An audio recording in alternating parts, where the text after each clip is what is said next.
Very good morning and welcome to Edgbaston ahead of the third day's play in this Rothesay County Championship match between Warwickshire and Yorkshire. Two extraordinary and very different days we've had so far. A first day with 14 wickets, a second day with just 9. Warwickshire 147 all out. Yorkshire 152 all out after a real collapse. The last 6 wickets going down effectively for 15 actually. They were 42 for 6 on the morning yesterday. And then Warwickshire batting a lot better in their second innings. 267 for 3. That's a lead of 262 with 2 days to go. The weather today, we're expecting a full day's play, but it is worth saying that there is a lot more cloud cover today than there was yesterday. It's a little bit lower. It's not particularly threatening, but it will be interesting to see what happens when the second new ball is taken by Yorkshire and it's available in just 3 overs time. Your commentary team, we are unchanged for the third day. A little bit later, Melinda Farrell will be joining us. I'm Richard Wilford from BBC Radio WM and from the BBC Yorkshire stations. It's Jonathan Doidge. Good morning to you. Good morning, Richard. Looking forward to it, although it is several degrees cooler than it was yesterday. Top coat on here in the comm box with the window slightly ajar because of all the wiring. Yeah, and when I woke up this morning and drew back the curtains in the hotel, which is just up the road in the centre of the city, there were puddles around on the flat roofs of buildings adjacent. So there has been some rain overnight. It clearly doesn't look like there's been loads because it's still relatively dry out there, but it might just be a little bit of juice around that Yorkshire might hope to exploit, and also just with it being that bit cooler as well, there might be a bit more in the pitch. But the heavy roller has been on again, so that will also help to negate that from Warwickshire's point of view, and they're clearly, well, miles in front in the game at the moment. Yeah, a little bit of rain on my patio overnight as well, but not too much. I'm only a couple of miles south of here as the Yorkshire team take to the field. And the one quandary, I spoke last night both to Jordan Thompson and to Ian Westwood, the Bears head coach. The question is what a good target is here, and Ian Westwood say, well, maybe it'll reach a natural point where Warwickshire are all out and whatever is left is what the target is, but equally he says the alternative is we may try and bat to the point where there are only 2 results possible. So that's the other line of thought here, but they're certainly not quite sure what a good score is. They do feel the surface has improved, and it's certainly pale again this morning, but they don't think it's blameless at this point.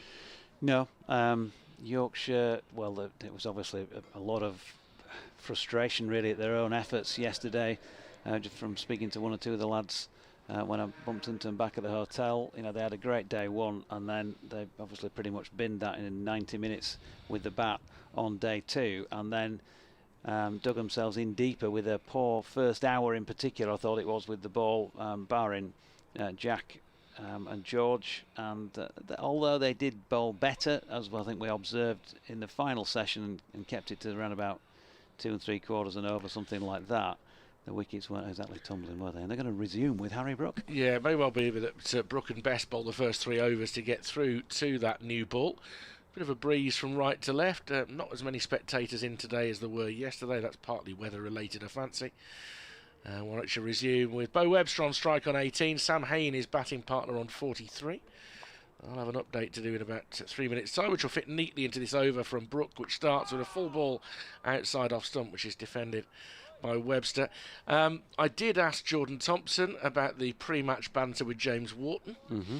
He admitted that Wharton had certainly been busy on the WhatsApp, and he said on Friday night he received a message saying, "I knew you'd get me, you," and I can't use the next word.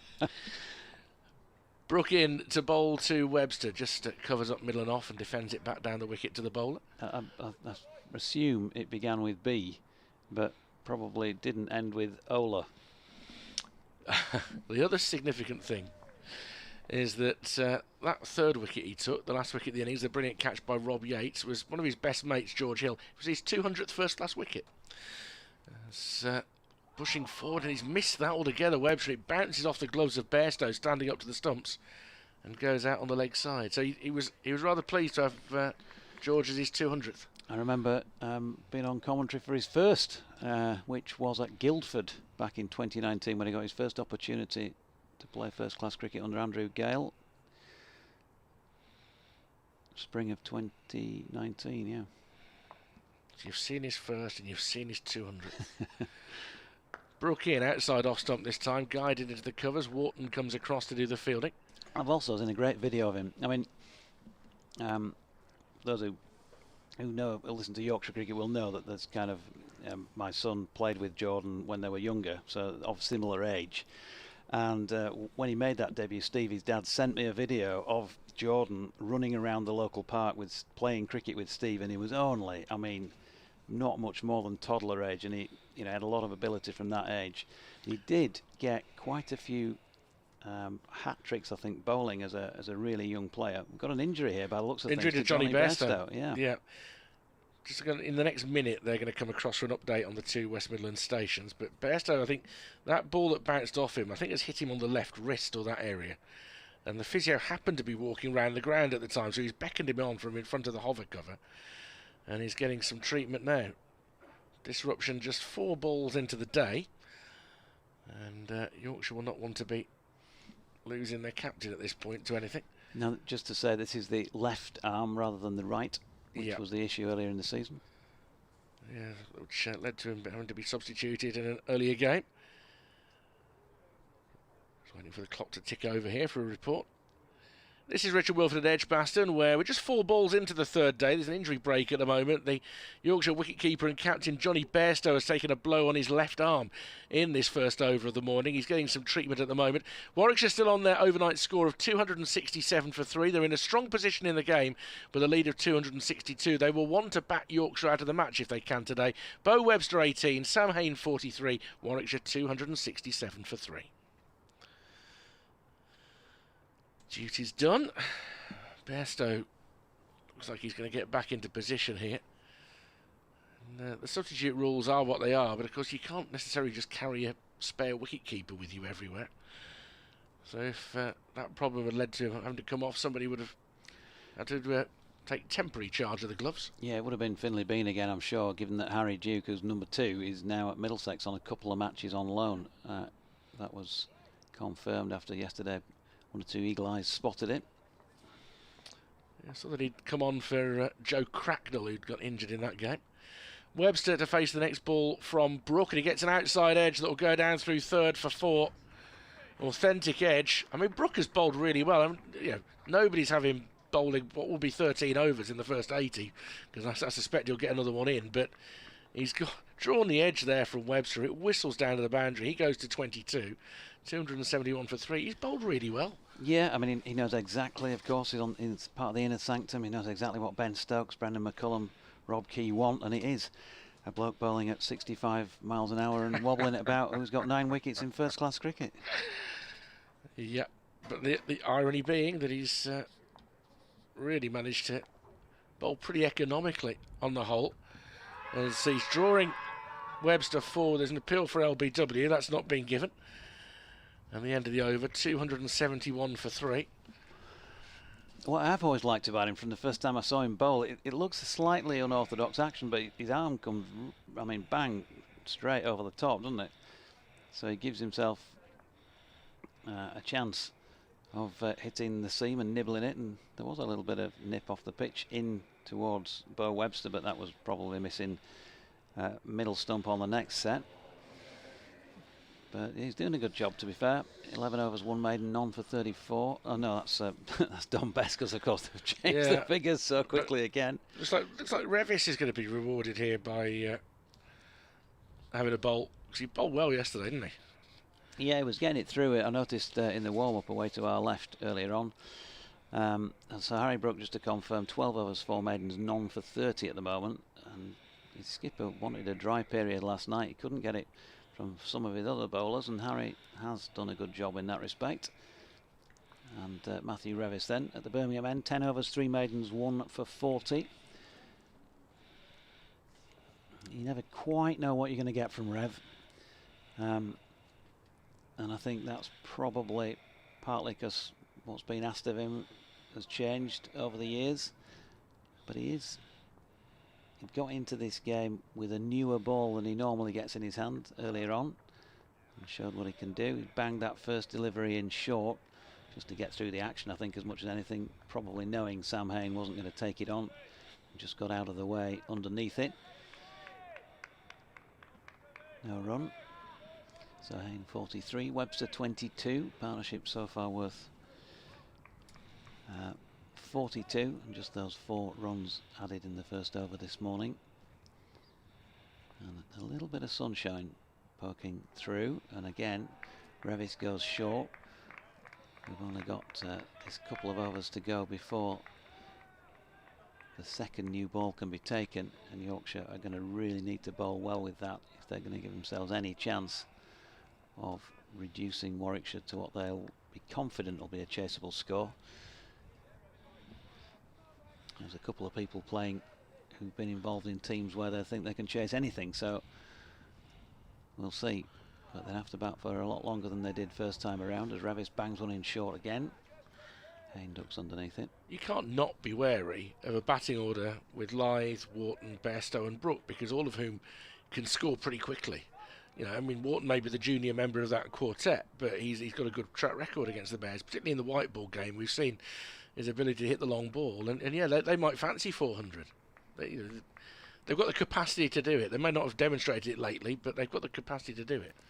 Revis short again. Hain back and across and swaying out of the way. Adam Lyth's in at short leg, but although not particularly short leg, I think we should probably call it. He's about 2 strips away rather than being a bit closer, as he might be off the spin-out. Johnny Bairstow is without partner in the cordon. There is not a single slip in place. Logan Van Beek is down at long leg, having a little bit of a limber up. James Wharton deep backward square. George Hill's on the one just over Adam Lyth's left shoulder. It's going to be Van Beek who comes into play with a nudge down backward of square leg. Don Bess has also appeared from beneath our feet. Hadn't noticed him down at under the lip of the stand at fine leg. So very much a leg side field here. Hain got the single there. Ben Cliff is at mid on. Jack White is very wide mid off, come extra cover.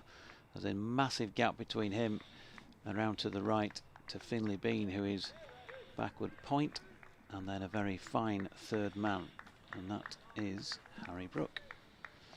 That's the field set up for this 79th over, and Revis comes in to bowl the final ball of it, and Webster steps across and leaves it. So well, Rev got an opportunity to get the aggression levels up after Bradford City lost 1-0 to Bolton last night. He might have got rid of a little bit of frustration in that over. That was the away leg, though, wasn't it? That was the away leg. It's all to play for at Valley Parade. All to play for. You might be a sports commentator, you, Richard, one day, you know. All to play for. I have great fond memories of Valley Parade. He used to stand sort of halfway back on the cop to the right-hand side for about 3 seasons during my student days, and loved it there. The city gent wandered around the ground with his bowler hat on.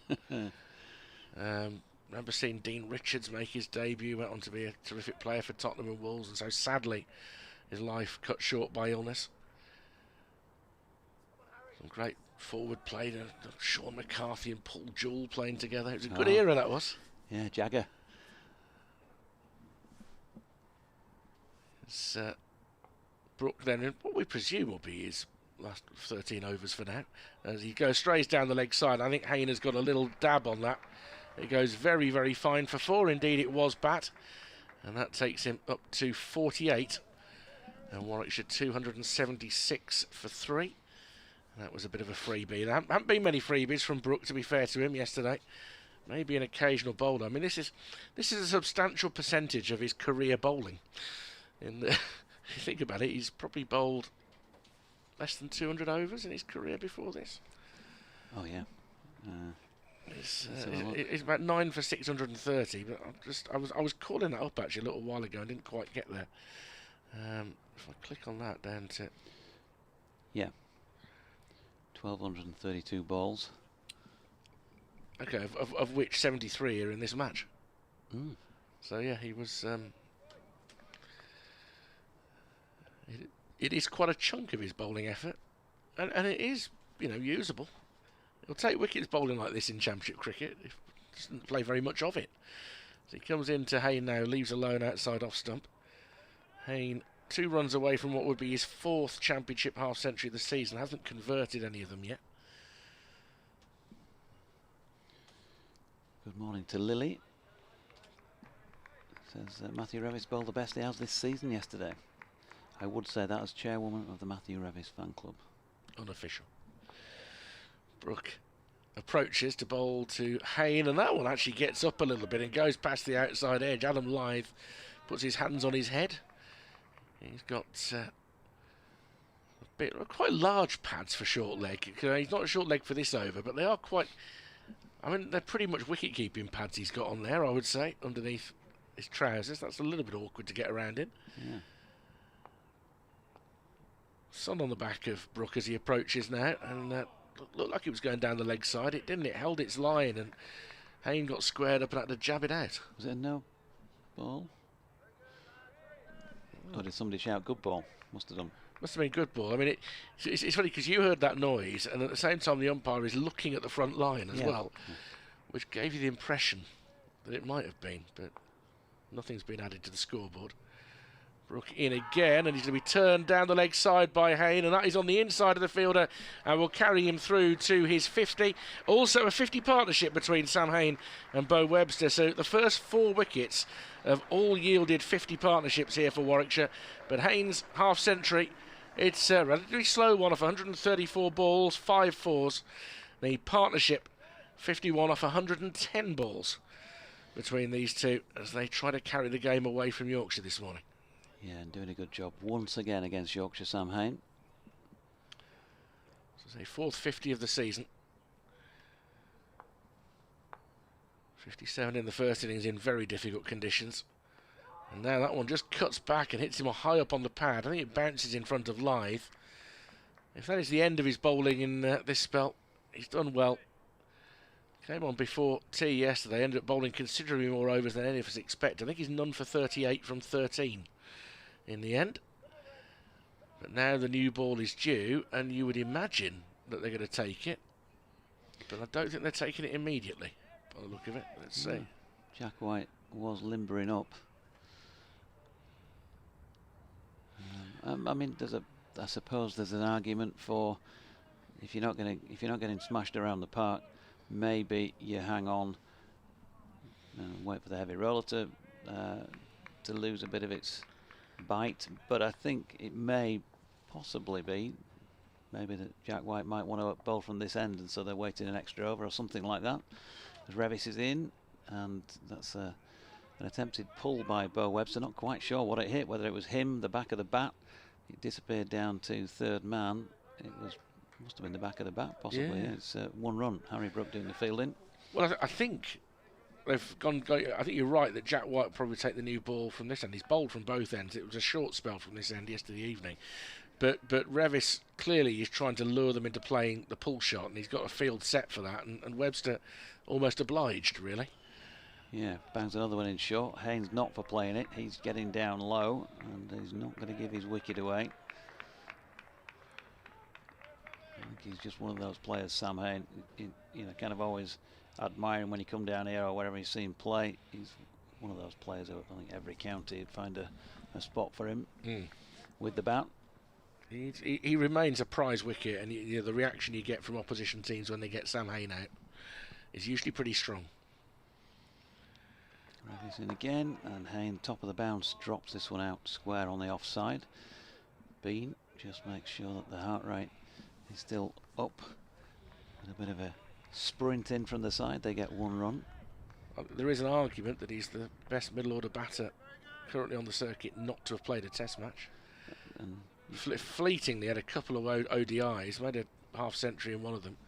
I think it's a tough era in ODIs because of the amount of range hitters that England have got. That's one of the problems. Yeah, Revis in, and Webster, dear me, he got up over the top of that and he's crashed it away. Almost tennis shot style, really, hitting down on the ball. It's thudded into the big white fence at the side of the construction site, and Adam Lythe very much took cover at short leg, although the ball would have gone several yards to his left. He's now getting rid of the helmet, saying to John, I think you can find somebody else to go in there, pal, if he's going to bowl that. Yeah, he was backing away and created, he anticipated it was going to be coming towards his body and got into position, but the way he used his height to get over the ball there to mitigate the risk. But I mean, now you've got a short square leg, a deep backward square leg, a deep mid-wicket. Interesting. Revis again persists, and this time Webster decides to duck underneath it. He's the man who's fancying taking it on. Sam Hain very definitely not. That's he's decided that that's the course of action for me. I'm just going to get out of the way and let him waste a bit of energy. But Webster fancies a bit of a crack if the ball is right. So yeah, the sort of diamond. If this was football, we'd be talking a diamond formation of the four men. Now Ben Cliff's also gone away to mid-on as well. And Webster gets the ball a little bit further up the pitch, doesn't bounce as high, and it's dropped out into the offside, and there is no run. So again, Matthew Revis, who's got some pace about him, is being used as this short ball enforcer. Do you know, I think, is Brooke going to carry on here? That's interesting. That is interesting. They're not using the new ball still. So we've got through 4 overs this morning. We've seen 20 runs in those 4 overs, which is that's a little bit of a concern. 282 the lead. I'm a little bit surprised, but they're putting some thought into it. Well, ball softer maybe is part of the theory. Pitch being rolled again, ball softer, maybe not as easy to score as quickly with it. I don't know.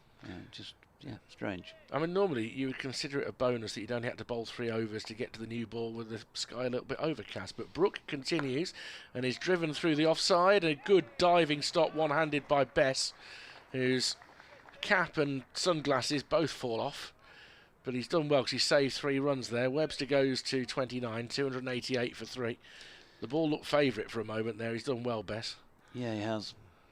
Good fielder. He could make a great montage of Dom throwing himself around from during his career.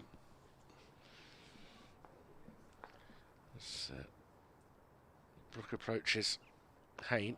He pushes it square, then he's called through for a single by Webster. There's a shy at the stumps. It's backed up. They won't be able to come through for a second because there's a second layer of backing up from White, who'd taken up a smart position. 289 for 3.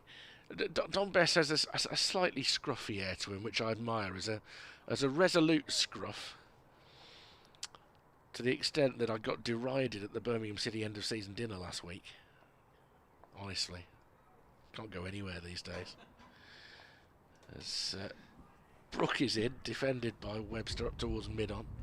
I can't imagine anybody deriding you, Richard Wilson. Yeah, well, it's a brave man, but this is a big man with a twice broken nose, and I'm not going to argue with him. The Birmingham City skipper is a lovely, lovely guy, Austrian, Christoph Clara. A true leader of men, only 25, but the natural leader in that group. As Brooke comes in to bowl to Webster, forward in defence, goes up to the short mid-on.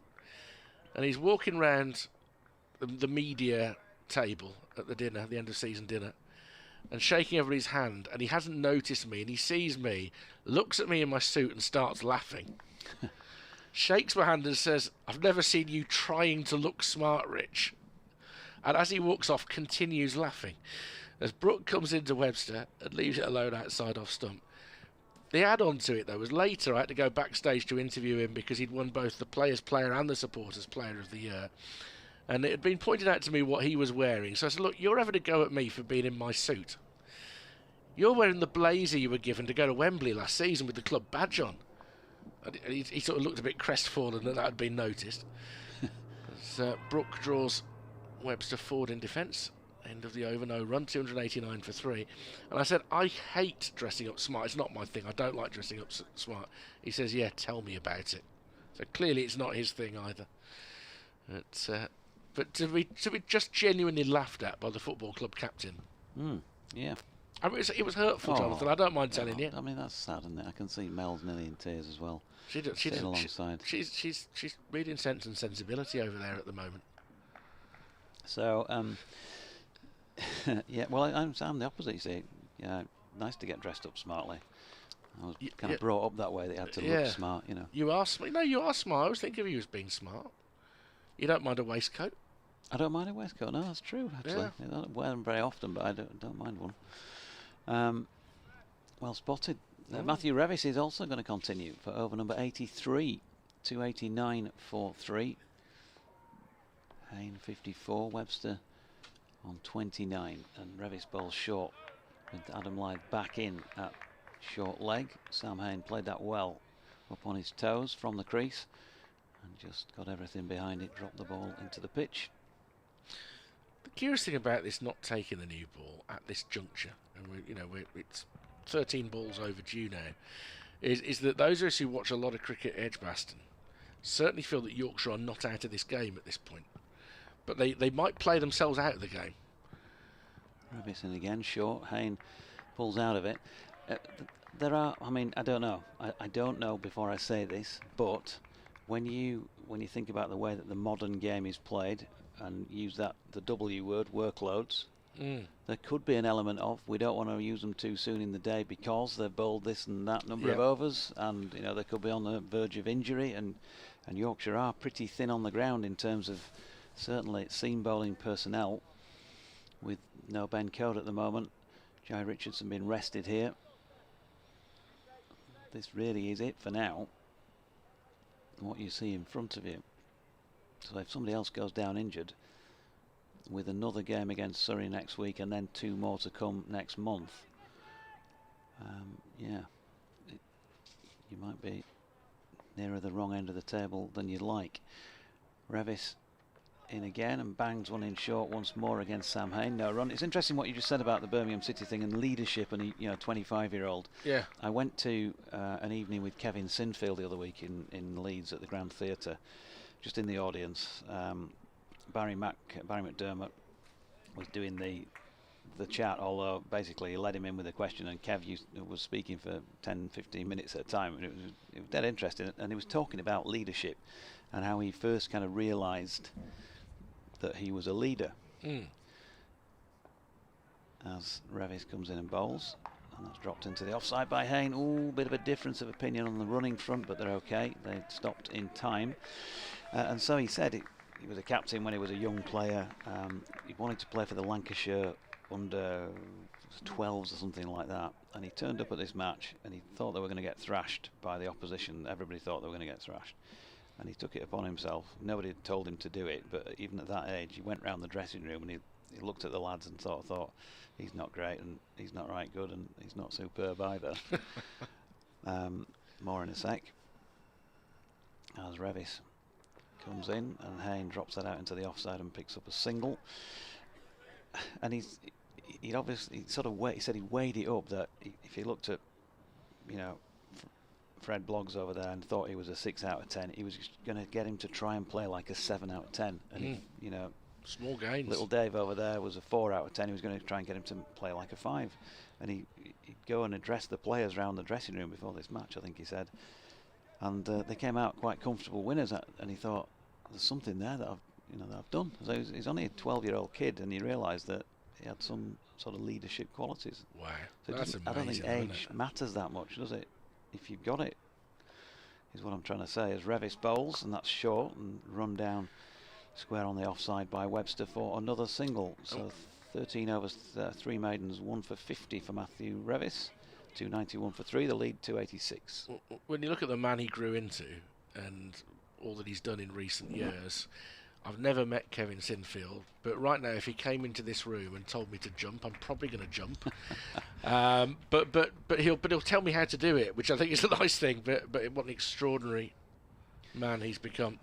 And now George Hill, we know what Kevin Sinfield's been doing recently, and that's running. George's mum, Gail, is also doing a half marathon today for charity. So I'm sure you'll be on your way, Gail, and won't be listening to this. But just in case you are and I've got the wrong start time, and I either hope it will go well or I hope it has gone well. And George is going to come on and presumably... the new ball has been taken, yeah.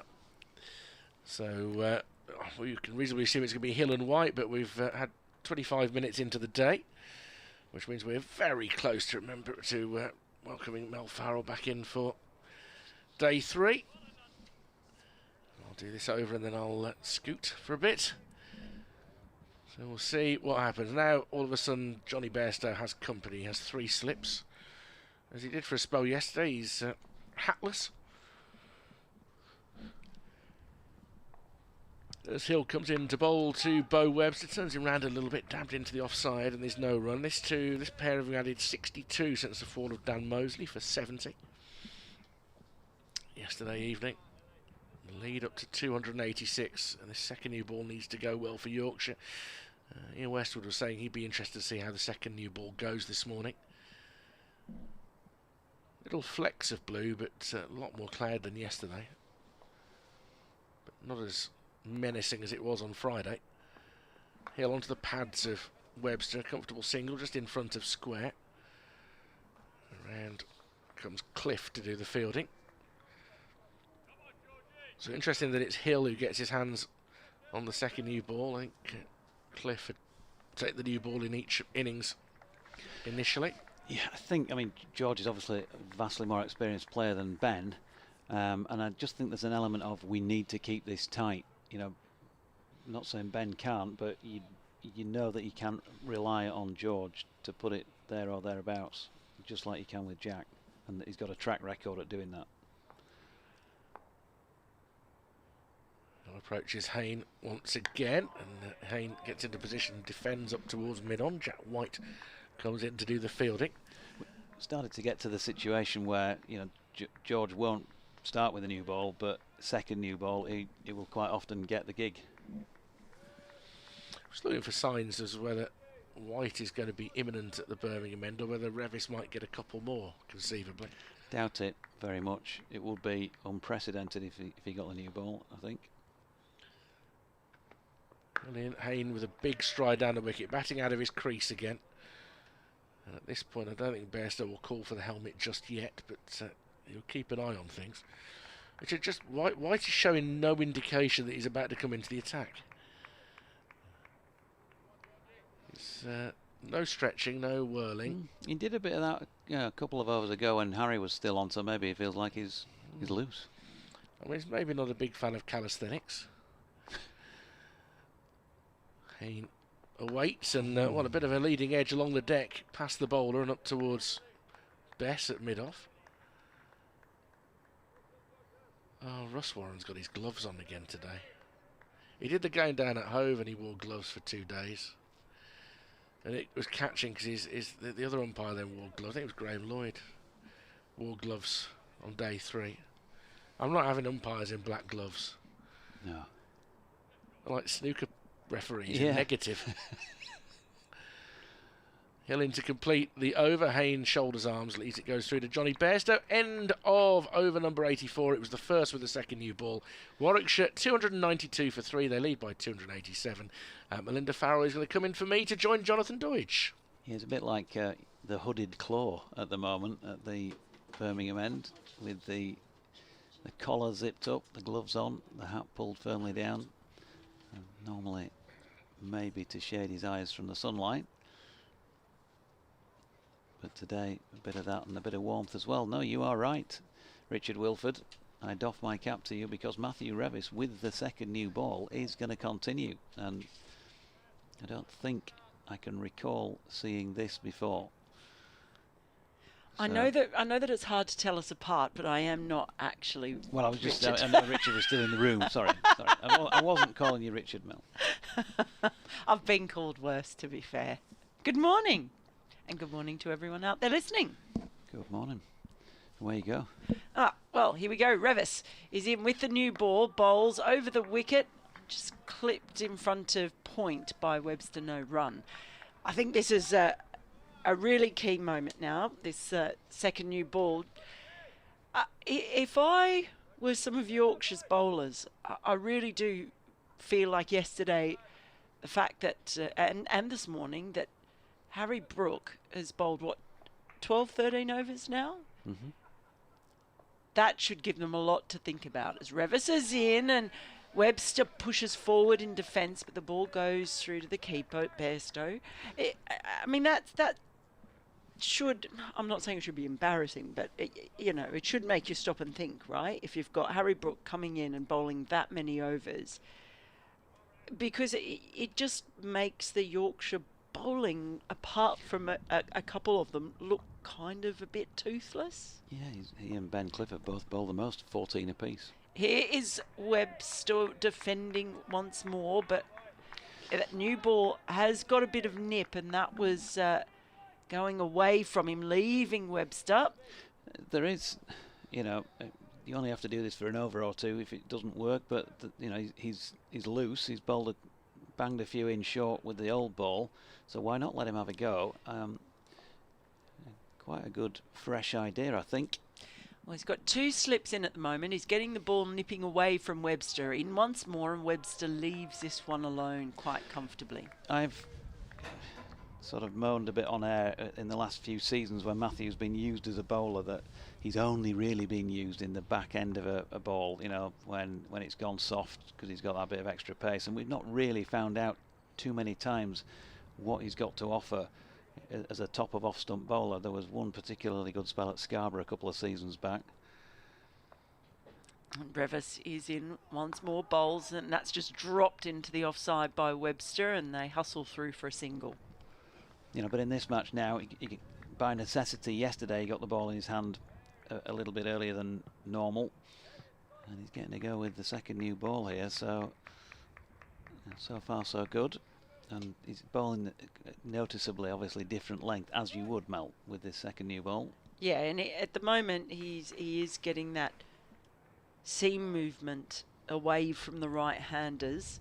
It's interesting, just the 2 slips in as Revis bowls once more, and it's left alone by Hain this time to finish off the over. So just the 1 run coming from it, and Warwickshire 293 for 3 with Hain on 55, Webster on 32. The lead now up to 288. And this pair, well, it's almost worst case scenario for Yorkshire in that you've got 2 set batters out there now for the new ball, and they still have 7 wickets in hand. They can afford to just ride this new ball out, if possible, for a while, and just keep knocking it around or putting away the bad ball. Here's George Hill then, from the pavilion end. Webster tucking that one into the leg side first up. No run, 3 slips in place, point, cover, mid-off, mid-on, mid-wicket. That was Ben Cliff at mid-wicket, fielding the ball, and then long leg as well. That's the field setup, so pretty much as you were for new ball bowling. Maybe 1 more in the ring and 1 less in the cordon. No third man.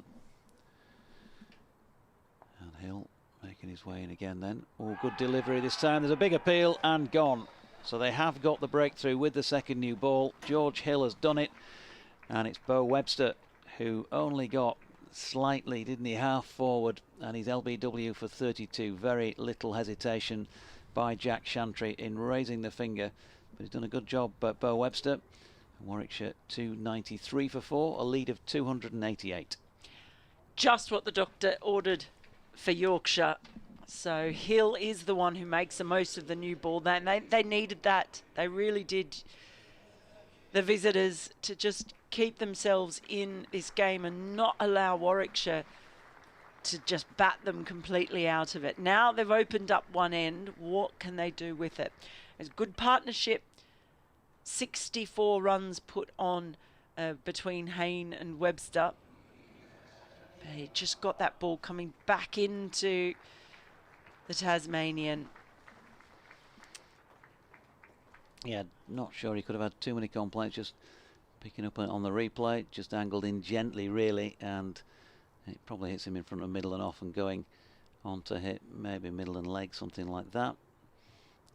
From just seeing the one shot of the replay, not slowed down. It looked a pretty good shout. 1 for 25 for George.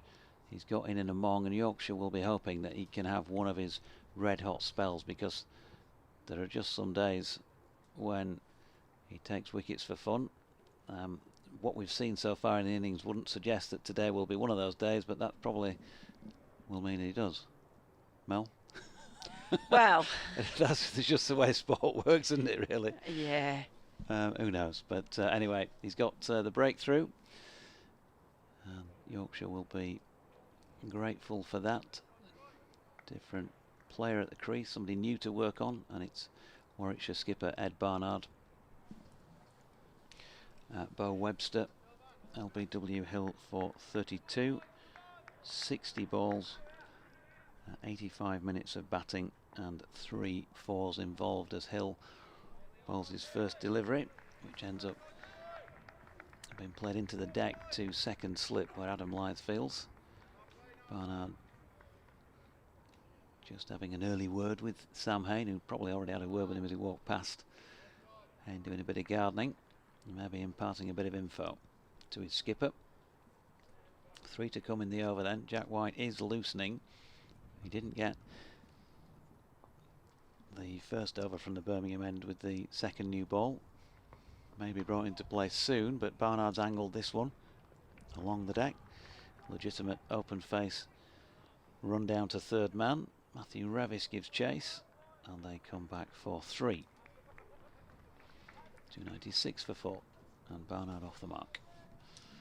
Yeah, Barnard, I imagine he will not want to play a shot like he played in the first innings. He was out for 3 and basically having a big swipe at a wide delivery. He's caught behind by Bairstow. So that was one of the dismissals of the bowling of who was that? That was Van Beek. Hill in, good delivery again here. They've all gone up, and they would have been celebrating had they seen the back of Sam Hain, but not the case. He's not got too far forward, Sam. Not sure where it hit him in terms of line, because we are quite a long way off. Might get a chance to see it again. And yeah, it's not dissimilar really to the delivery that got Bo Webster, but maybe just Sam managing to get the pad outside the line. There's certainly an element of doubt there. Jack Shantry not interested in raising the finger. Hill in again, and Hain defends into the offside to complete that over then. 296 for 4. Warwickshire lead by 291. There's no pressure on Warwickshire to go hard and fast in this innings. I think essentially it's going to come down to Yorkshire are going to have to bowl good balls and really make the use of this, because they've got such a good lead already, 291. They'll want to get it well over 350, and they've still got 6 wickets in hand. But Yorkshire are just going to have to bowl really well. And the problem with that, well, they did that in day 1, but yesterday it was just too inconsistent, way too inconsistent. It's Revis now back. He's over the wicket, and that's just run down towards deep third by Barnard for a single. And they can just go steadily because there's so much time in the game. Yeah, all they need to do really.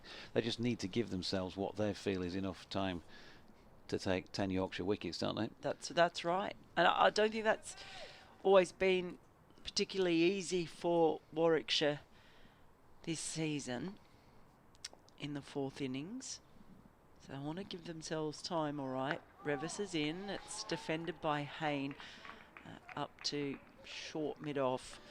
No run. Is that usual playoff between how long do we need and how many runs, you know, that we need to be X far in front. We don't want to give them too much time to knock them off if they have a couple of great days or 4 great sessions or whatever it might be, 4.5 great sessions. And that's why it's called the 3rd innings pickle theory.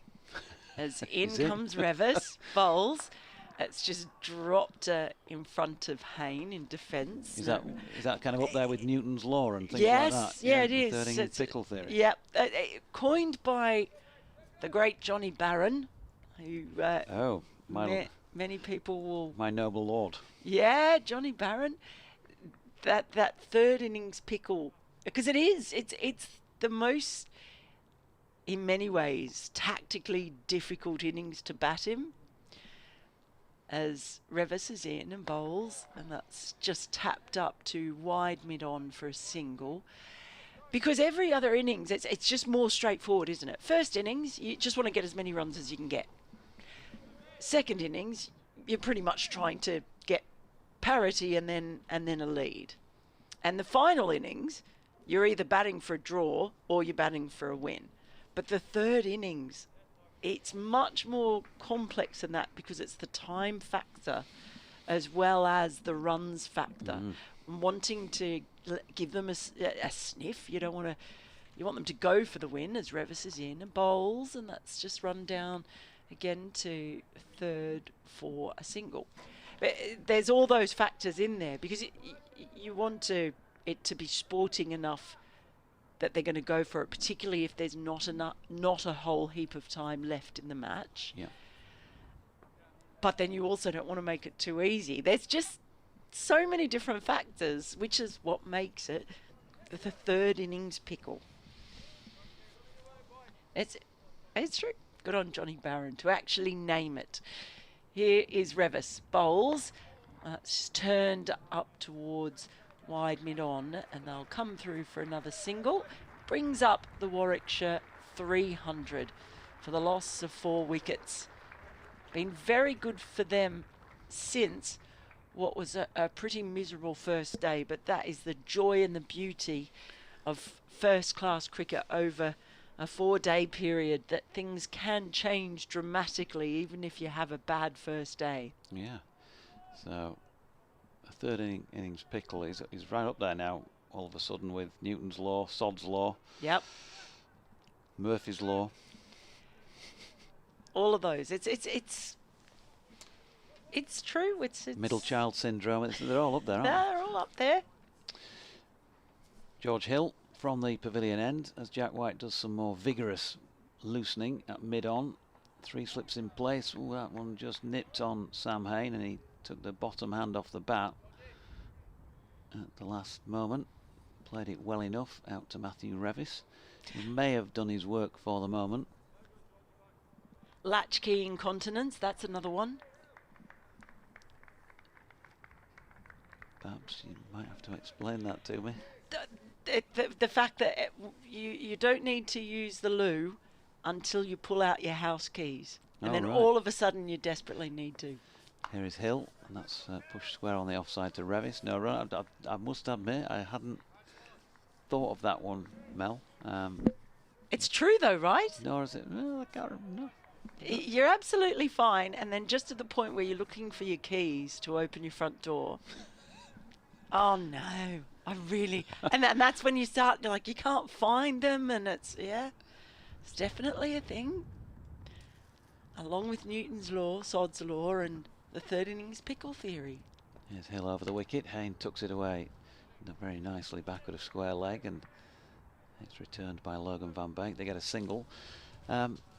Happy to report, by the way, this morning that there were no fire alarms at the hotel when in the shower, which was good after yesterday.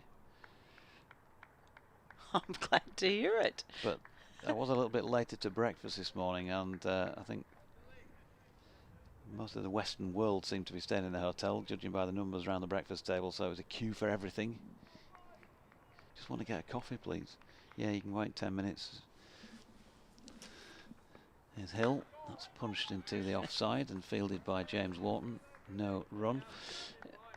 Those coffee machines, you know, it's obviously to save money on staff, isn't it? But yeah, I'd just much rather somebody come and say, do you want a tea or a coffee, and bring you a pot full, wouldn't you? Several times over the past couple of days, Jonathan, I try not to kind of get into stereotypes, but that's a proper mustn't grumble. Aye. Here's Hill, and that's played out to point, and there is no run. What are you saying? I'm saying you're getting free coffee and breakfast. But you've missed me, haven't you? But the point, if you're sixth in the queue, and then the 5 in front of you all have 3 cups each for all the people on their table, that is a lot of waiting. While your bacon and eggs are going cold on the table over there. Bacon and eggs, luxury. Well, I didn't actually have bacon and eggs, but if I had, notionally, luxury. Here's Hill, and that's defended into the offside by Barnard to complete the over with a dot. 301 for 4, the lead 296. Yeah, the 4 Yorkshiremen sketch. Luxury. Cardboard box. Luxury. We lived in Olink Ground. Luxury. bowling ground. I can't even do the accent, but yeah, it's a good one, isn't it?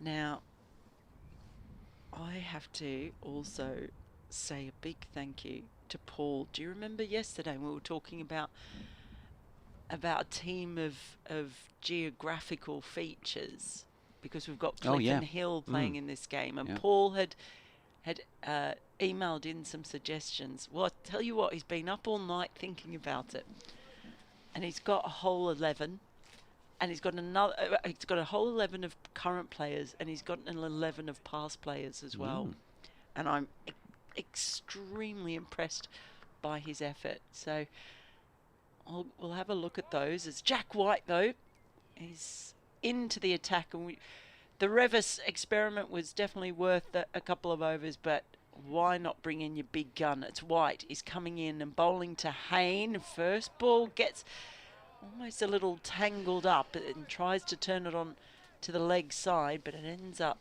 gently making its way up to mid-off. Tried to think outside the box with Johnny Bairstow on the Wold. We didn't really come up with Jack White, Ben Cliffs of Dover, did we? No, we didn't. But look, Paul, he did say this came to him while he was asleep. I think he was dreaming this team. It's a first 11 that's stronger at bowling than batting, to be fair. It's White rumbles in, 3 slips, and that's flicked away down towards long leg where it'll be fielded, and it's Hill who does the clean-up out there, keeps it to 2 runs. So we have Liam Banks, Tom Fell, Harry Brook, Mitchell Marsh, George Hill, Javal Glenn, Ajit Dale, Lizelle Lee, Joey Field, Ben Cliff, and Mark Wood. Very good indeed. Here's White bowls, and it's just punched out to cover point. There's no run. Yeah, some good. If you bat well, you still get a fair total, but yeah, you might stick the opposition in with that team, roll them, and then hope that your batters can kind of have a good day. Yeah, but that's a fair effort. After this next ball, I'll give it, because he's gone all out with his past players. So I'm not sure about one of them, but we'll see. Hain waits as in comes White, bowls over the wicket, and it's left alone by Hain, passes harmlessly over the stumps. So for his past one, and he's got some that are it's former players or duplicate names as well. So we've got Brett Lee. You could also have Peter Lee, Harry Lee, and possibly an entire team of Lees. Peters and Lee. Adam Dale, Dale Stain, Dale Phillips. So you've got the Dales. Of course, Mitch Marsh was in the current, but you've got Jeff Marsh, Rodney Marsh, of course, Sean Marsh as well. There's White. He's in and bowls. And, well, he lost his shape a bit, Sam Hain, as he's played that down. Long leg running across to keep it to a single. Just turned it on the leg side. Played it one-handed in the end, but had enough control over it. Barry Wood. Luke Wood. You've got a lot of Woods, haven't you? Now, he's got Leah Tahuhu. Leah's... I don't think that's not a Lee, is it? Lee. Is it a geographical feature? Yeah, isn't a Lee... Well, we'll have to check on that one. Glenn Chappell. There's going to be a lot of Glens, isn't there? And he wonders if first names are cheating anyway.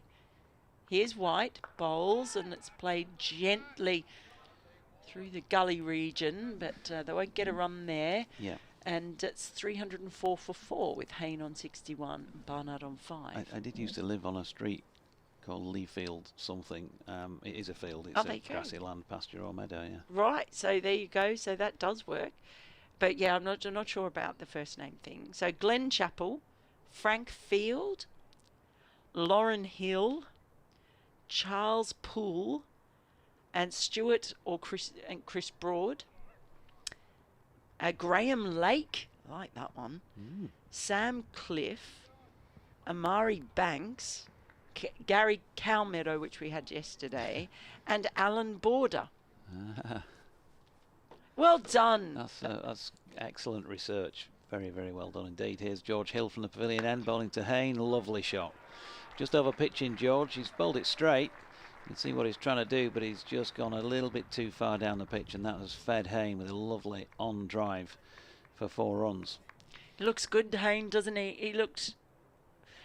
Well, I'd say he looked good in the first innings. The first innings was really hard batting, and he had to work for every single one of those 57 runs.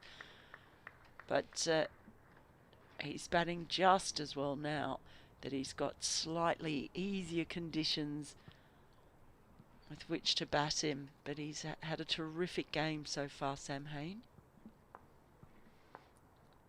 Hill making his way in again. And that is wide of off stump and left by Sam Hain. And leaving is what he's done well as well. It's not just the shots he's played, but he's left well. Been patient. Tilly Coleman, by the way, has taken her first wicket in international cricket. New Zealand women against England women up at the Riverside today. And New Zealand 46 for 2 in the 13th over there.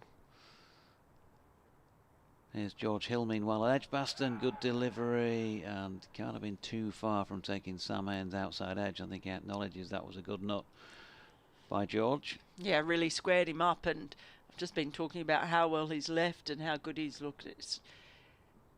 That probably is one of the few times this innings we've seen him really squared up. Very fortunate not to have caught the edge. So halfway through this 90th over of the Warwickshire second innings. Give you some scores from elsewhere in a sec.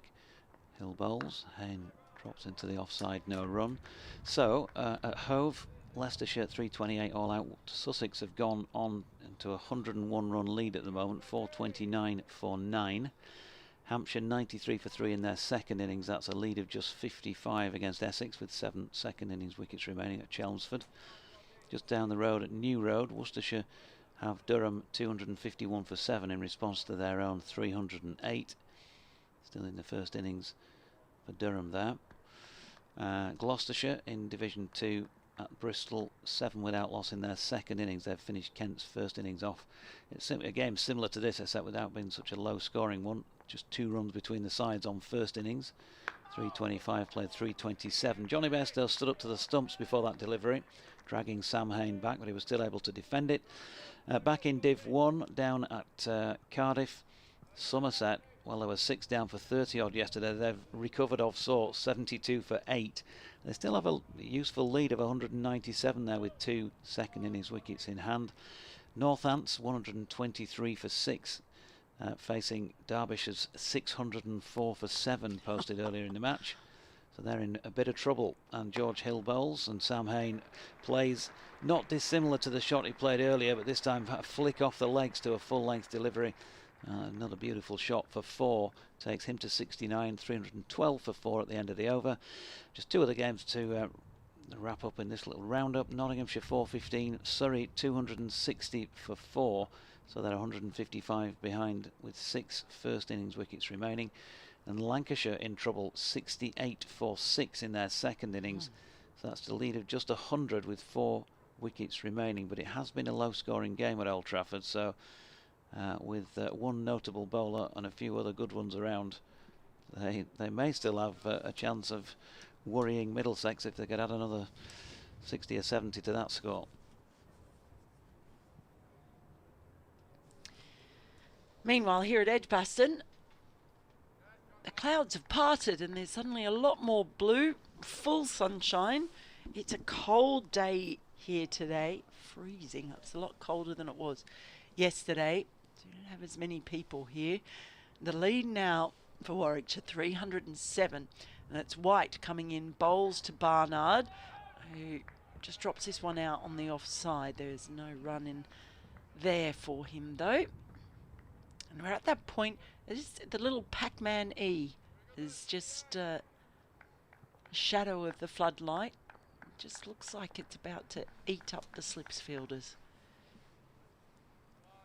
whatever it is this particular time of day, you just get that one distinctive shadow.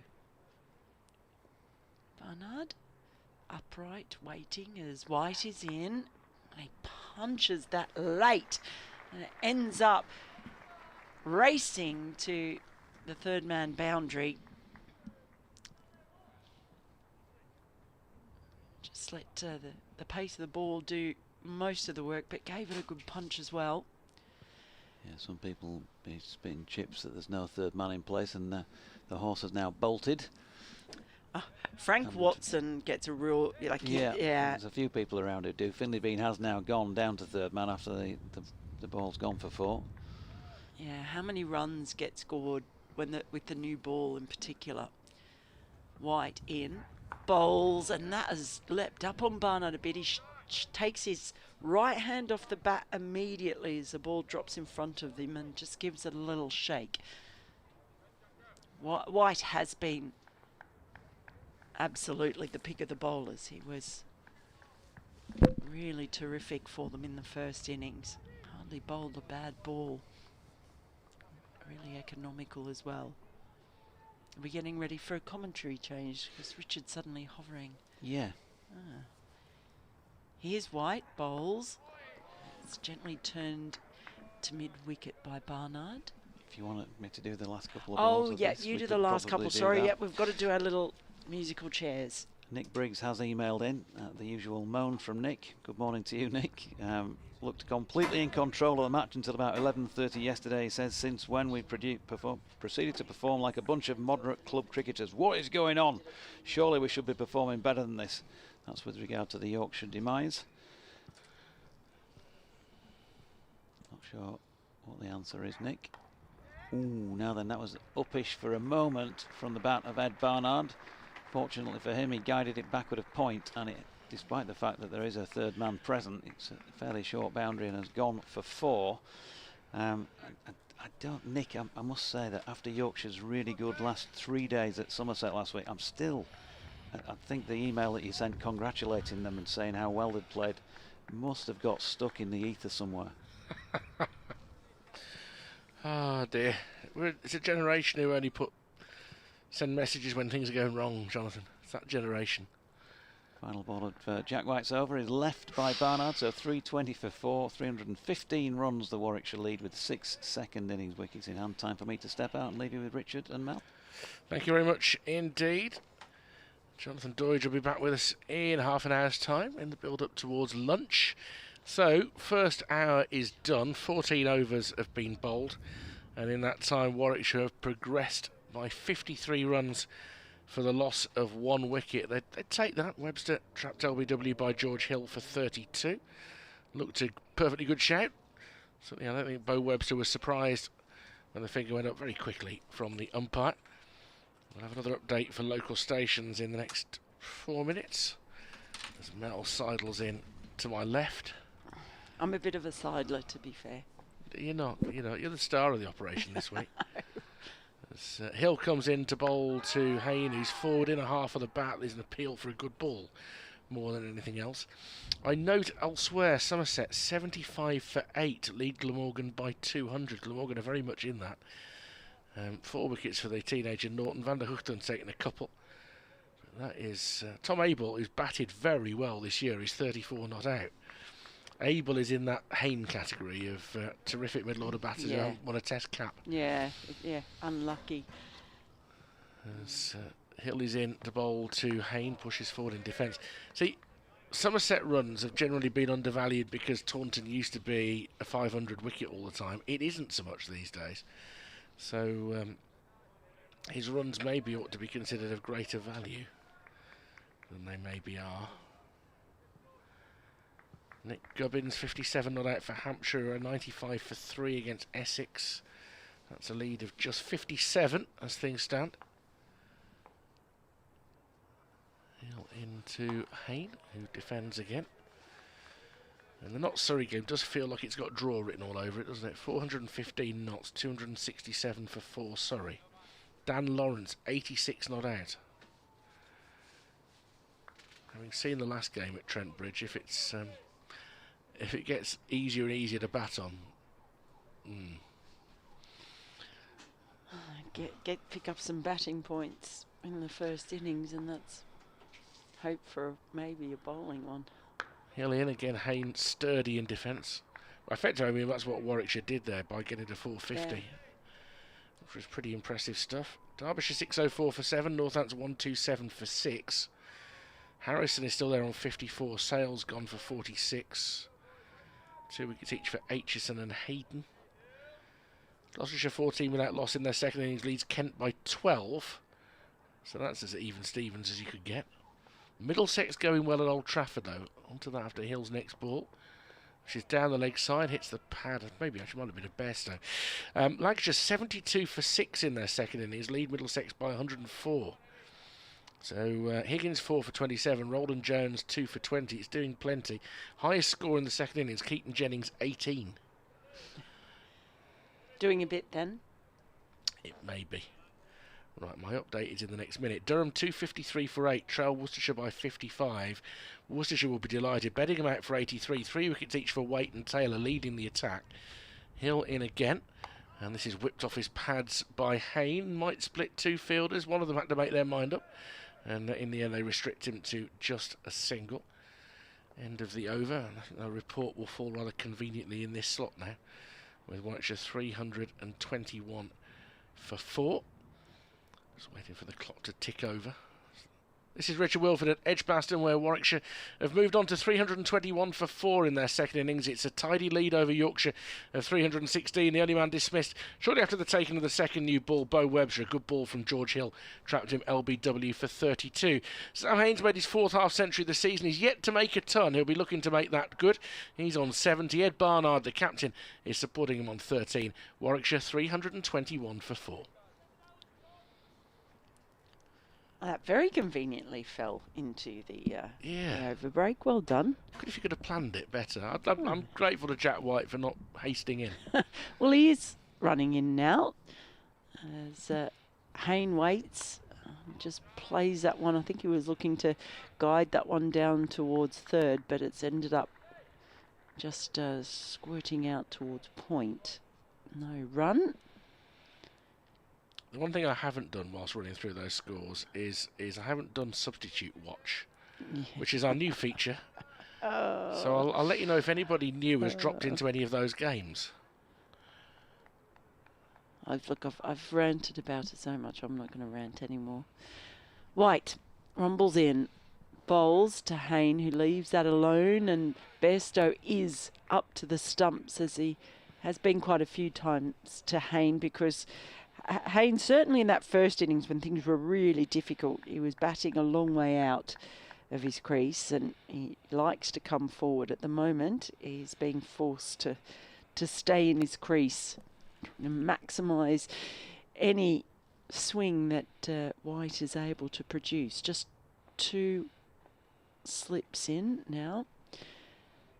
As White is in and bowls, and that's flicked through a gap in between mid-wicket and mid-on. There's a diving fielder, mid-wicket, just unable to stop that. Yeah. It is Ben Cliff. He may have just got a hand on it to delay it. I did miss one. I missed Sussex, and they're all out for 430, a lead of 102 over Leicestershire. I missed that out.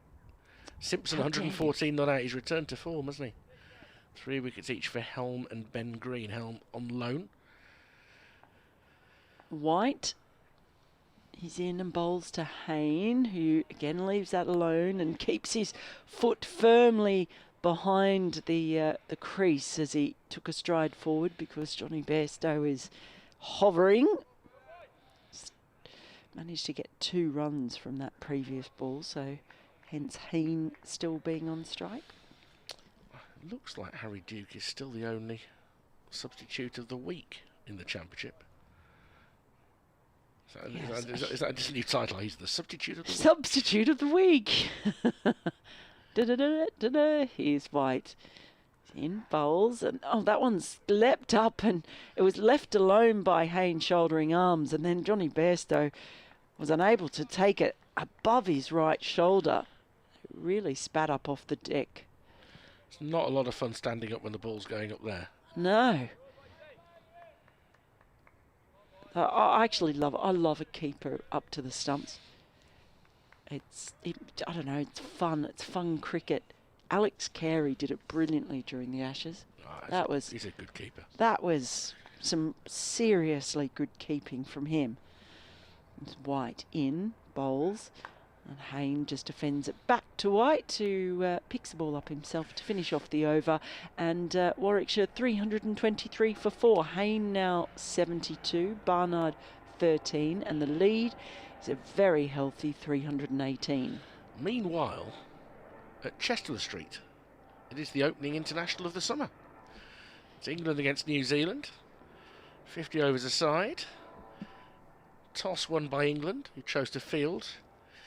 New Zealand are 65 for 2 in the 17th over. Bates caught Amy Jones, bowled Lauren Filer for 6. Plym are out for 20, and that would be a first international wicket for Tilly Courtine-Coleman. He's playing in that game. Mealy Kerr, one of my favourite cricketers in any aspect in the world. Oh, she's 29 not out. Everything, and she's got such an incredible story. I spent quite a bit of time talking to her for a piece for the Matchday program when they were over last time. And she's such an inspirational person. She really is. Just all the work she's done with mental health as well, and her honesty. Such a talented cricketer. Ben Cliff into the attack. Short ball pulled into the crowd by Barnard for 6. Morning. I mean, he's just bowled a loosener, and even though there's a fielder on the square leg boundary, that has just been dispatched by Barnard. He's to 19, 329 for 4. Well, we saw him be perhaps a little bit too aggressive in the first innings, but boy, if you put it there, that's an invitation. You don't mind someone putting that away, do you? It's a short boundary, of course, on the leg side, so that's the danger. Cliff approaches once more, much fuller, of course, dabbed into the offside. Wharton is in to prevent the single. She's just she's one of those cricketers that she's, even when she's just fielding, she's in the game. Yeah. Mealy Kerr, terrific batter, really fun to watch her bowl. Very combative, plays with a smile on her face. And then when they win the World Cup, she pulls out a guitar and leads them in song. Yeah. She's just one of those people who's talented at everything. Annoying, isn't it? Yeah, hate her. Cliff into Barnard, left alone outside off stump. And now she's inherited the captaincy, and she's still a very young player. It's just that she started like she was playing international cricket at 16, wasn't she? But she's inherited. But it's funny because Jonathan and I were talking earlier about people who are natural leaders. And I mentioned Christoph Clara, who's the captain of Birmingham City, and the fact that he laughed at my suit. But he is a natural leader of men, even though he's only 25. Kevin Sinfield, he was saying, discovered for himself that he was a leader at 12 because of the impact he had on people. And Mealy Kerr, I think, is absolutely a natural leader for that team. Cliff very full, thick inside edge from Barnard, who looks heavenwards because he knows that was a false shot. He'll get a single, takes him to 20, 330 for 4. Well, during COVID, I mentioned the mental health. She had a big break away from the game, Mealy Kerr. She was really struggling. And then during COVID, so both her parents are teachers, and she ended up teaching kids with special needs, like working as a teacher's aide. For kids with special needs. I mean, and so she's obviously really nice as well. I just hate that. Cliff into Hain, who drives him straight. White should be able to field that. That's an awkward slide from White. He's okay, but he's gone a bit feet first there. And I think Don Bess is probably telling him you don't want to go like that, Jack. Protect your legs. He did that yesterday when he dived to save a ball. He stopped it with the side of his kneecap. That's it, with his kneecap, yes. Yeah, but that sort of dive is quite a dangerous one to do, particularly when you're mid-spell as a bowler. Cliff in to complete his over to Hain, who pushes him sturdily out into the covers. Wharton fields. Lead of 325 for Warwickshire. They've still got 6 wickets standing. They will be happy to bat here. Speaking of that women's series, I saw Karis Pavley has been called into the squad. I watched her. Well, I was there when at Trent Bridge last week. My goodness, that was an innings that she played. Yeah. Holy moly! She's played 2 brilliant hundreds. She's in the 50 over competition this year. I think she might have been even quicker into this England squad had she not had an injury the tail end of last season, because it's funny, with the Warwickshire women, Davina Perrin gets a lot of the headlines, and she is going to be a superstar. Yeah. She's going to be a superstar. She's still a very, very young woman. Caris Pavley, you can't take your eyes off her. Again, a bit like Mealy Kerr, in as much as she's always involved. She's a gun fielder on the boundary with a great arm. She's a very good bowler. She took a running catch in that game on the boundary. It's unbelievable. Yeah, and a terrific batter. Here's White. Her first ball's down the leg side. She's one of those modern batters that absolutely fulfills the brief of can score 360 degrees. Yes. Although it was actually really funny in that game because she was just blatting them everywhere. But I'm pretty sure it was her when she kept trying to play these scoop shots. It's like, put it away. I think she had 7 attempts and managed to get bat on one of them. And I was like, oh, put it away, love. You're getting them everywhere else. Here's White, bowls to Barnard, who just goes to play that down towards third, but didn't really get anything on it. And so Gully moves around and does the fielding. It's funny how a batter can get infatuated with one shot during an innings that isn't going right. Yeah, and the thing she did get, like I will say, she did get some very friendly bowling at times. There were a few full tosses that she put them away, but boy did she put them away. They were up in the stand in the long boundary, and just her power hitting is so impressive. As White is in and bowls, Barnard watchfully leaves the next ball. But yeah, so that was interesting. That'll be, I'm sure Warwickshire fans will be happy to hear that. I'll add another skill of hers because I think it can be underrated. She is rapid between the wickets. Yes, yeah. Really rapid. She is. I noted that as well. No, I'm very, very pleased for Warwickshire fans. Will undoubtedly be very happy to see her get the call up. You want to carry international cricketers on your books. You know, there's M.R. Lott and Izzy Wong, of course. Mm. You've got Davina Perrin heading in the right direction. You've got Caris in the right direction. Hannah Baker, a very good spinner that England like as well. Here's White bowling in bright sunshine to Barnard, who just drops the ball into the offside, but with the fielders saving a single, there's no chance of a run there. It's just got a little bit tighter now since that loosener in that last over. So you can probably hear that helicopter passing overhead. You can probably tell me where it's going. I would imagine it's most likely an air ambulance heading towards University of Birmingham Hospital, the old QE as it used to be known. But it has done a bit of a circle. It might be waiting for permission to land. In the meantime, here's White bowls. Barnard again drops it on the offside, but they've got 3 fielders on the ring there, plus the 2 slips, all saving a single. And this is disciplined stuff from White. Unless it's a police helicopter and there's something going on in town, because it's yeah, it is circling, overlooking the city at the moment. It's hard to make out its colour because it just looks dark against the sky. Yeah, it's done a big semicircle so far, and it's still turning. So definitely circling. Barnard on strike as White is in and bowls. Once more, he's just played that down towards deep third, but it's not got anything on it, and he just can't get it past the ring. So end of another very good over from White. It really just choking them up a bit. 330 for 4. That lead now 325. Hain is on 72. Barnard is on 20.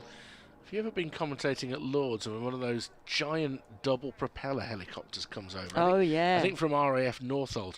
And it makes the sort of level of noise that you fancy the world's about to end. Yeah. And then it hoves into view.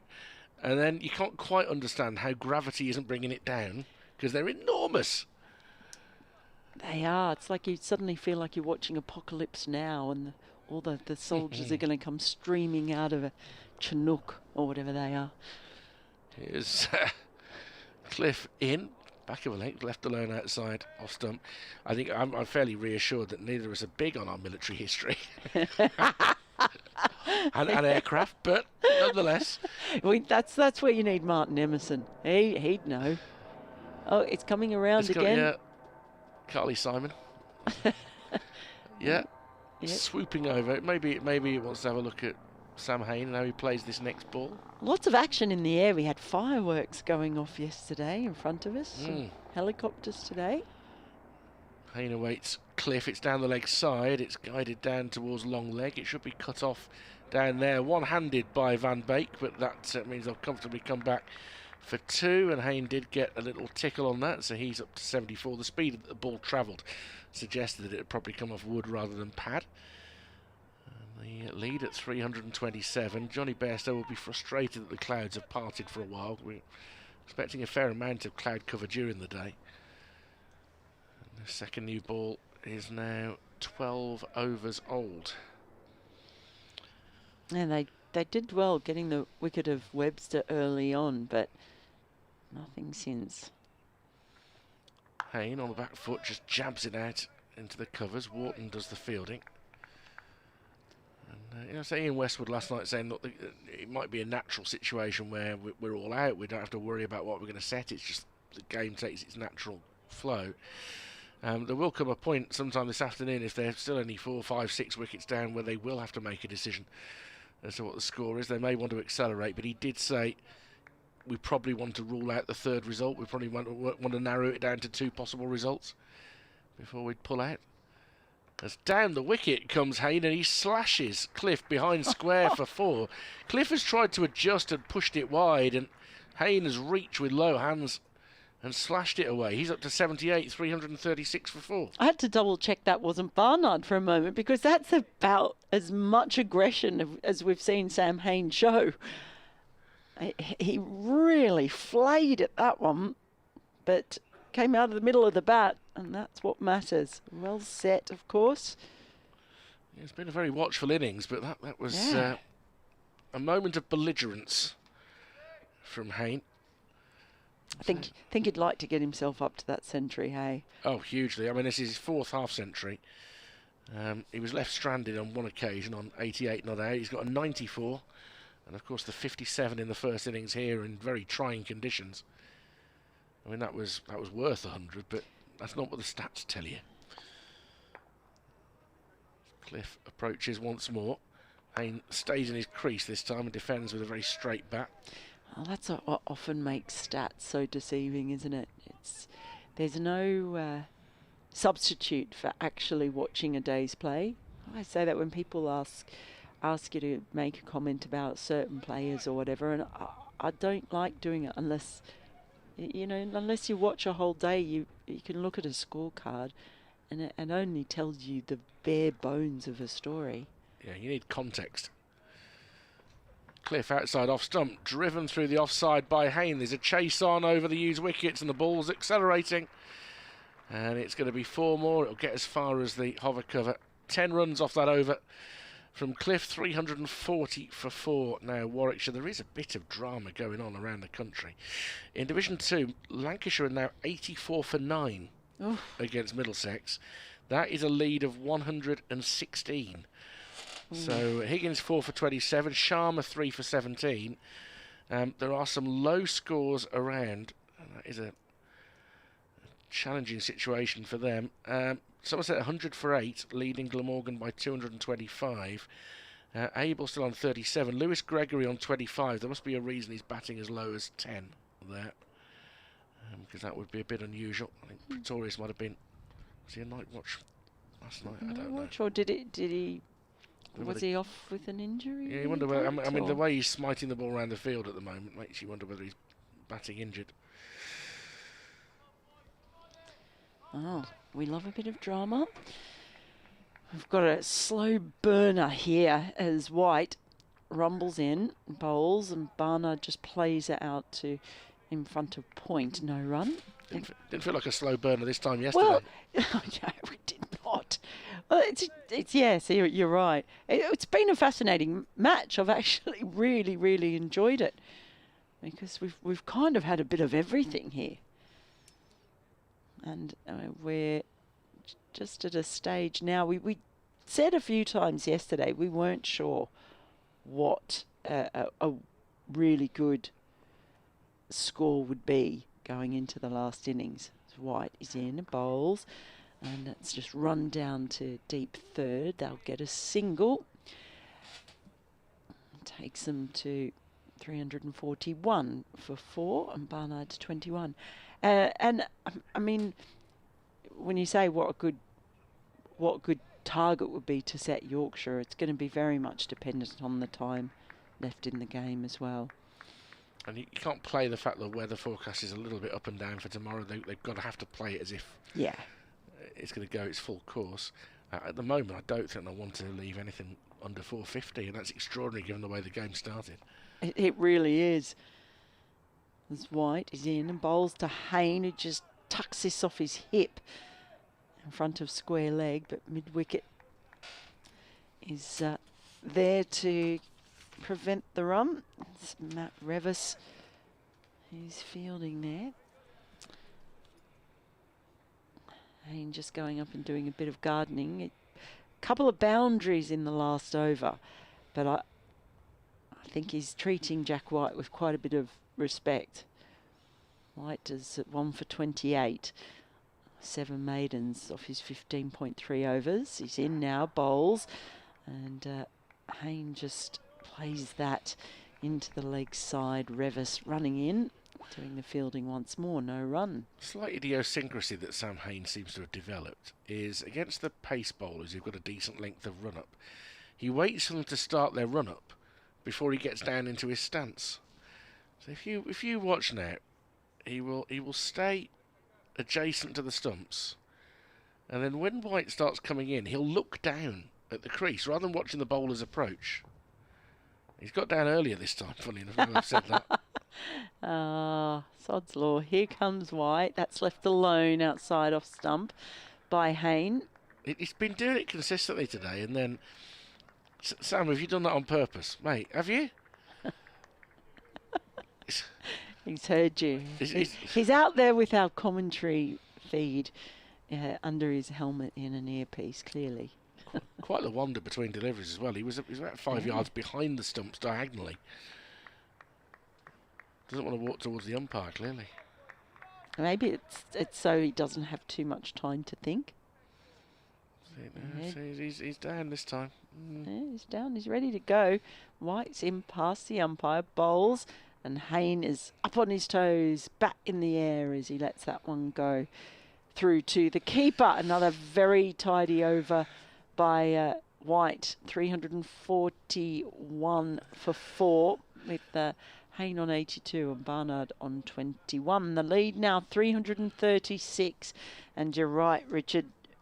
You imagine Warwickshire are eyeing getting up there above that lead, up above 450. Yeah, I think they are. That would be a spell for Jack White, given that he's doing his traditional thing of going off the pitch at this point.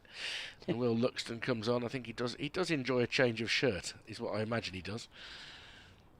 But he does tend to spend the time off the pitch after a spell. It might even be that he changes his boots or something more comfortable than his bowling boots.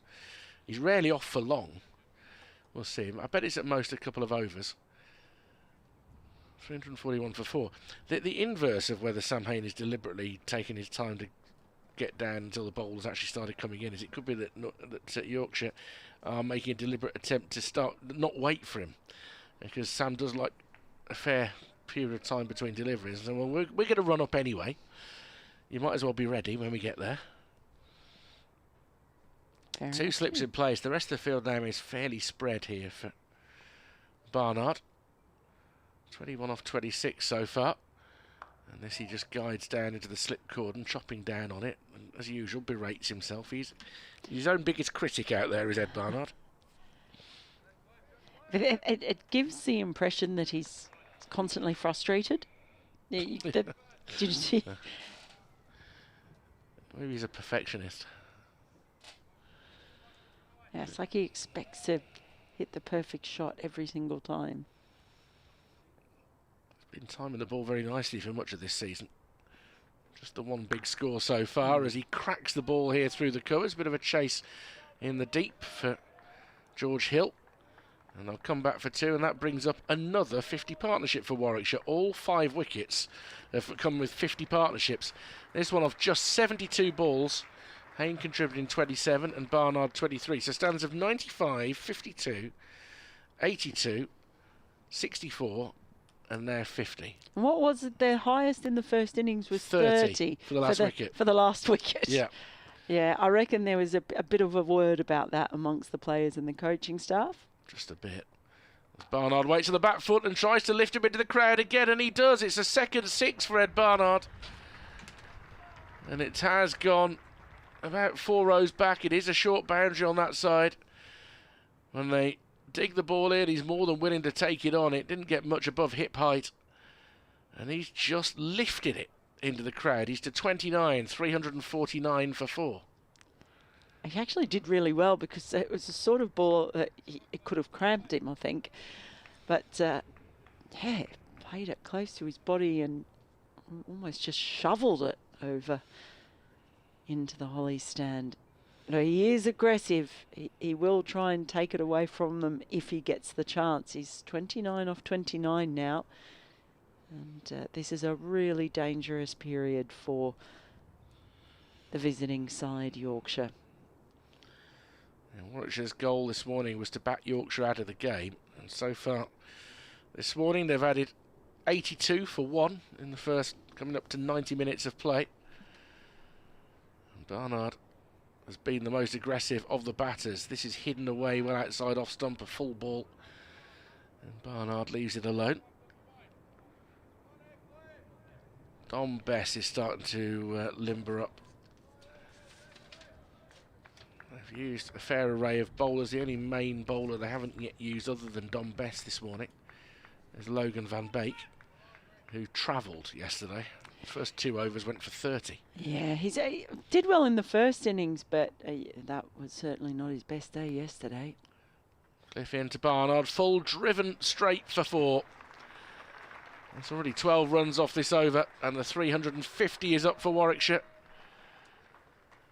And they will look to press on now. They've got a bit of power to add. It's not as long a batting order as it sometimes is, but this partnership feels like quite an important one. Barnard up to 33 now. He's looking a little bit befuddled by his bat at the moment, whether he's damaged it with the onslaught in this over. I'm going to leave you after this over, by the way. Oh, well, I mean, at least the good... Will you cope? Though it's bad news, except that Jonathan Doidge coming in is also good news. As Cliff is driven again straight, he stops it with his right boot, which stops another 4. End of a rather expensive over. And it means that Warwickshire on 353 for 4. Those runs they've scored today, 86 runs in 21 overs. So they're going along quite nicely at 4 and over. Johnny Bairstow is going to have to try something different. So even with the new ball just 15 overs old, it's time to give Dom Bess his first bowl of the day. Jonathan Doidge back alongside me. Hello. Yes, I've just been sitting outside. Nippy? It's warmer than it is in here, and I think that's because obviously we're inside with no sun getting to us and the window slightly ajar. I've just been over with the man in the yellow coat over to the right in the Hollies stand. Oh, you've been all the way over there? Yeah, went for a wander around. Very good. Sit and chat. Do you know him? He goes by the name of Ken Code, father of Ben. Ah. He's down for the day to support the team, although obviously Ben not around at the moment due to injury. Hopefully his rehab is going well. If you're with us, Ben, your team needs you, but not until you're fully fit. What is his state of health at the moment? He's out with a side strain. So Dom Bess into the attack for the first time with his second new ball, and that's pushed into the offside by Sam Hain for a single. Slip point, cover sweeper, mid-off, deepish mid-on, straight mid-wicket, square leg. Will Luxton is on as a sub. Ben Cliff 45 backward of square, and Matthew Revis sweeping out at mid-wicket is the state of play with the field. And here is Dom. Ooh, missed sweep attempt by Ed Barnard. It's going to be cut off on its way bobbling towards the boundary down beneath our feet, and has been signalled as a bye by Sylvester Sneakily, the hooded claw, umpiring at the Birmingham end of the ground. He's got that look, hasn't he? Is the fact that the gloves are black that's curious? Alvin Stardust. Here is Don Bess, and that's defended by Sam Hain. No run. Remember Alvin Stardust? You're probably a little bit too young for that. I do remember Alvin Stardust. Black leather gloves and leather jacket on. He used to go out with Lisa Goddard. Ah, yes, he did. Correct. Bess is in. It's flicked off the legs by Sam Hain, and there is no run. You can see I was into showbiz tittle tattle when I was 10. Alvin Stardust. What was his real name?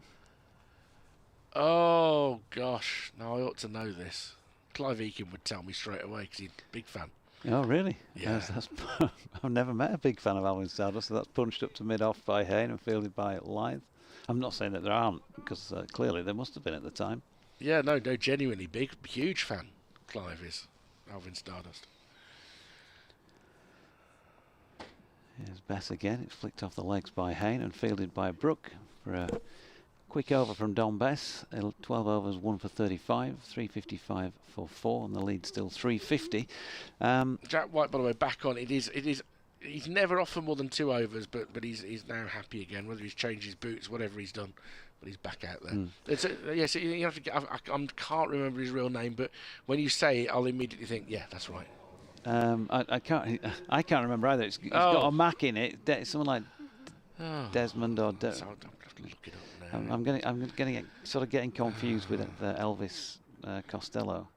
Oh, that's Declan McManus. Yeah, Declan McManus. So it's Des something or other, I think. Alvin. Is that right? Or Morris something? he was previously known professionally as Shane Fenton. Oh, that's what I was. Sorry, yes. But his actual birth name was Bernard Jury. Right. Okay. So it's been gone a long time. I'm surprised how long he's been gone. Yeah, and I was confusing him with other names from. Yeah, I was trying to remember whether I'd interviewed him or not, but I didn't. I did do an hour once for a show with Gilbert O'Sullivan. Oh, did you? Which I know is a slightly different style of music, but it's very much the same era. Sort of two legends of the 70s, which is very much how I like to view us. Cuckoo and Jealous Mind, I think, were the two number ones for Alvin Stardust. It's going to be the first over of the day for Logan van Beek, who comes in to bowl to Barnard. He's lifting the ball into the holly stand for the 3rd time today. And that is the 2nd time a bowler has been introduced into the attack for the first time this morning from the pavilion end and been met by Ed Barnard's bat hurling him into the crowd. And this one has gone into the gap behind the stand. So they're going to have to find this. It's heading out towards the practice grounds, the Colts ground. A 3rd 6 for Barnard. He's to 39, 361 for 4.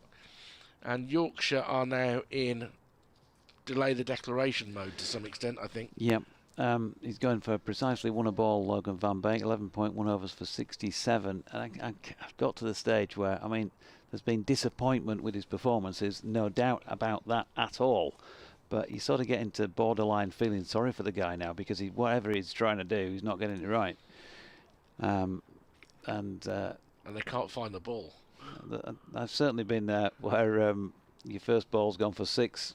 Where you're just trying to get loose and you drag it halfway down and somebody's already in and they ping it away, and straight away you're on the back foot. He's standing with his hands behind his back like a scolded schoolboy. First ball of the day, lost ball. That's never a good look. No, never a good look. Ed Barnard has come in with a bit between his teeth here, wanted to get his team into a winning position. It is not necessarily going to be easy to take 10 wickets. I think we can see the surface is playing better. The feeling was there was still something in it yesterday. But scoreboard pressure is going to be on there. It's about how much time they can give it, but they will want to bat Yorkshire out the game. Now, I was saying a few minutes ago before you came back into the box, I don't think they'll set anything under 450 from here. No, but with the threat of rain tomorrow, they've got that consideration to make. There are few sides who you obviously get 450 to win a match. I mean, Yorkshire, when we talk about declarations, as we do regularly in these broadcasts, they went on far too long at Northants a few years back when they set the opposition 502 or something like that, and then ended up 1 wicket short of winning. But of course, there was always insistence that they'd got it right, they just hadn't bowled well enough. But clearly hadn't got it right because they didn't take the 10 wickets. You know, strong likelihood of rain tomorrow morning, so it could be a shortened day. So you're right, they do have to factor it in, and yet if that blows away, you end up with a sunny day. And that's the challenge you always have, I think, as a captain and a coach in 4-day cricket, weather-wise. They've chosen a new ball, the umpires, and Van Beek bowls and is nudged into the offside for a single by Barnard. He's to 40. What I would say, and I completely accept your earlier argument, and there'll be many arguments from Bears spectators' perspective, that Harry Brook and Johnny Bairstow and Adam Lyth are all in this side, and they're 3 stellar players at championship level.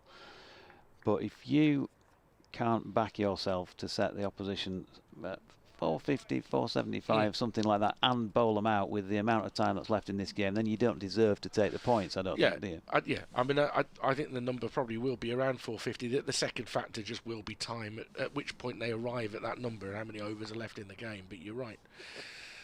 Van Beek, full, tries to York Hain, who is well set and therefore digs it out. That's a good response from Logan Van Beek. You know, I would agree. I mean, it would, any more than that would be over-egging the pudding.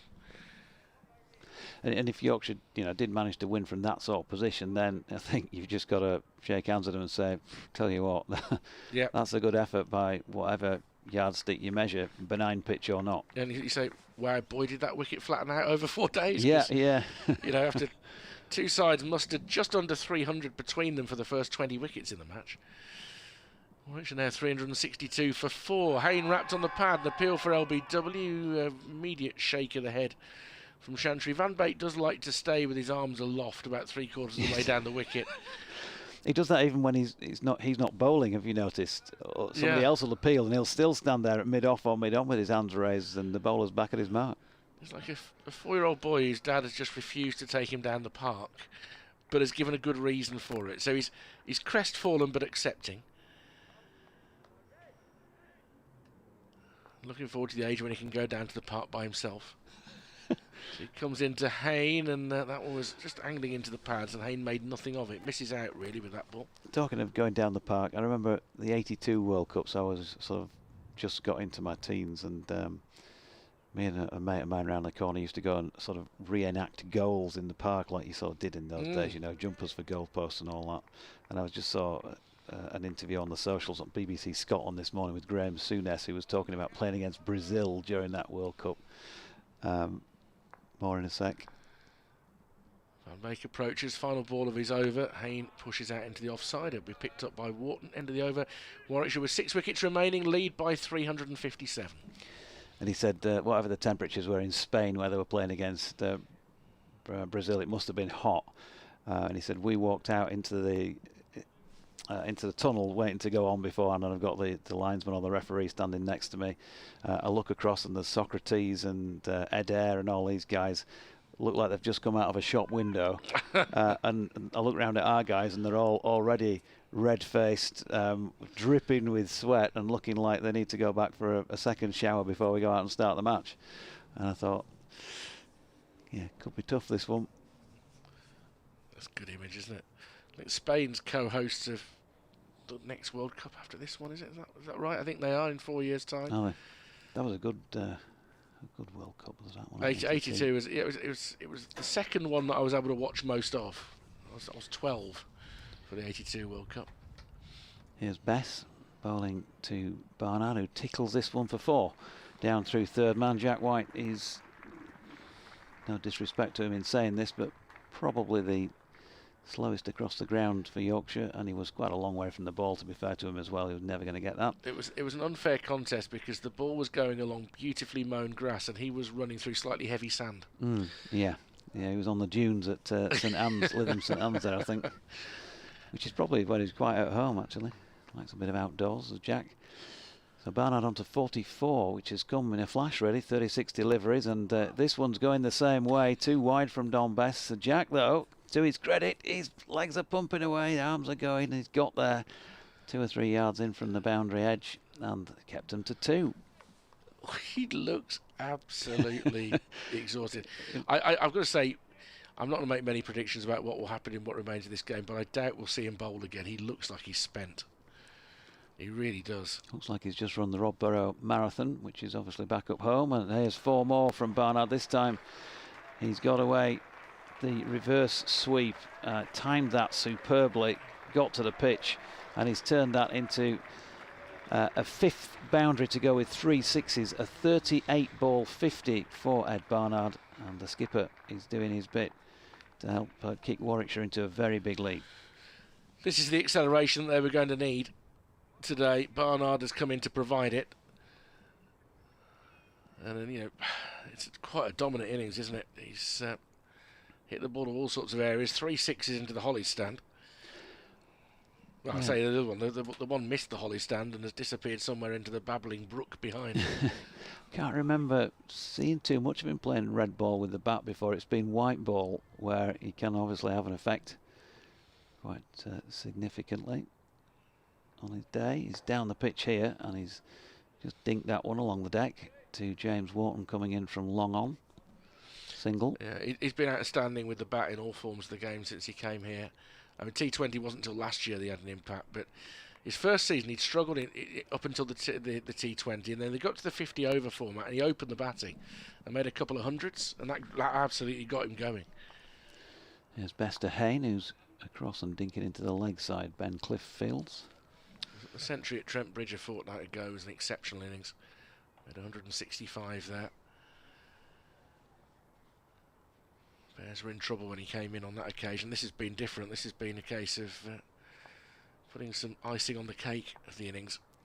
Here he is down the pitch to this best delivery, but drills it straight to Adam Lyth to complete the over at 373 for 4. 368 lead. Is he, I mean, as I say, I've not seen loads of him in red ball cricket. It must be just how the fixtures have fallen or whether he's been in teams. Is he kind of adaptable? Because I would first think Ed Barnard likes to be on the attack, as this innings would suggest. Can he sit back as well? He can do, but really he's adjusted to the modern game. He's become more aggressive over the course of the last 3 years. When you think about it, at Worcestershire he started his career as a lower order player who bowled. He'd open the bowling. He's become an outstanding batter for whom bowling is his second fiddle. He's actually bowled very well this season. We wonder whether he might underuse himself. As Van Beek begins a new over, and he's going to be hammered through extra cover. There's a chase round the boundary. Has he got his angle right? Diving stop. That's excellent from George Hill. But they'll be able to come back for 3. It's Barnard to 54, 376 for 4. Yeah, just limping a bit, having landed maybe slightly awkwardly there, George. He'll run it off. He's young. 109 runs in the session, 15 minutes to go. It really is exactly how Warwickshire would have wanted it again. Talk about winning sessions. This will be 4 sessions in a row that Warwickshire will have won. The first 7, turning the game on its head after that troubled first innings of 147 all out. As Sam Hain gets an inside edge for 4 down to long leg. That's really unlucky for Van Beek. Doesn't do an awful lot for his bowling figures. The lunch monitor's just been with our vouchers for the day. Thank you, Mel. That's good news. That's good news. Hain to 87. Closing in on a first championship century of the season. And he will not want to give it away. And that was not far away from giving it away. Just seeing the replay. It's not missed leg stump by much at all. Van Beek might be feeling a bit sore about that, as he's now going to hit the pad of Hain, and that's going to whistle down for 4 more, this time leg buys. So at least it doesn't count against his figures, but the acceleration continues. 384 for 4 now. And all of this will contribute to Warwickshire being able to pull out earlier. I want the runs on the board, and they're going to get there, you would fancy, relatively early in the afternoon session, the way things are going. And then probably go on for an extra half hour to an hour. Teams seem to do that, don't they? Yeah. When they've got enough. Back into Hain again, left alone outside off stump. Still going well. He's now just slightly under a run of ball. 75 runs off 12.4 overs. I don't know if there's a Warwickshire yardstick, but certainly Yorkshire-wise, when they're in this position, they tend to think 120 overs to, give themselves that sort of time. If you are so far in front of the game, that's been, I'd say, yeah, probably the way of things for most of the teams I've watched. Back to Hain, driven straight, finds White, who is able to go down low and pick up, and he got up like I get off of a sofa. That was, that felt sore. Yeah. He's definitely feeling a bit delicate. Yeah, I mean, it's interesting because they're potentially going to get 450 in front with considerably more overs left than that, but with the threat of rain tomorrow, so it might be 475 is the number. Hain dabs it out in the offside, thinks about a quick single. Van Beek would have made that a very short single, the way that he closed down on the ball. 384 for 4 at the end of the over. Warwickshire 379 in front of Yorkshire, but on what looks now to be a decent surface to bat on. Yeah, Beth's going to continue at the Birmingham end of the ground. It is breezy out there, but I wouldn't exaggerate the wind. It's not, it's not that strong. It's a bit gusty, or it was when I was out there for that half hour. But it's nice and warm in the sunshine, and certainly warmer than it is in the com box. I'm sure you're not one to crow about the Red Rose County, but then they've been bowled out for 84 by Middlesex today. Middlesex's victory target is 117, and they're 17 without loss. That'd be a tough defeat for Lancashire. Yeah. Low scoring game. Bess round the wicket, swept first up by Barnard down to Logan Van Beek, who's just down to our left, and he lobs the ball back with 1 run added. So everybody's made some sort of contribution for Warwickshire in this second innings. Yates 81, Alex Davies first to go with 38, Mosley 70, Bo Webster 32, and this pair both with half centuries, and Sam Hain closing in on a century here as he drops this latest delivery out into the offside and moves to 88 with a single. The game at Cardiff looks like it's going to be a beauty. Somerset 134 for 9 now in their second innings, but that's a lead of 260. So it'll take some getting, I think. That's a good recovery from 30 odd for 6. Oh, Barnard sweeps and misses. There's a stifled appeal from Bairstow. Not out, says Russell Warren. Yeah, I mean, because Bess is coming from round the wicket, that's pitched a good foot outside leg stump. Did you see the hat-trick? I watched the highlights of the hat-trick. Yeah, I mean, good lad. What a feat on your debut. Bess is in. Good use of feet this time by Barnard, who gets down and plays that along the deck to long on, where James Wharton is a little over-exuberant with the throw. George Hill backing up. No extra runs. Norton got the hat-trick. He's the rare thing. He's a bespectacled cricketer. And I'm not sure whether he bowls with them on, but I think he bats with them on. I mean, I'm going to say the LBW for the hat-trick. It was close. It's close. Best bowls. Hain defends, and there's one to come in the over. Yeah, the celebration. Oh, that was something. He was off round various Cardiff postcodes. We call it a semi-Imran to here. He didn't do the full loop of the ground. He was on his way. There's Bess again. He's over the wicket to Hain, who defends once more to complete the 103rd over of this Warwickshire second innings at 387 for 4. What's really nice is he's a kid from Abergavenny, and that makes it all the sweeter. Just comes from the valleys, making his debut at the age of 19. First championship hat-trick on debut since 1906. I mean, yeah, that's a nice bit of history, isn't it? Something that hasn't been done for 120 years. Yeah, fantastic. 387 for 4. We will have certainly 2 more overs before lunch. Hopefully 3, because the over rate could do with it. We've had 26 overs this morning, 120 for 1. Warwickshire have added. So the run rate now above 4.5 for the morning. As Barnard is going to guide this down to third man for 4. Just lovely control. Gets his bat over the top of the ball. And 4 more. He has raced to 60. 391 for 4. Van Beek doesn't quite know where to put the ball here. Not quite sure whether it's going to be Hain or Van Beek who gets to the ton first. It's 1 for 79 at the moment. Yeah, it is going to be tight. Hain's innings is really interesting in a score of this size that's been scored at nearly 4 and over. 88 off 211, but they've been able to play around him, haven't they? Yates, 81, fairly bright. Mosley, a quick 70, and now Barnard scoring at a prodigious rate as he waits for the next ball, pushes out into the offside. They think about a quick single, but Wharton, to his credit, is very, very quickly in.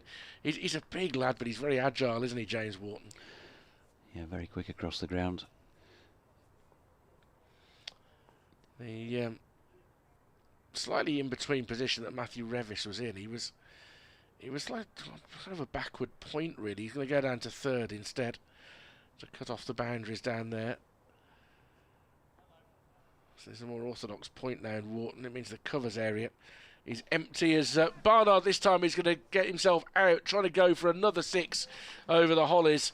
Slightly misjudged by the fielder. In the end, he had to dive forward to make sure he took the catch.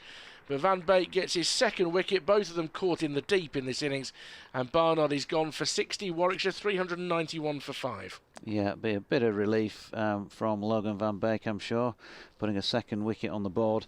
It's been at a cost, though, and Barnard, he did a little more, really, than just have a little jab at that, which was what cost him his wicket, ultimately. Had he gone at the ball, I'm sure it would have lofted it over the top of Van Beek. But yeah, he sort of punted it up in the air. Not of Van Beek, of the catcher, who was. Good question, actually. Who was? Who was? Yeah, a deep backward square leg. Who was a deep backward square leg? Anyway, it was well taken in the end, as you say. I think he slightly misjudged it. Maybe it was in the light or whatever. Ben Cliff's walking off back down that way, so perhaps it was Ben who took the catch. 391 for 5 is the short-term outcome, and Logan Van Beek 2 for 79. But really, at this stage, Yorkshire, well, they've gone obviously very much on the defensive because they've been leaking the runs. It's not what they would have wanted again this morning, and as Richard just called a few minutes ago, very much Warwickshire's session once again. Logan Van Beek's taken 4 wickets in the match. It's been an adventure along the way, but 3 sixes in that innings. He was going for a 4th. Ed Barnard. His side are in a very good position. Very different moment for Zen Malik to come into. He was very obdurate in the first innings, but didn't get very far. But he was only one of only 3 bears to make double figures in the first innings. Again, an example of how much this match has changed. It was Ben Cliff who took the catch in the deep, by the way, to give Van Beek that wicket. So Zen Malik, slightly awkward period of time now before the interval to come out to bat.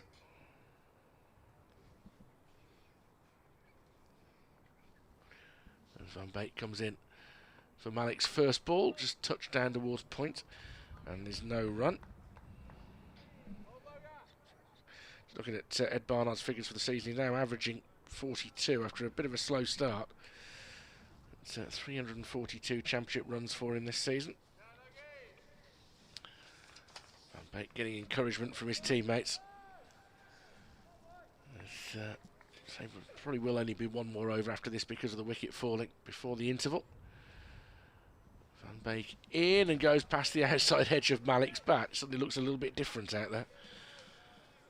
Through to the keeper. So effectively 386 for 5, if you like, in terms of the lead. The lunch monitor is back actually with her own lunch today. What is the main meal today? Roast turkey. Okay. Happy Christmas. I don't think she wants to eat with us. She likes to get hers done first. Well, you're sociable. You ate with a lot of people yesterday. I'll probably end up back up here as Van Beek bowls, and he's wrapped Malik on the gloves, and it jumps up in the air and lands about 8 feet to his right. Nobody in a distance to be able to catch that. And Zen Malik, having watched the Bears batting merrily all morning and adding 124 runs to their overnight total, is probably asking Sam Hain, what's going on out here? I dare say there's a few of the Yorkie batters will be thinking, no, not now. Not now. The opposition are miles in front and still 5 down. But there's another heavy roller to go on again, of course. They have had the advantage, the Bears, of having a good rest as well in terms of the bowlers. They've now beyond 24 hours since they last had a bowl. And if it ends up being somewhere around 2:30, 3 o'clock, who knows? Could be 3:30, whatever it is. They will be rested up, and they've got 6 seamers available to them. Deep attack. Yeah. Got to factor in a second new ball, of course, tomorrow if they need it, which is one of those things that they take into account when thinking about time. Here's Bess. And the bowling to Hain, who drops that out into the offside. It's 2 days running that Mel's come back with a lunch, and it just gets your senses flaring, doesn't it? Mm. You can smell the food as it wafts across. It's a big commentary box. But yeah. She's trying to eat. You can notice she's trying to eat more quietly. She's trying for us not to hear the cutlery against the crockery today after yesterday. There you go. Wow. So, Johnny Bairstow's, we've had a pause because Bairstow's just come out from the back of the stumps to speak to Bess about something after that first delivery, and Hain turns this delivery square on the leg side, no run. I think he was talking to him about how they absolutely make sure this is the last over before lunch.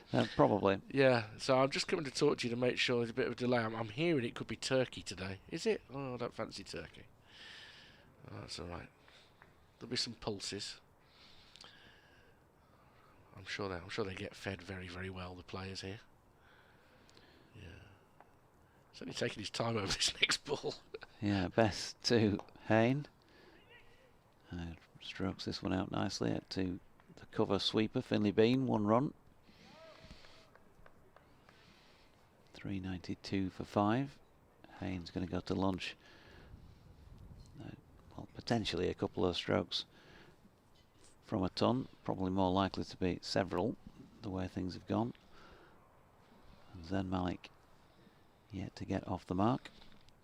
It's his 3rd innings of 88 or more in the championship this season without having got to 100 yet. So he ran out of partners on one occasion. Malik then, right-handed, waits as Bess comes over the wicket to him. Nice little turn of the ball backward of square, but Cliff was on hand to field. 1 o'clock has ticked over.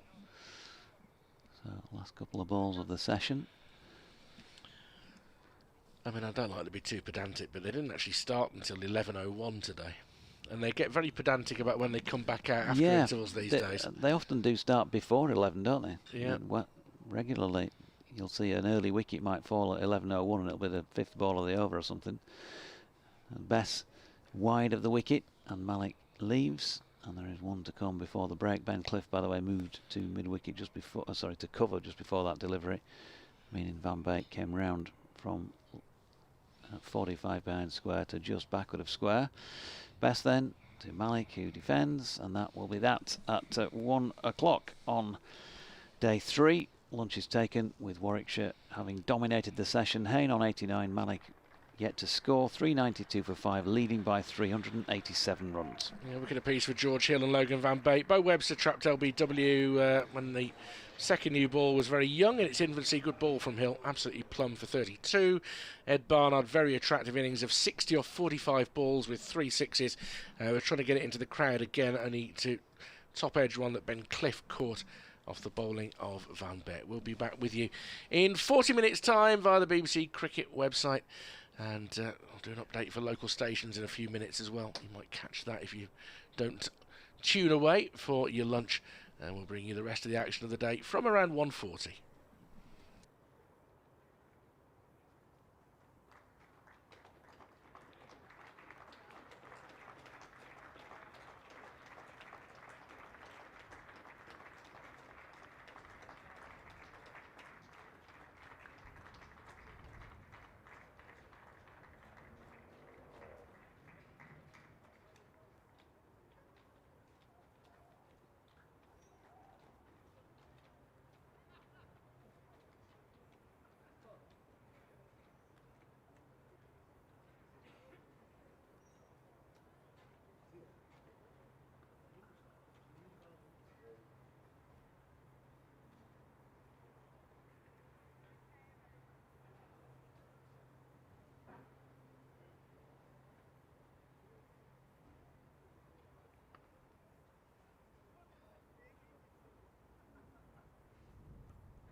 This is Richard Wilford at Edgbaston, where Warwickshire have built themselves into a commanding position on day 3 of the championship match against Yorkshire, adding 125 runs to their overnight total for the loss of just 2 more wickets. Bo Webster trapped LBW by George Hill for 32.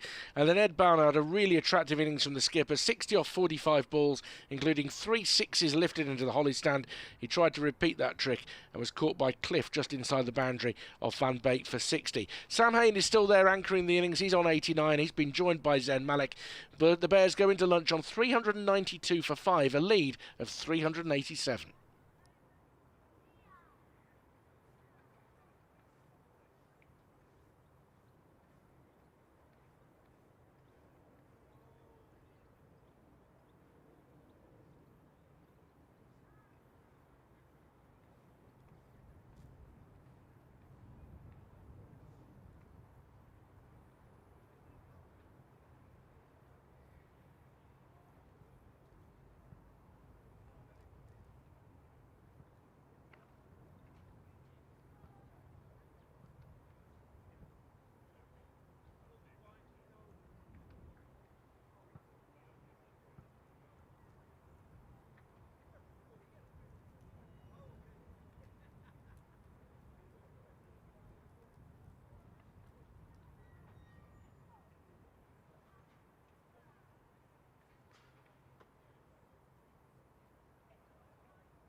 Once again, welcome back to Edgbaston.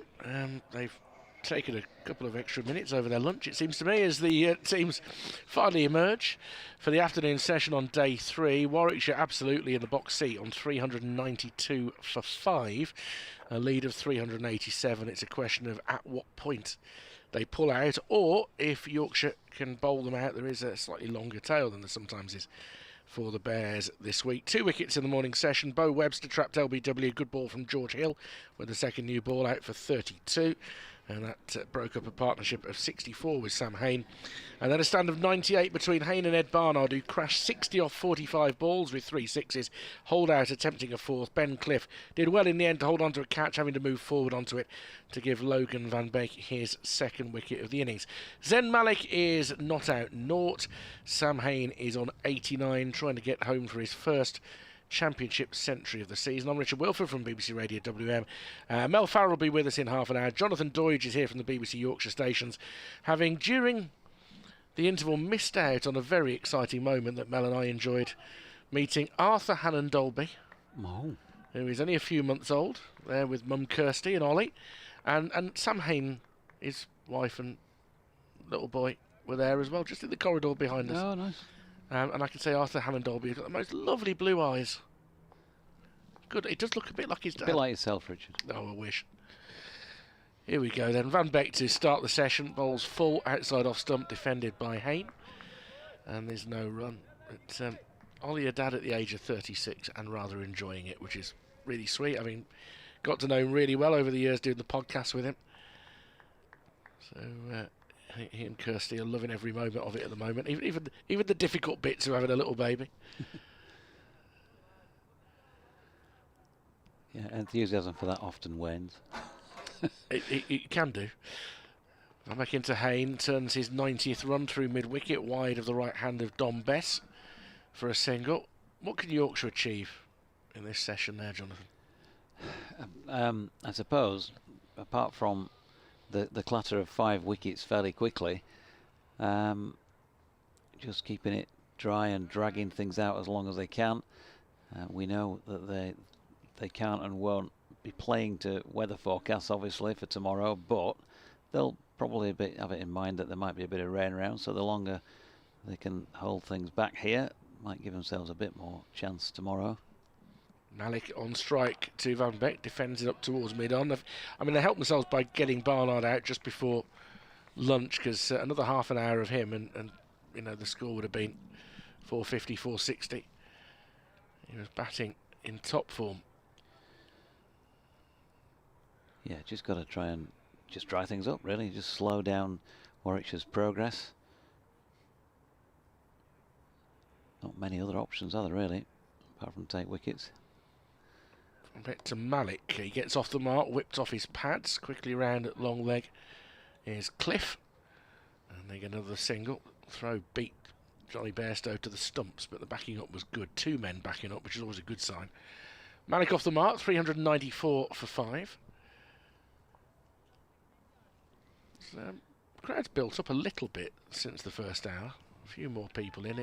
It's jacket on weather. We're not going to see the fella who was topless yesterday for the afternoon session. You'd have to be pretty keen. Could have been Yorkshire Steve, that. Ball left alone outside off stump by Hain. He was an amply proportioned gentleman. It could be Yorkshire Steve. He's often topless. He follows Yorkshire around everywhere. And he has actually been asked to put his top on at a couple of grounds this season. I've noted. There's a sign. I'm trying to remember what the sign says. There's a sign at Chelmsford about such things in the pavilion. I've got a feeling I took a photo of it last season. I'll have a look in a minute.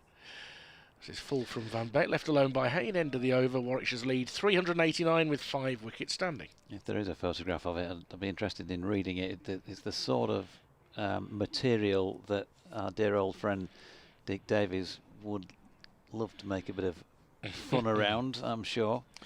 It was expressed in a really weird way, and I'm trying to remember which month it was that I was there now.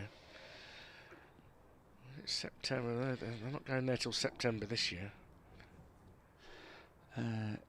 Yorkshire don't go there at all this year, unless they pick them up in a competition of other means, but don't think there's a Chelmsford Championship game. As Bess just getting loose with a few to Harry Brook. And it's going to be Zen Malik on strike then. A slip in place. They've ringed it with the exception of a sweeper midway out either side on the boundary edge. Ben Cliff with a useful diving stop to his right to the first ball, which was driven quite firmly by Zen Malik.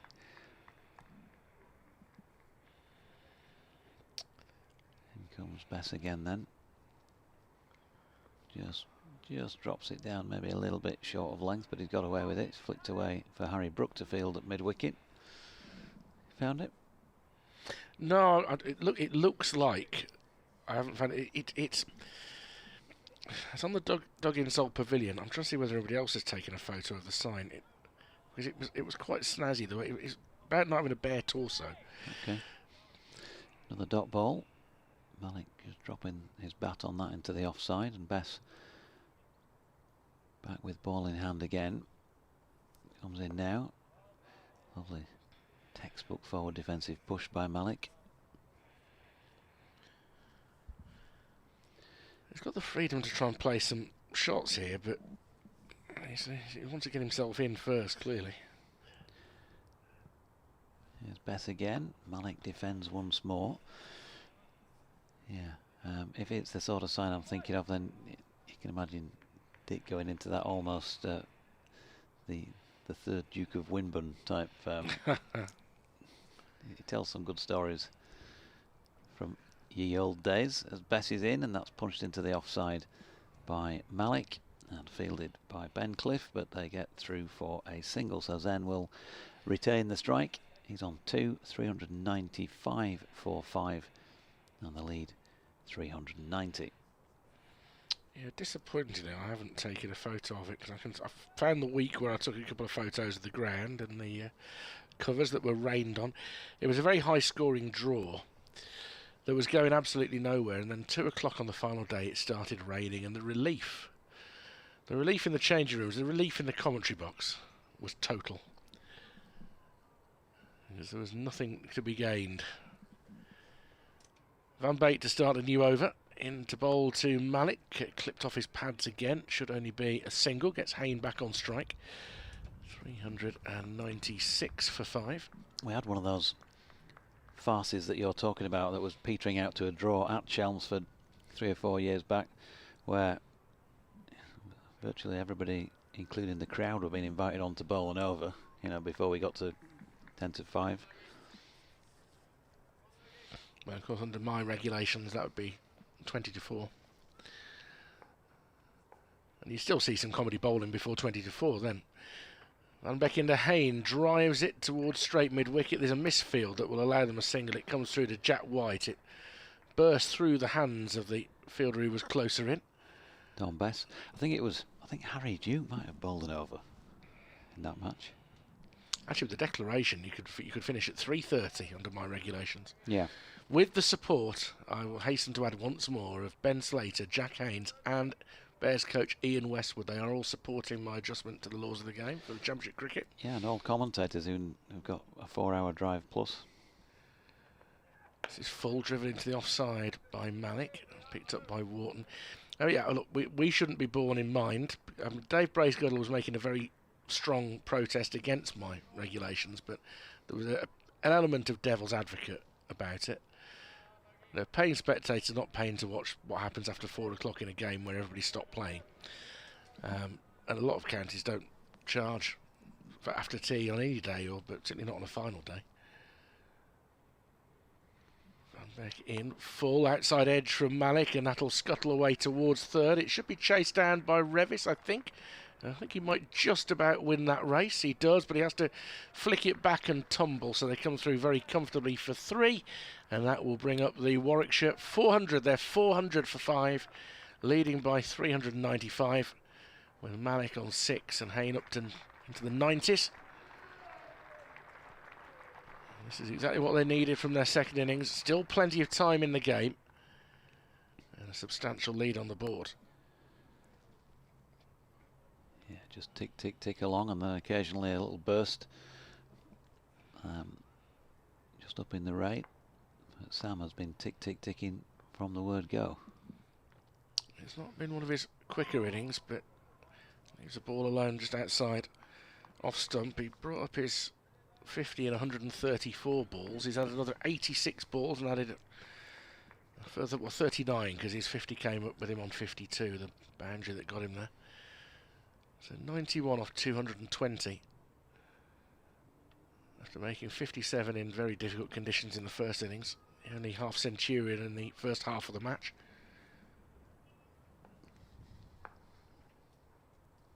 Back in once more to him, and Hain covers up off stump, defends into the offside.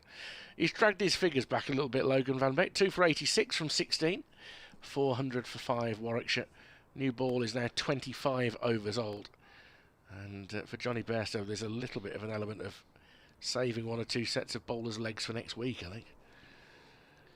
Yes, for the visit to Headingley of Surrey. Churchy and the boys.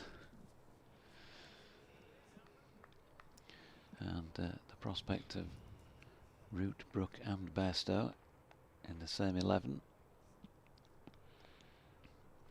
But there's a few of those around in the Surrey 11 as well. Here is Don Bess at the Birmingham end of the ground. Balls to Malik, and that's dinked away into the leg side. No run. So is Brook definitely playing both these games? Yep. So that'll be more Championship cricket than he played last season. Played 1 game, didn't he, last season? Yeah, good memory if that's great. I was going to say 1 or 2. Okay. Here is Bess. That's dropped into the pitch by Malik. It was much less memory and much more looking in the cricket Oh, right. annual yesterday. Well, if that's facts, yeah. that's facts. That's facts. One game and I'm just saying that's not memory. And didn't bowl, so he's bowled a lot more already this season. Bess is in. That's played nicely by Malik up to mid-on. James Wharton fields 1 run. And I fancy we haven't seen the last of him with the ball. I would not be surprised to see him have another little spell yet. Yeah. I think there will be an element of, look, we're so far behind in the game now. How much more do we need to bowl Jack and George in particular? Because all things being equal, they will be required against Surrey next week. Jack's played, I think, all the way through, barring that half match where he was out with food poisoning at Headingley against Hampshire. That's wide of off stump from Bess and left by Hain.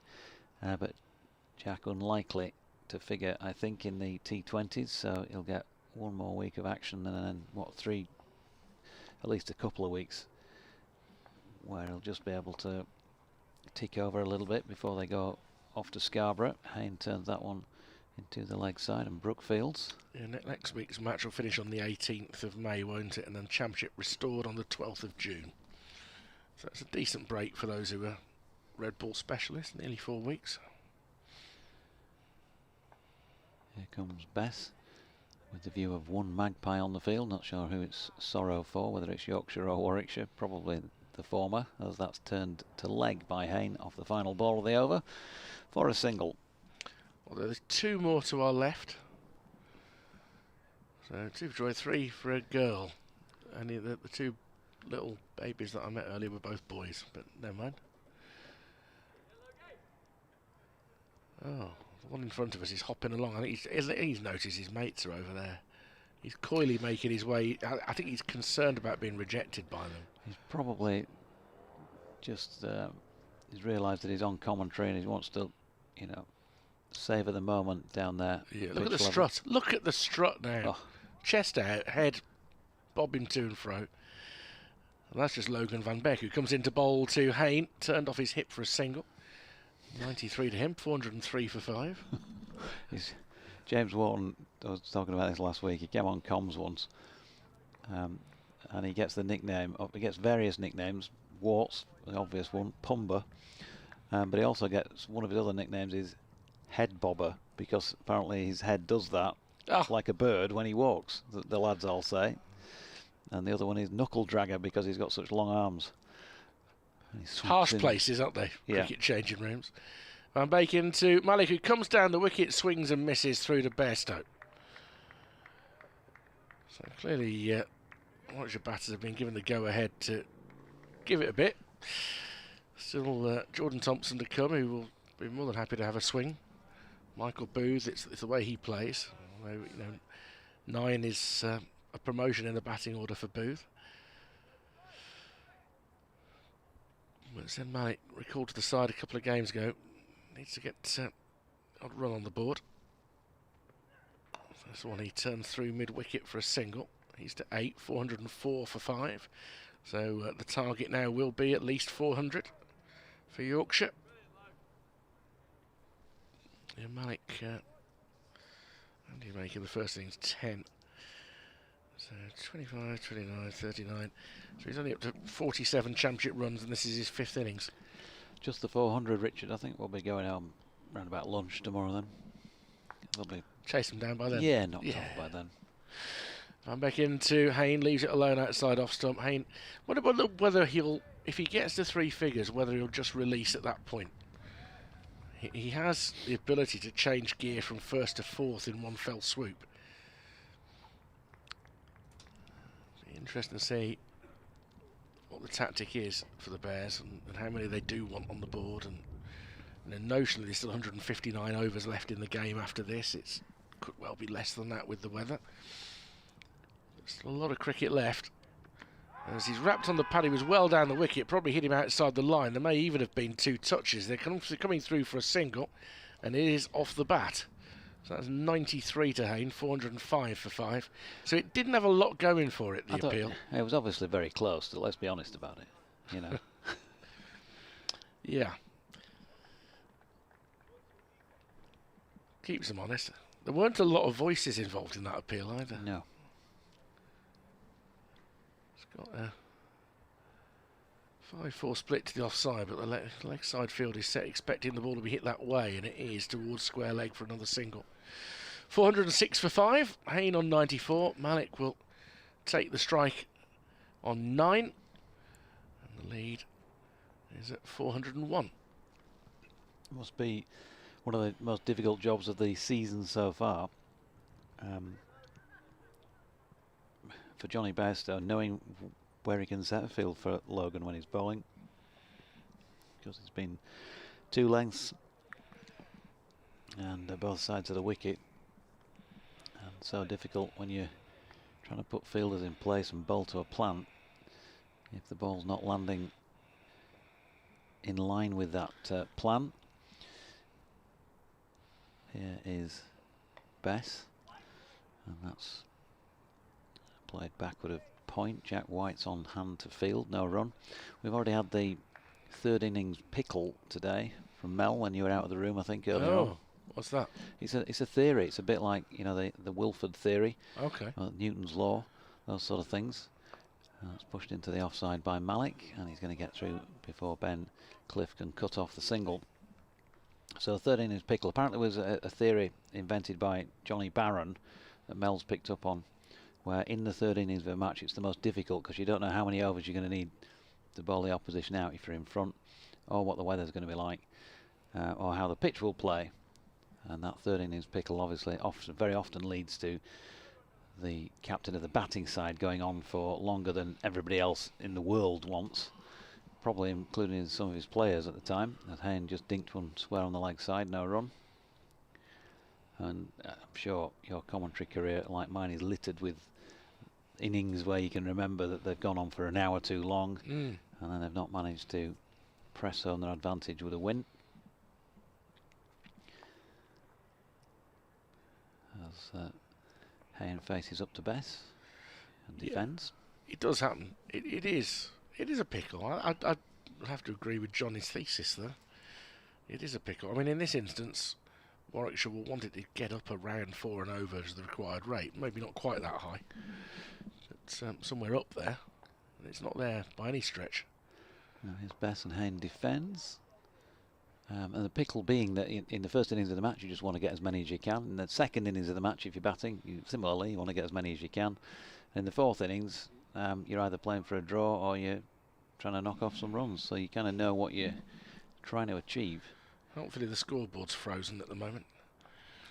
Yeah, Bess bowls. Hain turns it square on the leg side, and that will complete the 111th over of this Warwickshire second innings. A lead of 401 at 4:06 for 5. Yeah, I think they are at 4:07. Yeah, Malik scored his 10th run during that over, but Don Bess's 18th over just hasn't hit the record books just yet. So we are frozen. The on-screen scoreboard isn't helping, but it is up to date on the BBC Cricket page. Excitement brewing at Old Trafford. Middlesex needing 117 to beat Lancashire. A 66 for 4 in the 12th. So that could go anywhere. Ben Stokes has opened the bowling again for Durham against Worcestershire in the second innings. Worcestershire 36 without loss, lead by 76. Interesting day in Division 2 as the first ball of a new over from Van Beek is driven by Malik towards the short mid-on. And there's no run. I have to keep a note of the score now.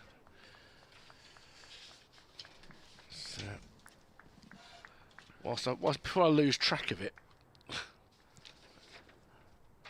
whilst the scoreboard gets stuck in a Sunday malaise. So we've got 4:07. As in comes Van Beek to Malik, who beats the outside edge. Goes through to Bairstow. Hain 94, Malik 10. That's where I reckon we are at the moment. I'm going with you. It's easier. We won't argue about it. Well, in a minute, in a few minutes' time, it'll be Mel's turn. I'll have to hand over scoring responsibilities to her. And she'll do it really, really immaculately and make mine look awful. Hopefully it won't happen for too long. As Van Beek is driven nicely into the offside by Malik, although not with any real timing. And they'll come through for 2. Takes him to 12. 409 for 5. Taking the score off the TV feed whilst they try and sort it. I can imagine the scorers at the moment are exchanging pleasantries about what's going on with the computer system. Is it another computer says no moment? Van Beek sees Bess written on the scoreboard.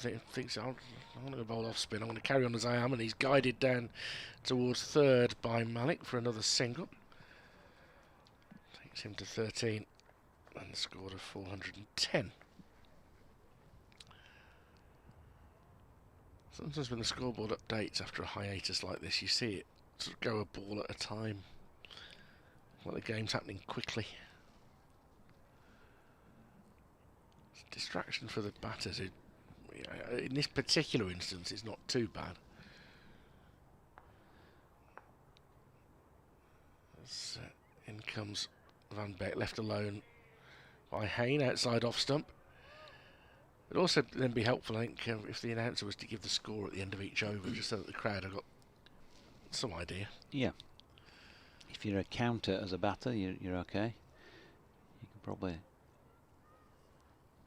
help guide him in the right direction. No, I've got a 2 there, third ball. I'm on 96 actually, pal. At least we get a clue these days when it's 2 balls to go, because the umpires visibly signal to each other. Oh, it's updated as Van Beek is in, driven by Hain, and Van Beek does well to reach down and take the pace off that at some expense to his fingertips. And he just rubs them in his hand. That is the end of the over. 410 for 5. Hain 94, Malik 13. This pair so far have added 19 for the 6th wicket, and from Yorkshire's point of view, it has gone nice and quiet. In that nothing is happening terribly quickly since the interval. Don Bess then in the Birmingham sunshine to continue at the Birmingham end. I can confirm, I know you've been waiting with bated breath, having mentioned that Gail Hill was competing in a half marathon this morning. She has completed, and she was in a pretty awful state with the lurgy, let's call it, this week. So, I mean, well done for even doing it, even if you were feeling fantastic, but doubly well done for that, Gail, if you're with us. As Bess is in, and that's pushed into the offside by Malik and fielded by Adam Lythe. No run. She's given me her time. I'm not sure I'll pass that on, but what I will say is, because you might not want me to, but what I will say is that I think that's world record. Very World good. record pace for Gail. It'd be the world record over what distance, though? Yeah. Oh, well done, and she's raising money as well. Last week there was the, I think it was the Birmingham Half Marathon. A few weeks back when I was in Hove, that was the weekend of the Brighton Marathon. Felt a bit sorry for them. Actually, we're having a potential ball change here, so you're missing nothing. I felt a bit sorry for them because the first 3 days of that match, it was blowing a gale in Brighton, and it was particularly vigorous, as you can imagine, on the seafront. And an awful lot of the Brighton Marathon is along the seafront, and it would have been a crosswind of 35 to 40 miles an hour, which is, to coin the word that Mel and I were enjoying yesterday, suboptimal. Yeah, it was similar last September when I was last down there. It was horrendous, the wind coming in from the west. I mean, there was the danger signs up on the beach and all that. The waves really were crashing in. I took a few videos and posted them actually from the trip down. It was an awful week. Wasn't a week to go up on that tower then? Definitely not. Well, it's been closed down, hasn't it, as well? It had been before that, I think, as Bess is in, and that's Malik giving him the bugle. 4 runs out over Cow Corner, which he was entitled to play. There's nobody in that area of the field, and Bess, well, a look of disdain and maybe disappointment. And that takes Malik to 17. Yeah, I'm not sure he was in total control of that shot, if I'm honest with you. No, I'd probably agree. Maybe partly went there because of that, but he'll be thankful it did, because it split the gap really between the two men who were out in the deep. Nowhere near anybody getting their mitts on it. 414 for 5, a lead of 409. And Bess in again. Ooh, good delivery this time as the beating of the outside edge of Malik's bat. Johnny Bairstow can't hang on.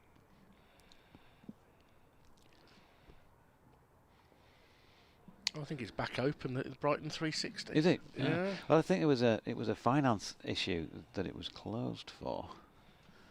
Okay. From what I can remember, as that is worked into the leg side and fielded by Harry Brook, and there is no run. I do some shifts for another news service which does a local station down there, and I seem to think it was something to do with finance last year, as that was played out square on the offside and Jack White does the fielding.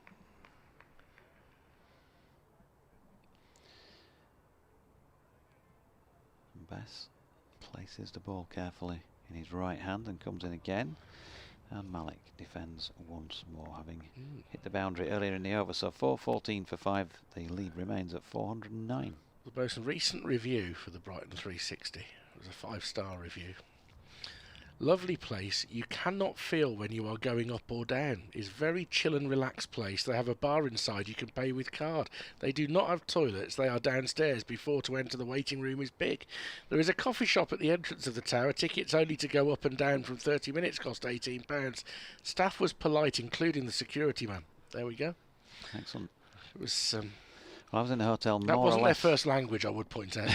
That was just across to the left from the hotel I was staying in on the front there. First ball of a new over, defended into the offside. Oh, well, I think you were probably staying in the hotel that the Warwickshire players were staying in, then, if it was literally on the front. Yeah, Armageddon skies I remember for a lot of that week. Yeah, and I was not too far away, just round the corner. It's a chain I'd never heard of before, but it is a chain. It gave me some memorable moments that week, not least the first morning when I went to open the curtains and they landed on my feet. That's Van Beek is into bowl to Hain round the corner for a single. That's been the most regular shot he's played today. He's on 95. That reminds me of an experience in the Piccadilly Circus area. I stayed in a hotel in London once working down there, and I got in bed and there was a kind of, I've been laying in bed trying to get to sleep like you do, 10 minutes or whatever, thinking that's something a bit strange.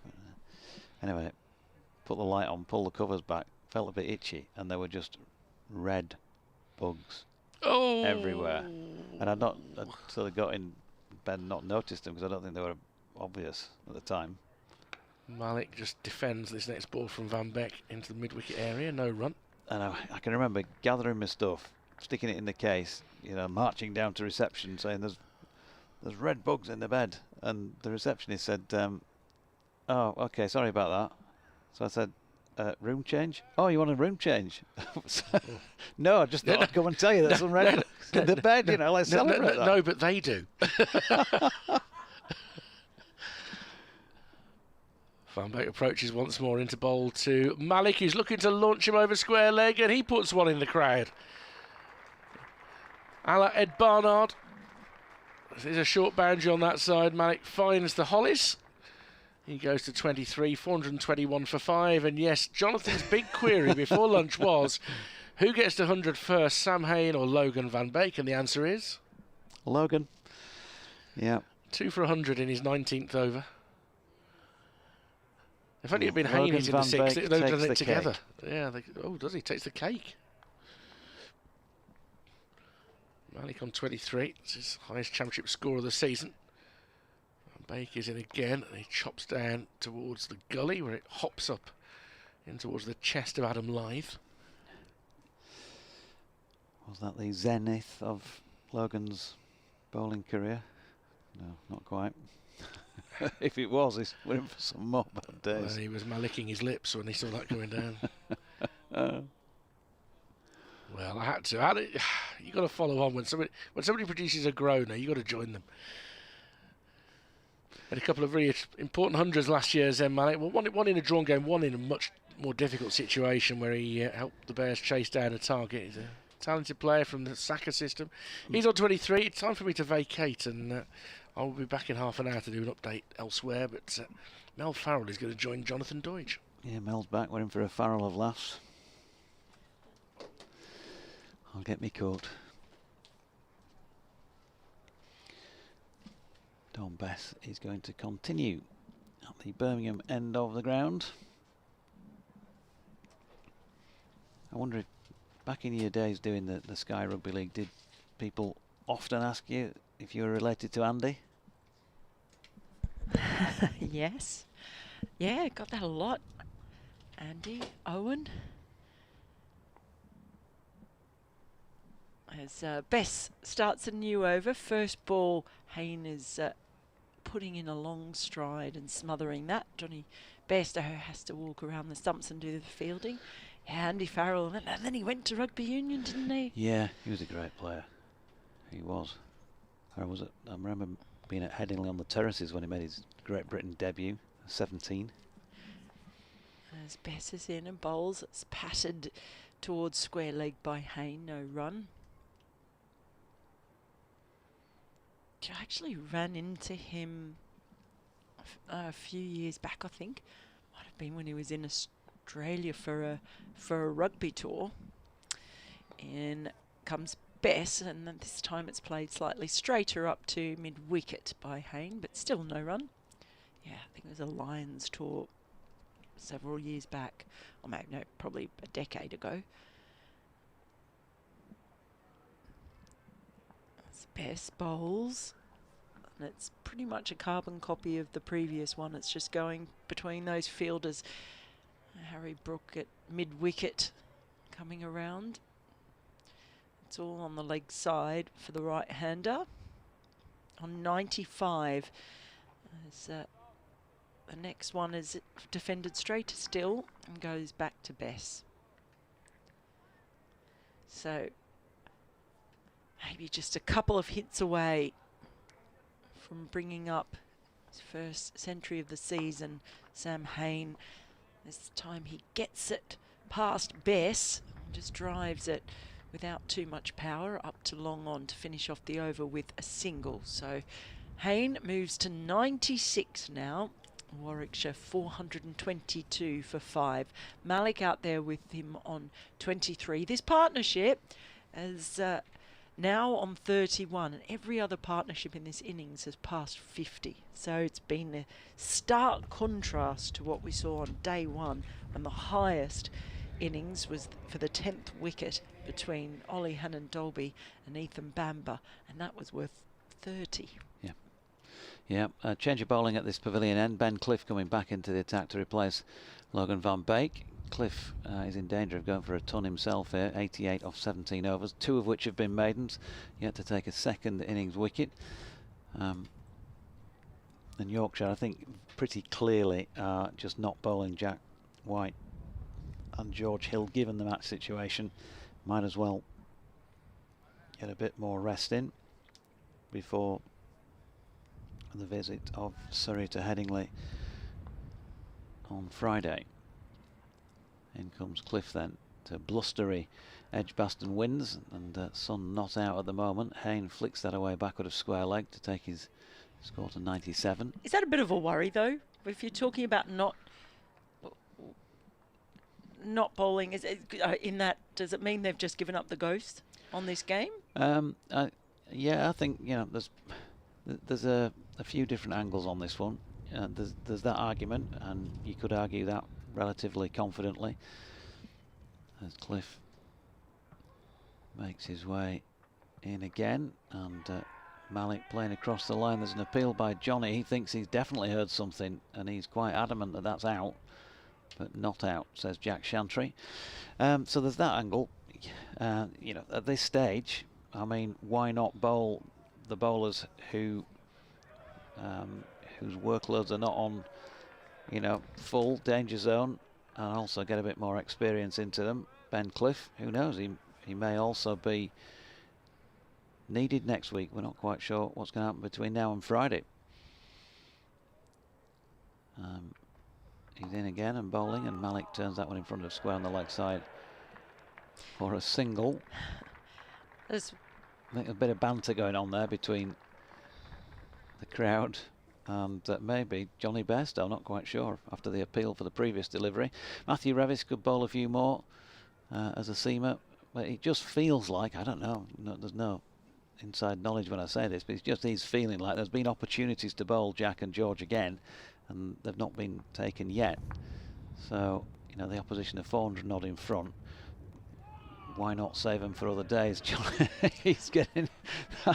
Well, yeah, no, so I Johnny's get that. taken that and he's put his hands up to his head as if that was close. He's just having a bit of banter with the crowd, and he's he's wandering over and looking in their direction as well as he claps his hands together.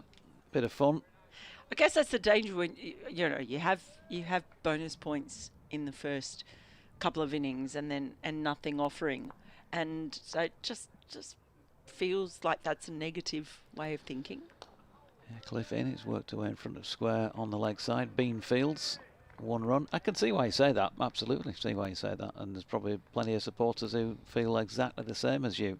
I can also see the other side of the coin, that, you know, come Friday, if they bowl another 7-8 overs here, they're still able to rest until Friday, so loads of people will be laughing at that, but if they do, but there's a danger of one of them pulling up with an injury, and that's the key, isn't it, really? It's to avoid getting injured when you're going to be needed on what will be a bigger day now than this, because Yorkshire's chances of winning this game are slim to non-existent, and that's been slashed away backward of point for 4 runs. So 424 now the lead, 429 for 5. Malik finishes the over on 28, and Sam Hain is within potentially 1 stroke of another 100 in first class cricket. Well, the bowlers are not going to win it for them now. No. The only thing that could possibly win it for them is if there is some miraculous Harry Brook double century that comes supported in by quick Johnny time. Bairstow with a ton and a good start as well. Yeah, which could happen. You know, it's so. I guess you're sort of saying, well, your bowlers aren't going to be the ones who win it now. But what it just has done is it just gives complete control of this match to Warwickshire. It's all in their hands now. The bowlers will have a job to do later, but they will get to dictate, I suspect, at exactly what moment. And it might even be earlier than originally thought. As Best starts another over, he's bowling over the wicket and pushing across Hain, and he just lets that one go into the gloves of Johnny Bairstow.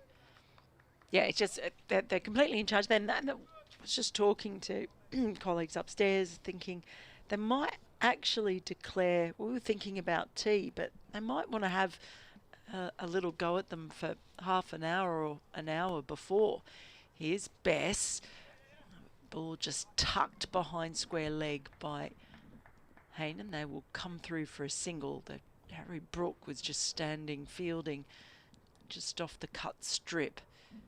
That very sort of, he's still there now. He's about 2 metres away from, even less now as he widens his legs from the pitch.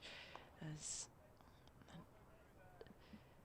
Bess bowls and Malik drives on the onside. It gets past a diving field up straight mid-wicket, but there's back up behind him. So we saw this yesterday, sort of fielders on either side of the pitch, very close in sort of those silly mid-off, mid-on positions. As Hain just turns the next one around the corner, and it's fielded at square leg. Yeah, funky fields. Definitely some funky fields. Yeah, not a term I like, actually, really. Next ball's driven straight back to Bess, who stops it, and then Harry picks it up and gives it a bit of a shine. Well, it was the Shane Warne sort of, I guess, phrase that he came up with, wasn't it? Was it his in the first place? Yeah. Here's Bess, and that's a full ball that's blocked out by Hain.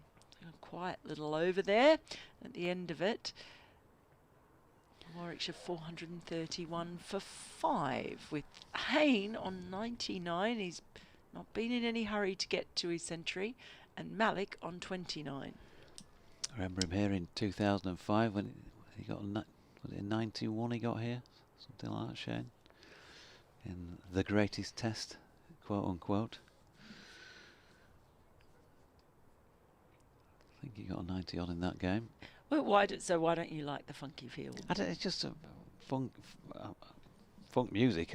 Yeah, I like that. That funky. Well, I mean, what's funky got to do with cricket? It's nothing. Here is Ben Cliff bowling, and that's dropped into the offside by Malik, and there is no run. It's one of those phrases that somebody says, and then all of a sudden everybody's saying it. What, like Bad's ball? Yeah.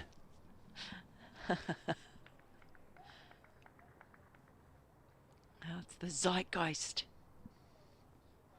Ben Cliff then searching for a first wicket of the contest. Not the contest, of the innings, I should say. That's full and defended by Malik. Back to the boot of the bowler. No run. Yeah, sometimes things just irritate you, don't they? Really? I just think everybody seems to be saying funky fields. It's just, surely it's an unorthodox field, isn't it, really? Well, yeah. Can we not? We can have other words besides orthodox. We'll Oh, get out probably just been an old.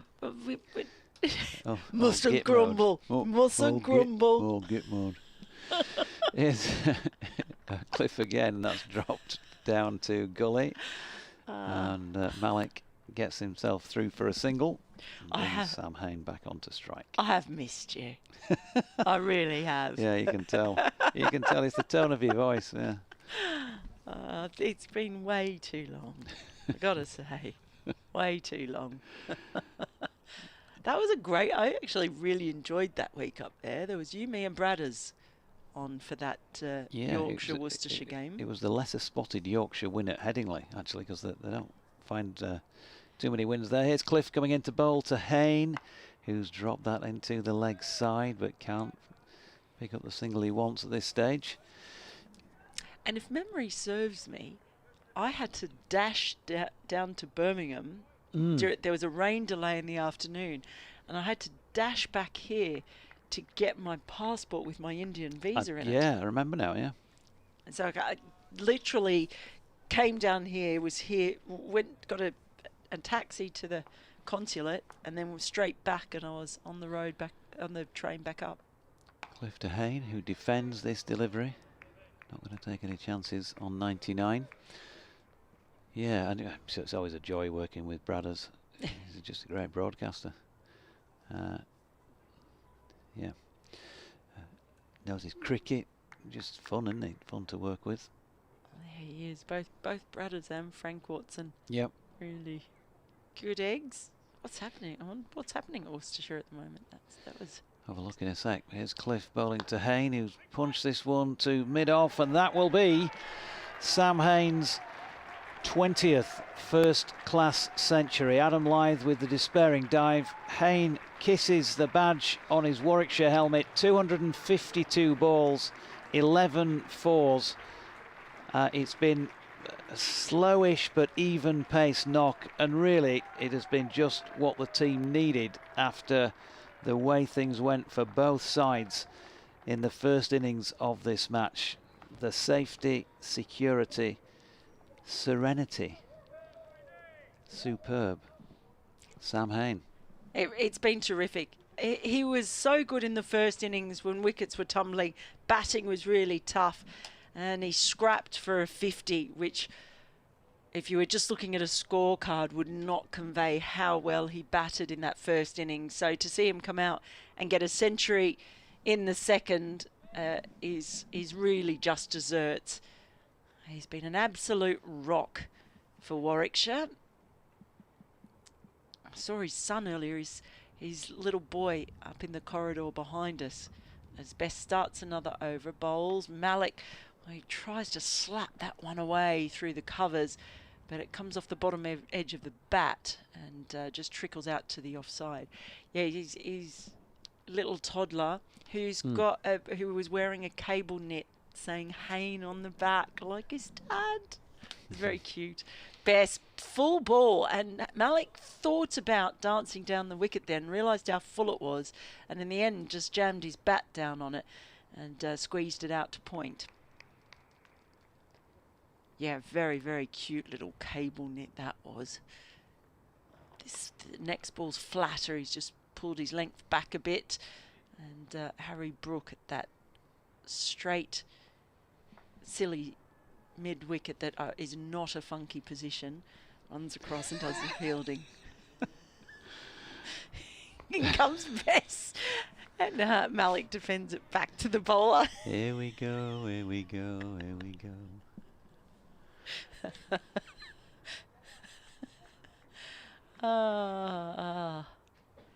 It's a sleepy old afternoon, Sunday afternoon, isn't it? Bess in bowls and Malik leans back and slaps that one away down to deep point where there is a sweeper. I'll come through for a single. There's just sometimes I think that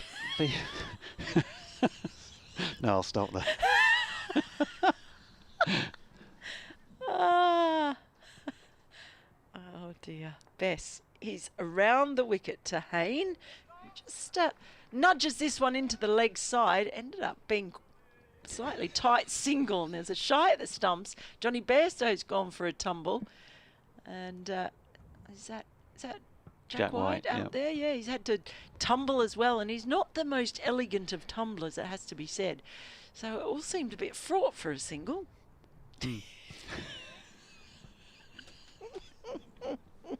But I'm just saying that I don't work. I'm not a member of the Collins or Oxford family, but in the dictionary there are words such as interesting, unorthodox, unusual that have been tripped out for generation after generation, and suddenly we have to use funky in its place, and everybody uses it every time. There's not a ring field with 3 slips, and an offside sweeper or whatever it might be, or 3 slips and a fine leg. So you could describe a lot of fields that are set in cricket as funky then. Just why?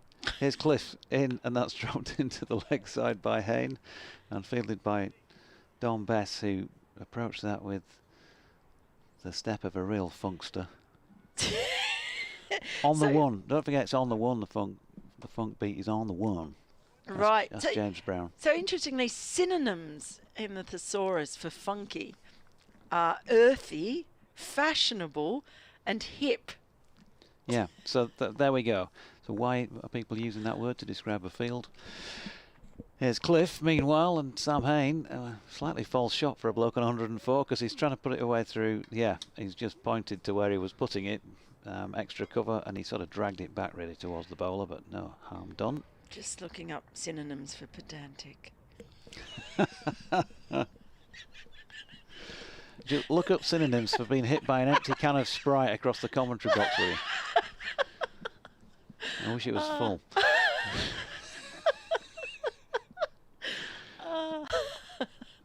Here comes Cliff. He was on 100.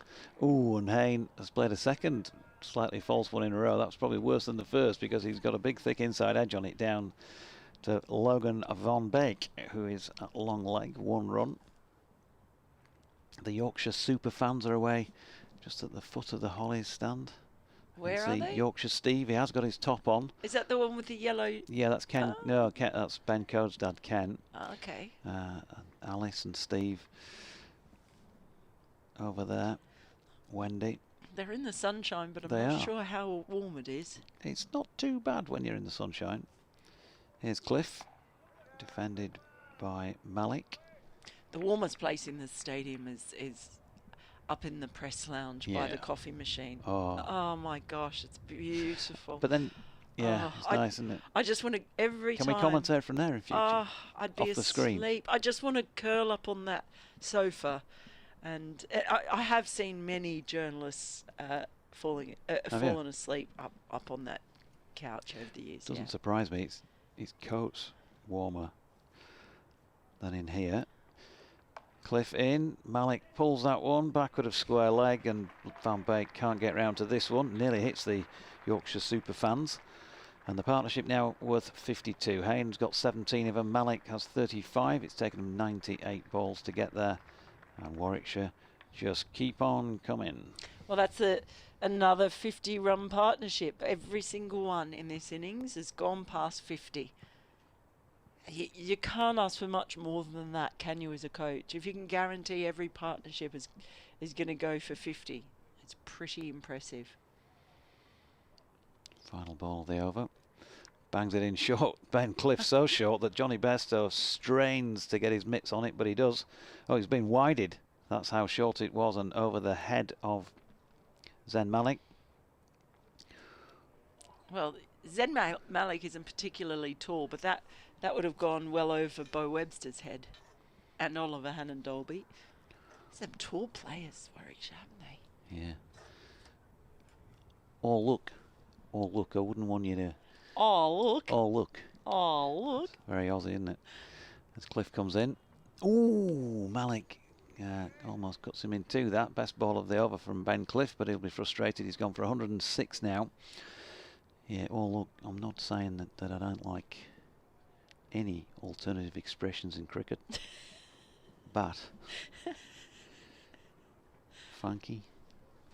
You can see those partnerships if you're watching the live stream, just how good they've all been. Yeah, okay, I'll take your point. It's just one of those things now that You've got to say. Well, you don't have to say it, but... Like maximum. Well, see, that's the one that I don't like. Oh, so you're pedantic about that, aren't you? That's what I don't like. Yes, that's a fair point. Like you said, we've all got our things. I'm not a fan of the maximum. It definitely doesn't... No, I'm not either. work for me. Right, another over from Dom Bess Beckons, and Hain waits, calmly pushes the ball back down the pitch to the bowler. I've got two fielders out on the leg side, long on and deep mid wicket for Hain, and a deep cover as well. He goes down the track. Well, that fielder long on can't do anything about it, and the mid off was up. That's gone for 4. Just down the track, booming drive. See you later.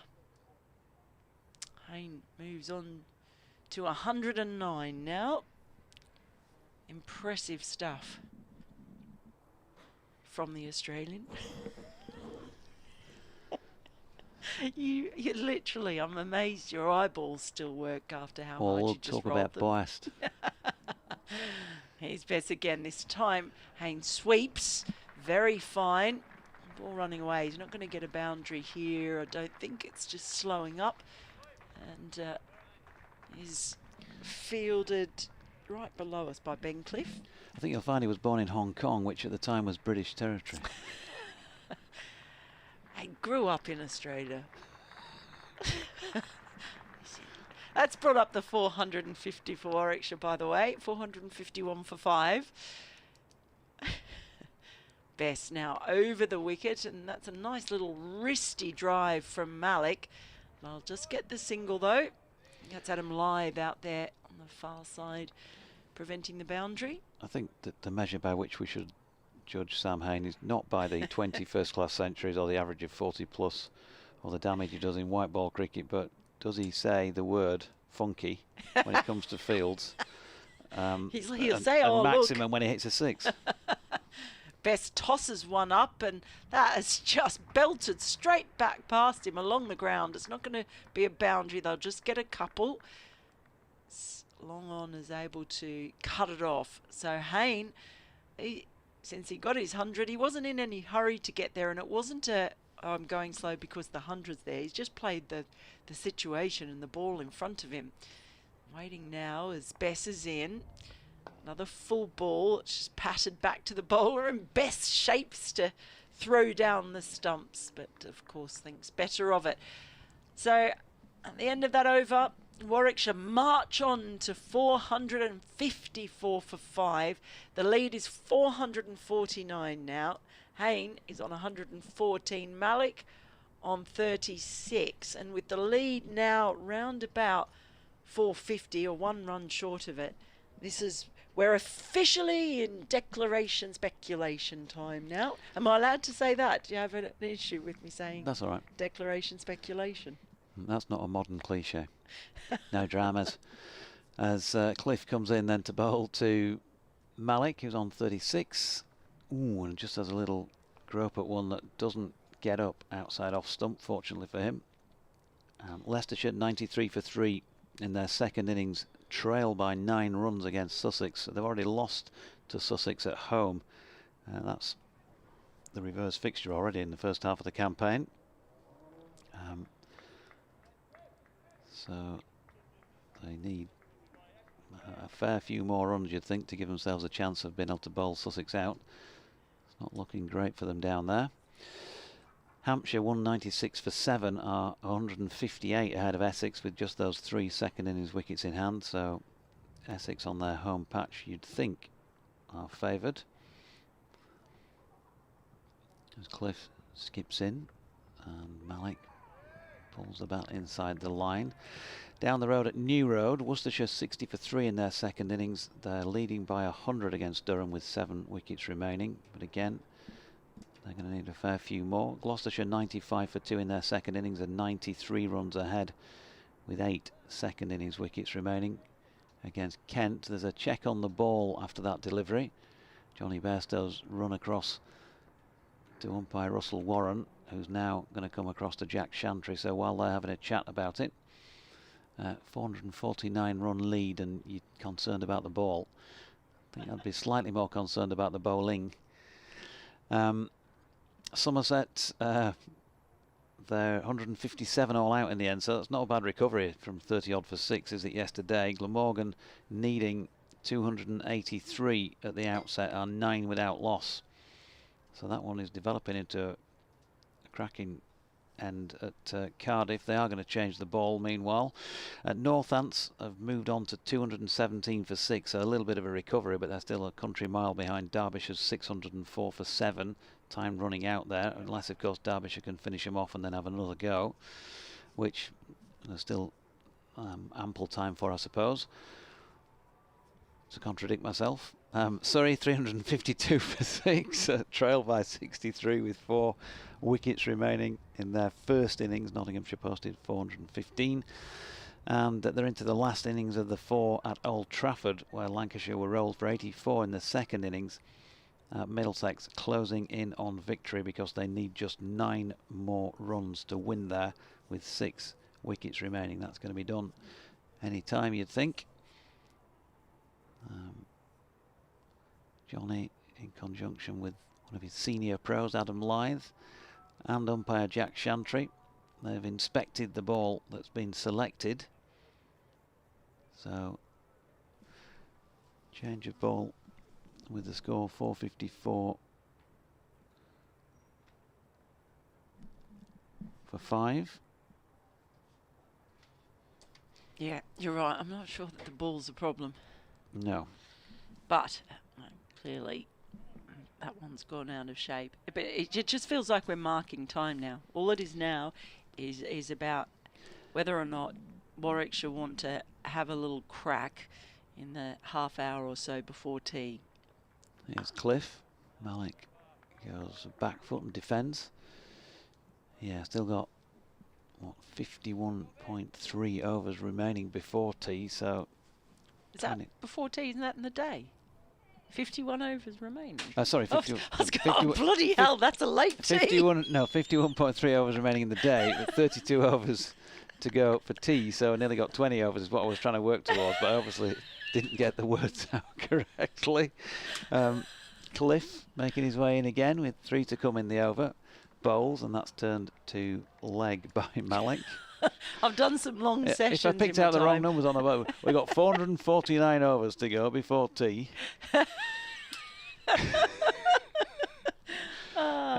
Zen Malik's made 261 off 36 balls. and Ben Cliff's got figures of 20.4 for 106.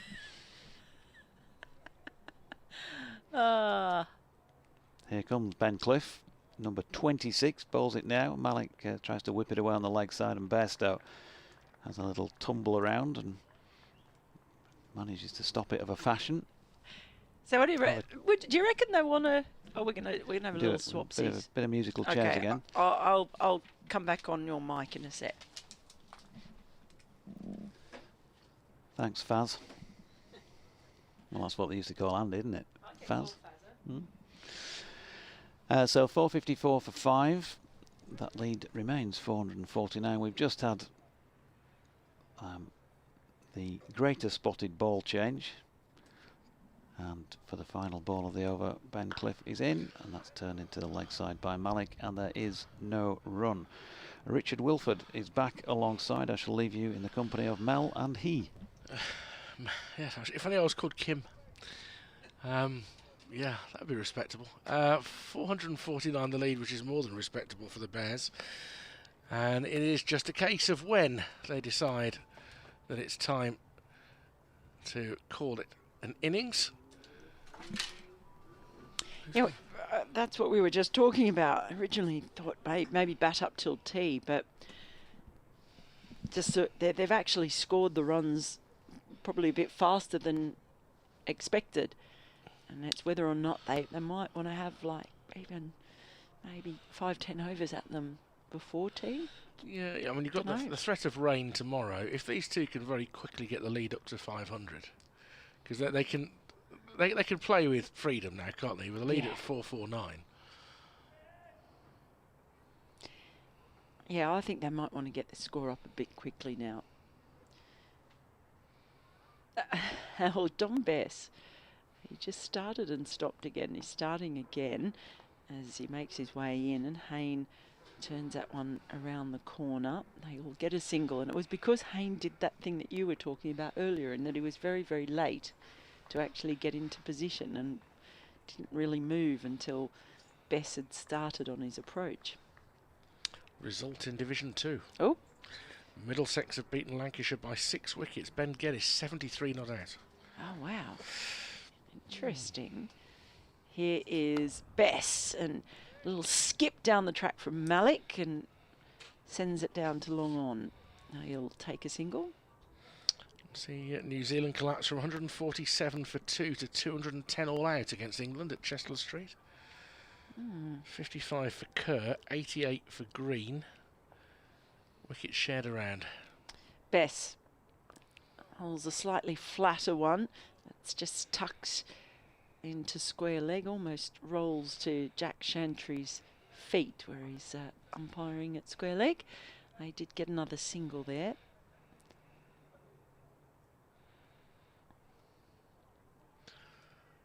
I don't know, it's a big summer for women's cricket with the World Cup on as well. Series against New Zealand, India. Next ball, Malik is on the back foot, just punches a drive out into deep extra cover. They've got another single there, so they're just getting the odd single, turning the strike over. You feel that it's more about time, I think, now that they've got past 450. Hain then just sends the ball up to straight mid-wicket and they don't get a run. Ian Westwood did say yesterday evening that they'd try and rule out one of the results. Bess in, a little reverse sweep, and that's beautifully played by Sam Hain. I'm not sure if I've seen him play that shot in his innings. Certainly not very often, but he executed it to perfection. Right past the fielders, and it's another boundary for Hain, who moves on to 120, and it's the end of the over. Warwickshire now 462 for 5. Malik is out there on 38. Partnership of 71, and the lead now 457 with 50 overs remaining in the day. Yeah, 17 off 13 since he reached his century, Hain, so understandably he's accelerating now, and that's not a shot he would have played on his way to 100. He understood his role was to be the man that everybody else played around. Yates 81, Mosley 70, Barnard 60, all got going, Webster 32. Malik, a little bit sketchy at times, but 38 not out. And it's just the equation of overs left, which is at the moment 146 in the game, to runs in front 457. So, but only just over 3 and over at the moment. They want to get that stretched to near a 4 and over as a target. And they will continue to try and do so against the bowling of Cliff, and he's driven for straight for 4 by Malik. That's his best shot so far. Up to 42. By some distance his best in what a season that only started a couple of games ago, didn't play in the first 3 matches. But this will be good for his confidence. He's a very attractive batter when he's in. Yeah, he certainly is. And look, maybe he's just needed a bit of time in the middle just to get himself into rhythm as much as anything. He's got the shots. So this innings all round might be quite good for Warwickshire. The same with Alex Davies as well. Yeah. Small Cliff approaches, short of a length, ducking under it is Malik. Ian Westwood made the point that okay, it was only 38, but it was good time at the crease. Conditions were not initially very easy, and the opening batters saw out 25 overs. Yeah, which I think was a key part of this game. Yeah, they've got a lot out of this innings, I feel, Warwickshire, beyond just a good score. There's a few little individual stories happening within it. Cliff into Malik once more, dabs it down towards backward point. That's a good one-handed pick-up by the nimble Wharton. But another single, Malik to 43, 467 for 5. Let's look at Sam Hain's runs for the season. 5-9, he's approaching 400 championship runs for the season. They couldn't have asked for much more from him in this match. A lone hand in the first innings, just pretty much. Oh, so yeah, no, I think he was, that's fair to say. As he turns this through square leg, he's scored so many runs through square leg in this innings. Yeah, he really has. To the fielder on the boundary, who is Finley Bean. 468 for 5. Yorkshire in that horrible position now. They're just waiting to find out what the number is. Yeah, that's right. Well, we made note of the fact that Jack White's not bowling anymore. It feels like without White and Hill, they're just marking time now, really, preserving their bowlers for the next game. Driven by Malik, picks out mid-off. Fielded by the substitute Luxton. Don't know who he's on for currently. I think it might hard to do that down at long leg. I wonder whether it's Van Beek. It's hard to tell at the moment.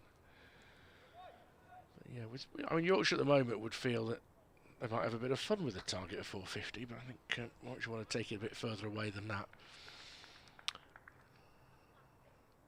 But they don't want to go too far. Cliff in to bowl to Malik once more, and that's a York connected. Every digs it out, they turn down the single. End of the over, 468 for 5. Warwickshire leading by 463. Yeah, so how much? So we've got 49 overs remaining. So how many overs? So 145 left in the game. Yeah. They lead by 463. So at the moment that run rate would be about 3.25. Oh, it was Harry Brook who was off the field because he's trotting back on. So at the moment you won't want to leave that just in case. I mean, you know, and they haven't looked like taking wickets today, and a part of that would be the fact that the attack is a bit tired. But these wickets do often get flatter as they go, and this may well be an example of that.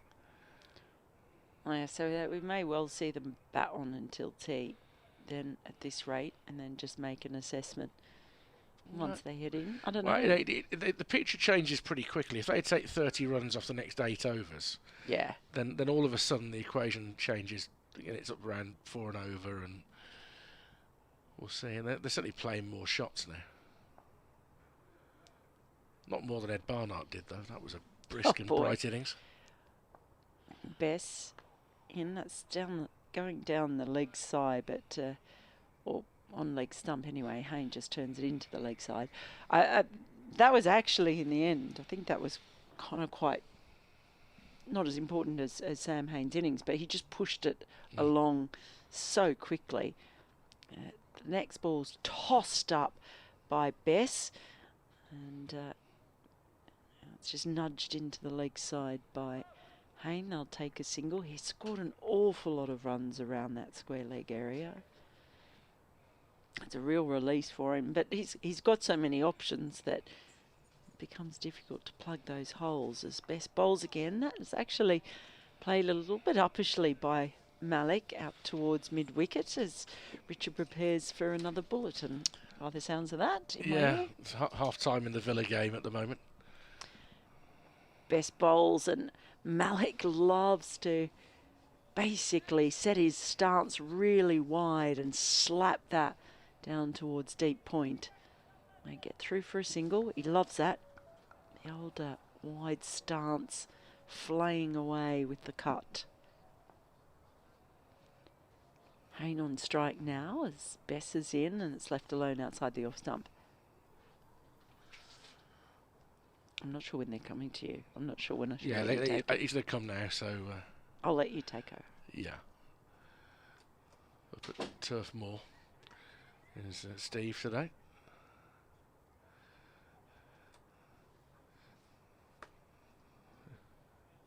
Thanks very much, Steve. Warwickshire very much in the ascendancy in this match after that low-scoring first innings, 147 plays, 152. They've really taken this game away from Yorkshire.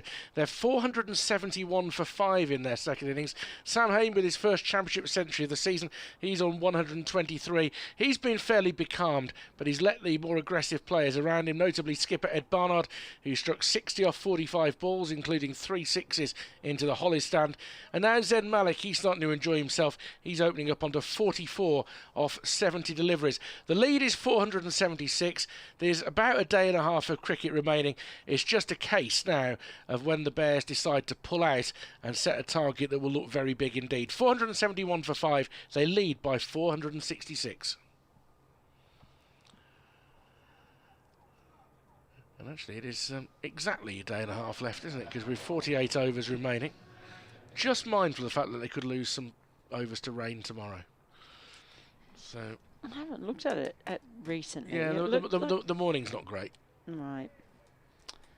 Well, that's going to scupper my plans for a few laps. I might do a few laps anyway. What, the swimming pool? No, the reservoir. Oh, okay. Canoeing? No.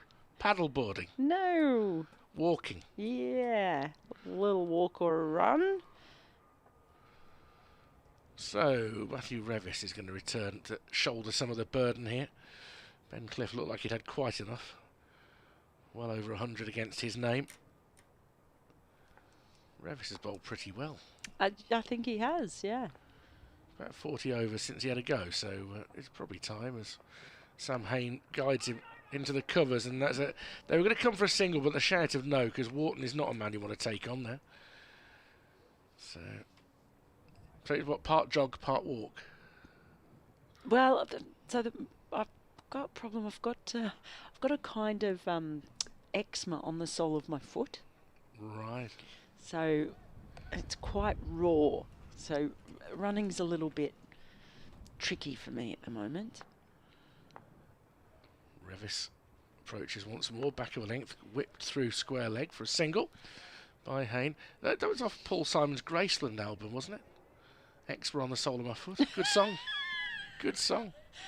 I can tell you what, it's not diamonds. I wish the soles of my feet were as hard as diamonds, because it's kind of hard walking, running with no skin on the sole of your foot. Yeah, that would be a bit sore. Yeah. So walking around the reservoir. Probably go for a walk. It's not as Get your not as 10,000 painful. steps in. Yep. Revis back of a length and again turned through square leg by Malik this time. He's to 45. 473 for 5. I had a relative who was staying with me a few years back, and just for a few days, and he took a photo of the reservoir, took it back and got someone to paint it, and it's just been sent to me, and it's absolutely beautiful. And I'm really annoyed because I want this painting. Hain awaits Revis again, and this time behind square for a single. It's all into the pads, it's all steady accumulation. 469 the lead. That's of the reservoir in spring with all the bluebells out. Yeah, it's nice. Reminds me a little bit of sort of the trees and plantation you might see it sort of you go for a walk in the Lickey Hills, because that can be very pretty as well. Muddy, but pretty. Whereas you've got rather firmer paths to go around at Edgbaston Reservoir. You do now, because they've paved it all. It's very, very good. Revis into bowl to Malik once more, just has to push down at that a little bit late. Hurried him to touch. Defends it back to the bowler. 474 for 5. Pleasant breeze. Nice swathe of blue sky immediately overhead. And I think there are one or two t-shirted spectators now. Yeah, that's crazy. I've got my biggest, longest, woolliest, thickest cardigan that I've been wrapped up in all day. So this is pushed up towards short mid on, no run. You wouldn't be seen dead in that in Australia, would you? I bet it stays in this country, that particular. Of course it does, yeah. I mean, you did half a suitcase for that. Yeah, no, it's very good. I almost wore my Ugg boots today because I thought it was going to be really cold. I haven't really got a comment to make there. Well, apart from that, I'm relieved that you didn't. But I know that they're the posh ones. They've got laces up the sides. that makes all the difference. There you go. And they're the real ones. They're sheepskin. I bought them at the Lucknow skin shop. The Lucknow Skin Shop. Yeah. That's what you do when you're on tour? No, Lucknow, it's about 5 minutes drive outside of Orange. It's an old gold mining village. Somebody said, what's the name of this place? Look now, I don't know. No, That's how it got named. No, I'll tell you why. Here is Don Bess again. First ball's just tickled around the corner by Hain, but no run. So it was after there was an uprising in Lucknow, India, and I think it was after that some of the British came out to Australia, and so they called this mining settlement Lucknow. As Bess bowls a new ball, which is again tickled into square leg. Let's name this town after an uprising in another country. So I think some of them had fought there, something along those lines. Anyway, so there was a lot of gold there. Bess bowls, that's flicked to mid wicket, no run. Around Orange, that's where the first payable gold was discovered in Australia. That was the start of the gold rush. But then the gold ran out, so it went from Lucknow to Lucknow. As Bess bowls another, and guess where it goes? Square leg. No, hold on. So was this village named after the fact there was no longer any gold? So it was originally Lucknow. Or was it named after an uprising, or was it It was coincidence? after India, but I think as best bowls again and square legs getting an awful workout, not getting any runs. Because maybe that was perhaps why it was called Lucknow in India. I don't know, there was something lucky about it. But they decided, because it was gold as well, so they called it Lucknow, and then it became Lucknow when there was no gold. As the final ball of the over, just for something different, is patted by Hain back up to the bowler.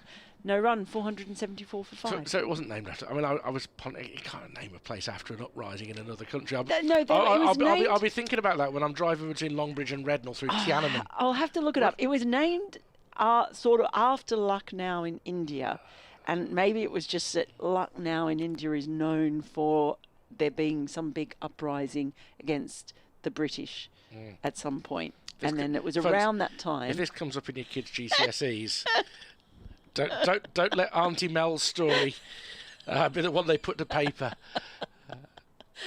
Wow. Anyway. History-ish. Now, Ish. There's a shop there called the Lucknow Skin Shop, and that's where I got my Ugg boots, which are posh because they have laces up the side. Yeah. Imagine how posh they'd be if I put a couple of sequins on them. Hey? Oh, no, that'd be tacky. Yeah. Definitely tacky. They may already be there.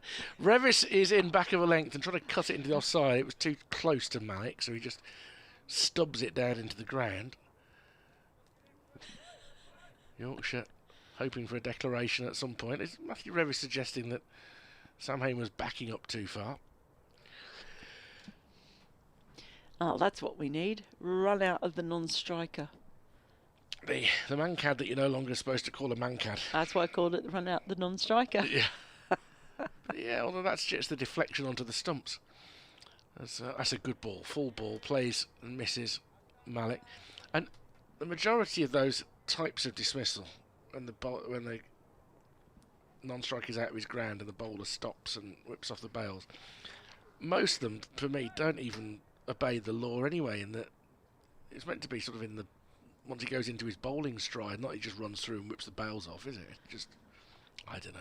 Well, there's been a few sort of tweaks to it, hasn't there, about when it's at which point they are allowed, or up to which point. That's another good delivery from Revis. And Malik shows himself to have withdrawn his bat. Whether he did in time is a moot point. He's not given up, Revis, has he? No, he's great energy. He's really been, I think, quite impressive for Yorkshire. He's still going in hard, and he's probably causing a few more uncomfortable moments than anyone has. He's the size of a rugby league second row forward. Very strong, fit young man. And he's putting plenty into this. That's a fuller delivery that is turned into the leg side by Malik, and there's no run. He's not saving himself, is he? No. So you almost wonder if he's just looking on this as an opportunity for him to just show exactly what he can do. There's not much going for him now with the ball. Nearly 45 overs old, this one. It was changed, wasn't it? After 83. Yeah. As he's in, that's way outside off stump. Malik doesn't play a shot. Closing in on a maiden here, Matthew Revis. A couple of balls early in over that beat the bat. There is a slight element of Yorkshire like, oh, I don't see too many of those. We want to feel that it's flat. And I think it probably is flattish by this point on day 3. Paler than it was. Yeah, and the foot marks that we saw on day 1 are really dark brown patches on there. Yeah, there's a bit of moisture underneath as the final ball of the over is defended. So 474 for 5. There are 141 overs left in this game as a minimum. Could be affected a bit by the weather tomorrow. The lead is 469. The run rate required is getting up around the 3.4 mark if Yorkshire were to bat now. And obviously you don't very often see scores in excess of 450 chased down. You were off commentary earlier, referring to the young lad Norton who took the hat-trick yesterday for Morgan. Did you see, because you like long stats, you were talking about the Bannerman yesterday. Yeah. The first-class debutant to take a hat-trick in the championship in 120 years. Yeah, I did see that. It's a beauty, that, isn't it? That's incredible. I mean, what a start to your first-class career. What a celebration. Yeah, he ran off. He was in run to hearing. Here's Tom Best back for another over. And that's leapt up, gone down the leg side, and it's going to go all the way to the boundary for 4 byes. I mean, Johnny Bairstow can feel a bit hard done by the surface there, because that was not ridiculously short. It was a bit short from Don Bess, and it's gone over the shoulder of the wicket-keeper. Where has that bounce come from? Well, both of the batters have just gone down and had a look at that spot in the pitch, because that just spat off the deck. And I tell you what, if you're Yorkshire, you look at that and think, oh dear, oh dear, oh dear. That might make the chase tricky. Now, that sprang off the pitch. Here's Bess again. Down the wicket comes Hain, and dispatches this down to long on for a single. Yeah, you don't want to see that when you've got a... No, set a flyer, that was. That was almost like it had hit a sprinkler head. Bess bowls, and a nice little dink from Malik. Got down on one knee as he went right across his stumps and just scooped it over his shoulder. They're going to come back for 3, chased down by Hill before it reached the boundary. That was a nice little bit of innovation that takes Malik to 48. He's played well, and he's looked more assured the longer that he has spent out there. A little bit scratchy at first, but Hain has been the model of serenity. He's out there now facing Bess, who bowls again down the leg side, and Johnny Bairstow's down on one knee, appealing for a leg side strangle. Good take. Very good take. I mean, he's had some work to do. I was looking at the bottom. I think it's Hain's 20th first-class 100, isn't it, this one? Yes, it is. He mentioned that. Next ball is just wristily and calmly played down to the deep third boundary by Hain for another boundary. That's a lovely shot. He just waited for the ball. It was just that little wristy caress from him. Been a terrific innings, it really has. Chap White wanted no part of that either. No. He shepherded the ball down towards the rope. He hasn't got a lot left to give in that tank, I'm afraid. Need to put him on ice for next week. Here's Bess. Hain decides to skip down the wicket again, and Bess fields it and fires the ball back to Bairstow.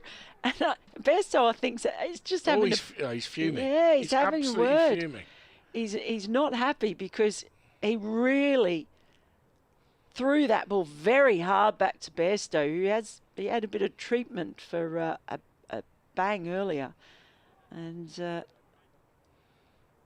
because Sam Hain had skipped down the track a bit, but even so, Bairstow, the funny thing is, I could see him glaring from his body language, even though we can't see his face. From the other side of his helmet. Yeah.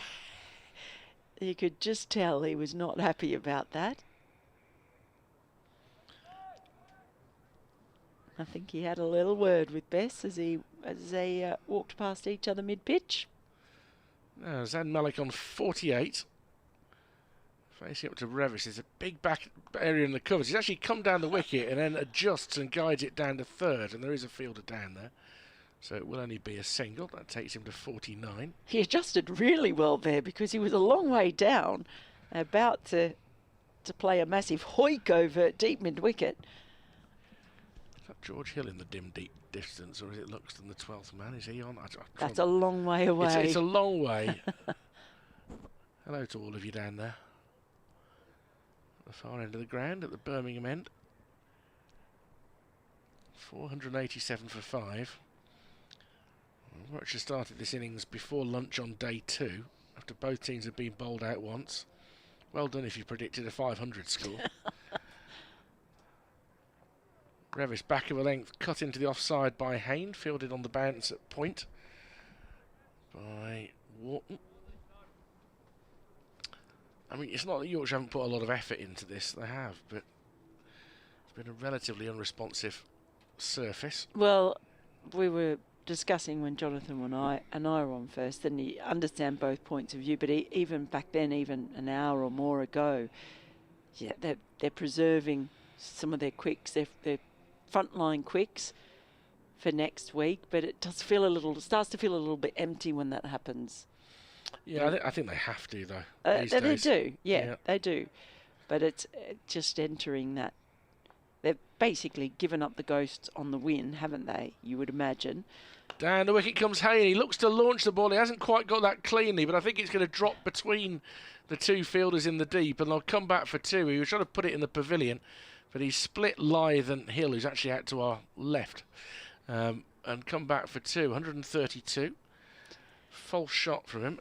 Yeah, rare one. Matching the highest partnership of the match now. They've added 98, which is the same as Hain and Barnard. Yeah, well, that's a sign, though, now for Hain. He's not played too many shots in naked aggression like that. He just wants to push that up there now, really get on with it. Feet stay back this time, and he plays it between his legs, and we'll get a single. Nutmeg. It was a nutmeg. Silverbrunt is missing the opening ODI against New Zealand with a calf problem. England will be chasing 211. They are chasing 211. They're 11 for 1. Grucock out for 3. Lamb and Grucock. That's an unfamiliar opening pairing for England's women.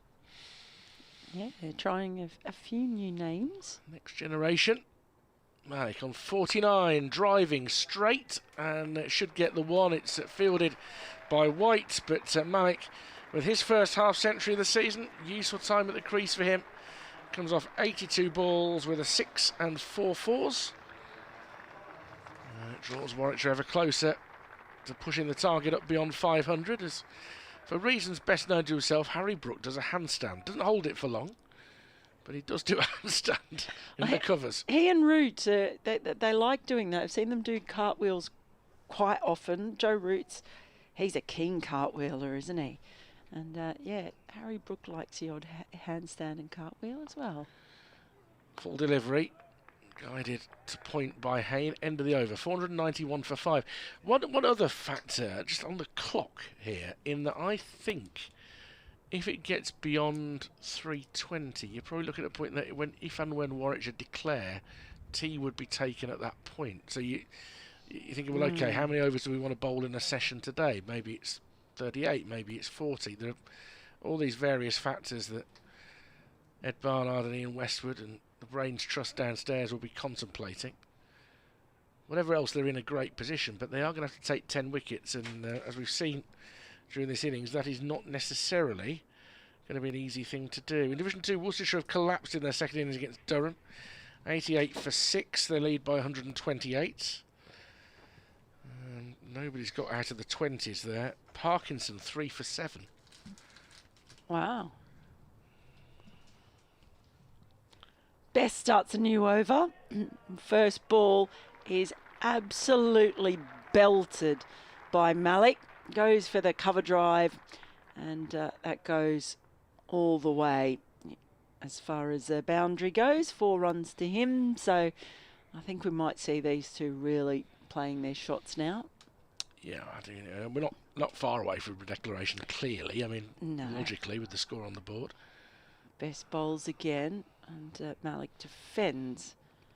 Only a boundary away from being the third man with a century in the bowling figures today. Gosh, Gone Bess. That's a tough old gig, isn't it? I think I'm going to hop out the end of this over, by the way. Bess bowls and it's defended, and Bess dives across to his right, but is unable to completely stop the ball, so they'll come through for a single. Brings Hain onto strike now, who played 2 false shots in the previous over because he went for it. The leg side is the long boundary, and they've got 2 players out there for the pull. Reverse sweep incoming, I reckon. Yeah, that's a good option. He doesn't. Next ball, instead, he just clips it along the carpet and fielded down at deep square leg comes running in. Just a single them. It was quite a short ball as well, so it's just as well he wasn't down. So Malik back on strike now. His best bowls. And it's an exact carbon copy of the previous ball that Malik faced, where he just played it to the left of Bess, who dived in trying to stop it, and it ended up down at long on, so they take a single. Johnny Bairstow's getting increasingly testy. That throw from Wharton was to the striker's end, and it's yorked Johnny Bairstow.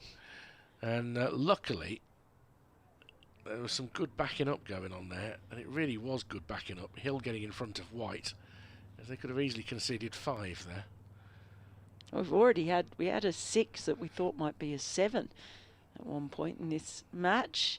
Last ball's tossed up a little bit more by Bess, but Hain just pushes it down too long on for a single. And at the end of the over, Warwickshire 499 for 5. The lead now 494. Hain 135. Malik 56. Partnership has gone past 100. I'm going to go and hand you over to Jonathan Doidge. Okay, I thought you were going to say something more dramatic. I'm going to go and have a coffee, or I'm going to go and do a lap of Edgbaston Reservoir, or...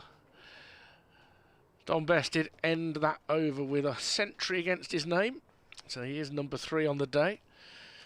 As we are now looking at it's purely about the equation now. Warwickshire are getting close, you would fancy, to pulling out and asking Yorkshire to bat. The lead 494, and they haven't really put much of a foot wrong today. 232 runs have been added. As Revis starts a new over, Hain looking to cut, doesn't get any clean contact on it, so Brook and Field coming across from cover. We've had 54 overs. So was it a case of pick the right line on the scoreboard? 54 overs in which they've scored those 232 runs. Oh, you could do what I was just doing earlier when I was on with Mel. You were using 41.5 overs remaining before tea. Well, yeah, the lights will be on before the end of play if that's the case. Revis outside off stump, slashed square of the wicket by Hain. Actually, they're going to run hard for 2 here, and Bairstow wasn't quick to get up to the stumps. The 500 is up for Warwickshire. 501 for 5. And you do get a few scores like this in the 3rd innings at Edgbaston, but not in a side that's still pushing for victory. And it is just a question now of how long they want to go. I'm saying to Mel, I think once they get beyond 320, that means you wouldn't lose 2 overs in between innings. So I think you get to the point where tea would probably be taken. Mm-hmm. Well, you could have a long evening session, but that's not been unusual this week. It'd be a similar length to yesterday. Yeah. If we are under floodlights, yeah, the final session will take place in a nightclub this evening. Well, I'm sure you've got your plans. Revis into bowl to Hain again, who's standing outside off stump in the hope of launching something towards mid-wicket. And that's a good take down the leg side by a somewhat bedraggled Bairstow. He's fallen out with Don Bess in the last 15 minutes. He's starting to fall out with the game a little bit. And he's got 2 sore hands, it seems, this week, and a sore wrist this morning. Has he fallen out with his own shadow yet?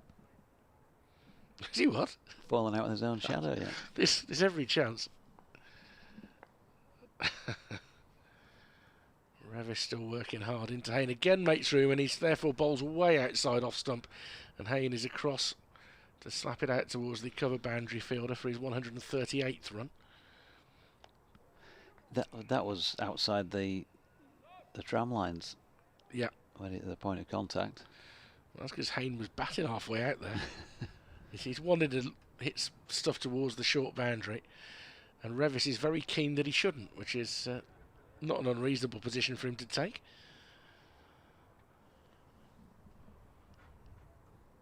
.111 these two have added. Malik on 56 is cutting this square on the offside, and again Hill has to come round to field for another single. So we'll get another game of cat and mouse now, I would imagine, between Hain and Revis. This is crying out for a ramp shot or hold your ground and hit it straight. I don't know. Forget what you've been trying to do, Sam. Bat handles maybe, or go left-handed, Sam. I thought for a second I thought it was going to take a left-handed guard. It'd probably be quite good that way round as well. Yeah. Some people are just sickening, aren't they, in that respect? You can just play. 195 runs in the match for Sam Hain as he awaits Revis once more. He does stand outside off stump, and Revis follows him, but he cuts this in front of third, who's got quite the chase round the boundary and can't beat it. 4 more to Hain, and the lead is now beyond 500 for Warwickshire. Hain has 142, 507 for 5, a lead of 502. Yeah, will it be enough? That's the question on everybody's lips, I'm sure, around the ground at the moment. Well, again, you're looking at the equation of how many overs are left. I reckon a couple more probably does it. I mean, a Harry Brook double 100 in a sensational run chase of 5.25 is going to make the headlines tomorrow. And the point is, it's not quite as ridiculous as it sounds, but it is very, very rare that a team gets anywhere near this sort of target. It's far more likely that they'll bat for survival. But you never quite know, do you? No, and that's the problem when you're batting last in these situations. Batting for survival is difficult enough, that mindset, but when you've got 500 to face down on the board and just time to bat, that's why not that many sides last the course, as Malik had a little jig down the pitch, but Bess found him out with that delivery and he had to just defend it. No surprise that long on and long off are both back. Yeah, Johnny's just asking Matthew Revis to move on the boundary edge. Not sure that Rev heard him. I'm not quite sure how precisely you really want your field to be placed when you're already 500 behind. Malik's got underneath this one. Finley Beams out there to catch it on the cover boundary. And Don Bess has a first wicket. Huzzah! 1 for 100. Dom in his 29th over, and Malik has gone for 57 from 88 deliveries. It's 507 for 6. Yeah, he's trying to repeat the shot he played earlier over the sort of straight extra cover, Viv Richards area, where earlier he hit it 1 bounce for 4. That time he hit it 2 square and 2 airborne and loses his wicket. Jordan Thompson will presumably come out next, and he'll have some idea of how much longer they want to bat. Sam Hain's been taking a towel out anyway, so he equally would be being told how much longer it is they're going to bat. First half century of the season for Zayn Malik, useful time at the crease. Only averaging 19 in the championship after that innings, but he's had precious few chances so far. As Thompson comes in, that will liven Yorkshire up a bit. They won't want him to get any lusty blows in. Yeah, I'm sure he's been. There might have been a word in the shell like of whoever's been going on with the messages saying, just hang on, just another half hour, just give me half an hour at the boys, because he knows he's got licence now. Everybody else has got double figures, and some, and he'd love a bit of a swing, and he comes out with Don Bess bowling the short boundary. I can still see him in 6s over in that cow corner area on the one and only T20 finals day that Yorkshire have got to since my time as commentator back in 2022. He got a half century on the day when Yorkshire lost the semi-final to Lancs, the first semi that day. So it was a rare success story on the day.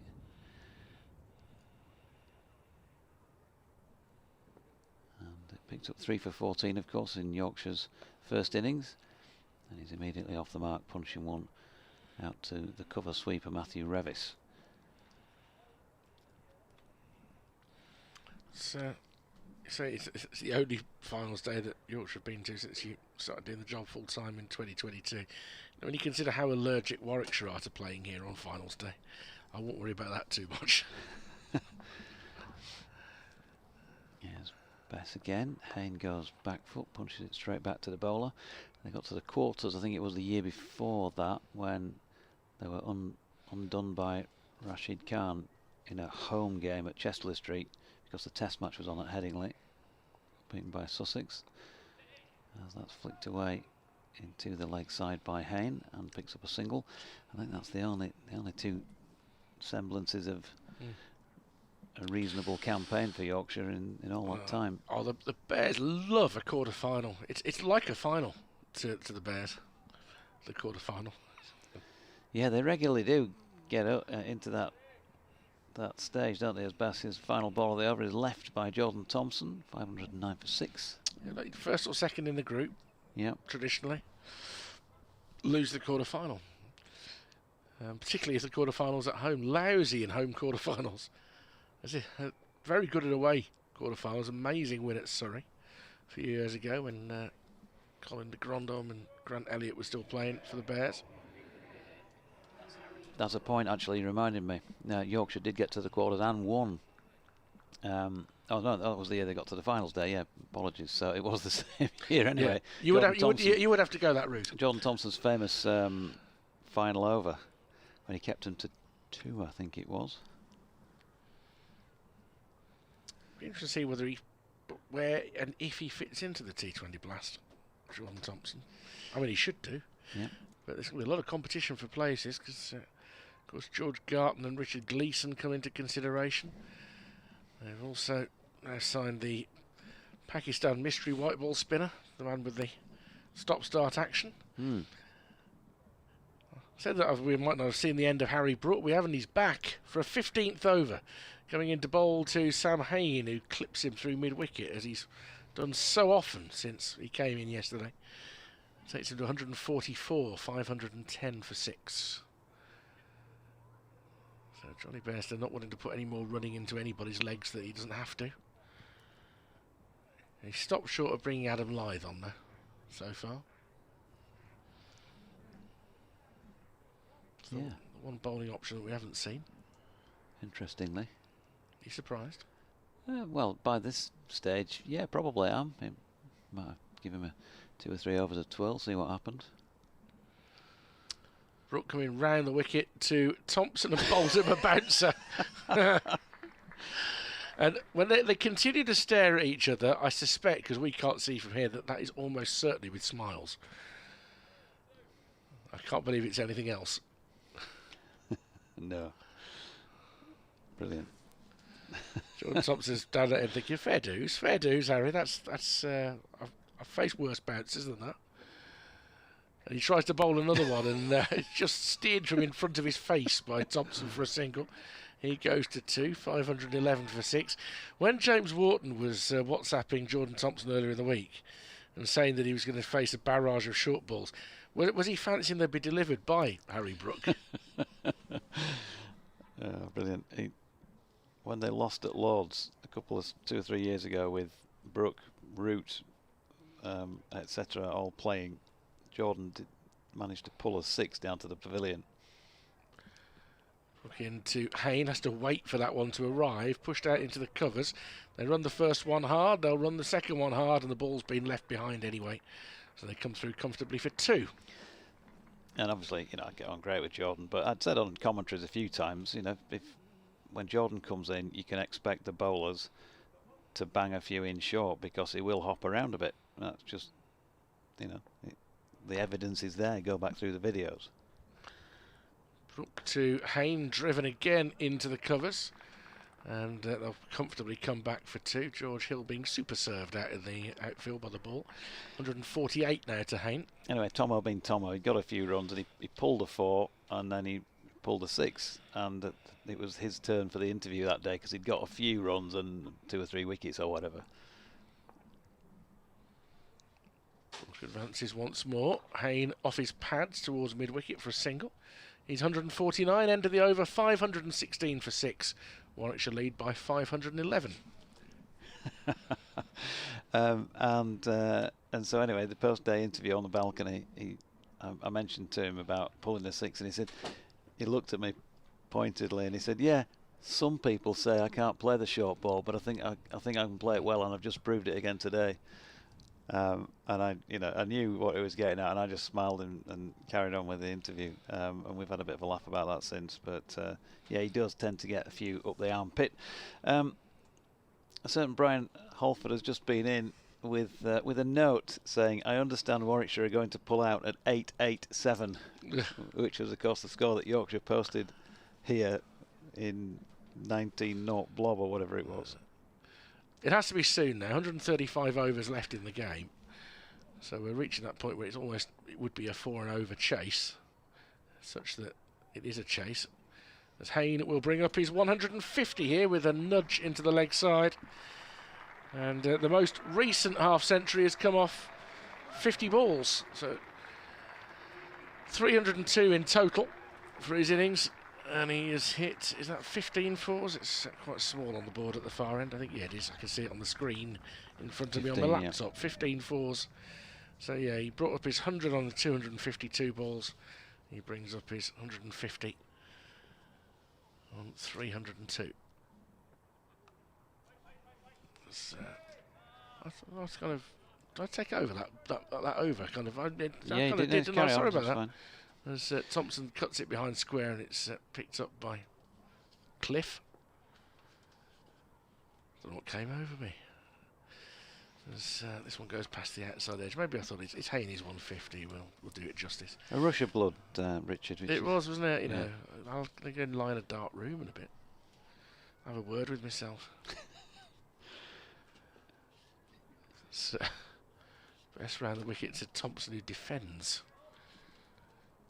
If this was an interview that we conduct and somebody else is answering the questions on, somebody would be saying, you need to take a long, hard look at yourself in the mirror and, ask have you been giving 100% today. I think I've been trying to. This is very short and wide and clocked into the outfield with a horizontal bat for a single. Thompson to 3, 518 for 6. They pulled out now, 38 overs left in the day. That would be a consideration. That's not 6 seamers available to them, so they've certainly got options. This is floated up, and Hain clips it through square leg for another single. End of the over, 519 for 6. We'll pretend it never happened, and you can describe the next over. It never happened, Jonathan. I'm trying to find that year. I've got highest individual scores for and against. Nobody's gone past the 275 that Percy Holmes scored against Warwickshire at Bradford in 1928 for Yorkshire in matches between these two. But typically, just when you want the page that says highest scores by and against Yorkshire, it doesn't come immediately to you, but here we are. As Harry Brook bowls. Oh, tell you what, he's found out Sam Hain there, and he was unlucky that he didn't have a fielder on the leg side because Sam couldn't quite get over the top of that. 887 was scored here in 1896. Highest score by a first-class county. Warwickshire trying to rewrite history at the expense of victory in the match. Will Ed Barnard go on and on and on? They scored 601 for 9 here in 2002 against the Yorkies. That will be the highest Warwickshire score between the sides as Jordan Thompson works one off his legs. And they made 561 for 7 declared at Scarborough in 2007. I'm not saying they're in a third innings pickle, but it's pretty much time, you would think, now. Yeah, here's Brook. Nicely flicked off the legs by Hain. Van Beek is out there in the distance and will do the fielding. It might, as much as anything, mean that they feel that it really has flattened out today. Although both sides had poor first innings, it's fair to say, Richard, nobody was close to challenging the 35 that Warwickshire made here in 1963 against Yorkshire. Lucky to get that many, I heard. Brook round the wicket, and Jordan Thompson flicks that off the hip. think we're going to get a leg by signal. We are indeed. Been a very polite innings from Jordan Thompson so far, hasn't it? Yeah, they also made 35 at Sheffield in 1979. 1979? Fairly recent. So consistency in the low scores at least. And Yorkshire fairly consistent. 49 at Huddersfield against Warwickshire in 1951. And that's flicked off the legs by Hain. And he's going to pick up 4. Bisected the 2 fielders out there on the Hollies boundary beautifully. Takes him to 157. 527 for 6. Yeah, 49 at Huddersfield and 54 here in 1964, the Yorkies. Nothing like that this time around, despite first innings foibles. Hain turns that one in front of square on the leg side. Finley Bean will field out on the boundary edge, and that is the end of Harry Brooks' latest over, which went for 8 plus a leg by 528 for 6. 1, 3, 2, 2, 6, 4, 5. I reckon I'm gonna. I reckon this might be the last over. Well, if we keep saying it, you'll get it right. No. I'm actually predict. I think it'll be soon. I'm doing the sum in my head. I think this might be the last over. We'll see. So 37 remaining in the day. Knock 1 off here, 36. 2 off for the change between innings, 34. No, because it'd be tea. Oh, because I'll go straight to tea, of course. Yeah, you said because after 3:20, yeah. I think that's right. Anyway, I'd be surprised if it wasn't. They usually try to take advantage of these situations. I think the regulation would be like that. So Hain steers the first ball of a new over through mid-wicket. He thought about 2. I think he really fancied 2. Jordan Thompson didn't fancy 2. So Hain 159, 529 for 6. I think it'd be quite quirky to go all the way through to actual tea. I'm not quite sure I'd understand that. This next ball is raced through, an appeal for LBW. Not given. Hands on the hips from Dom Bess. Has a second look at it and has another look at the umpire. Then has another look at Johnny Bairstow. Johnny Bairstow stands there for a while with his hands down by his sides and say, look quite good. Gives Jordan Thompson a bit of stick. And the umpire remains unmoved by it all. Thompson flicks the ball round the corner for a quick single. Wouldn't have been a single to everybody, but Jack White is merrily looking forward to putting his feet up at the moment, and understandably so. He's bowled very well in this match. 530 for 6. If Sam Hain tries to go big before the end of the over, that might be a clue. 525 the lead. And Hain defends. It's a waiting game, isn't it, this? Yeah. I'm sure the Yorkshire lads will be telling Jordan Thompson there's no way you can hit it out of the park. Because whatever you tell him he can't do, he'll always want to try and prove to you that he can. Bess into Hain off the back foot. Gets his 160th run out towards deep cover. Yeah, it feels like he's got 160 runs out towards deep cover in singles. Well, as for the number he time. scored through square leg. Yeah. It's unbelievable. Final ball of the over. Jordan Thompson off the back foot cuts it in front of point for a single. 532 for 6 are the Bears. Hain touches his bat in. Thompson approaches to have a word with him. They do not appear to have been called in. We want to see more of them. That's because Warwickshire down below want to see more of the Brook bouncer at Tomo. Do you think he'll pull it out again this over? Yeah, I mean, It's a chance, isn't it? you know, at this stage of the game, Johnny could just bring everybody in round the bat and get Harry to bowl the bouncer. It's about to bowl his 17th over. He'll have no energy left to bat. That Yorkshire need 250 out of him here. We're up to about 8% of his career bowling has been done in this match. He'll have to have an ice bath. Worcestershire 91 for 9 against Durham. Parkinson 5 for 9. It's ragging at New Road. Wow. Who'd have thunk it? Brook round the wicket. Tell you what, he's got Jordan Thompson in all sorts of trouble there. As he stepped away to try and cut, but there was a bit of turn from Harry, who's having a go at bowling some off spin. Look at that, he's got another one to fly past the outside edge, and Johnny Bairstow with a bit of drama points out the crowd, calls them out, come on, get involved. Well, he took some barracking for an appeal he did earlier. He had that run of appealing deliberately for 4 balls in a row, even though it was irrelevant. Yeah, here's Brook again, cracked away this time by Jordan Thompson.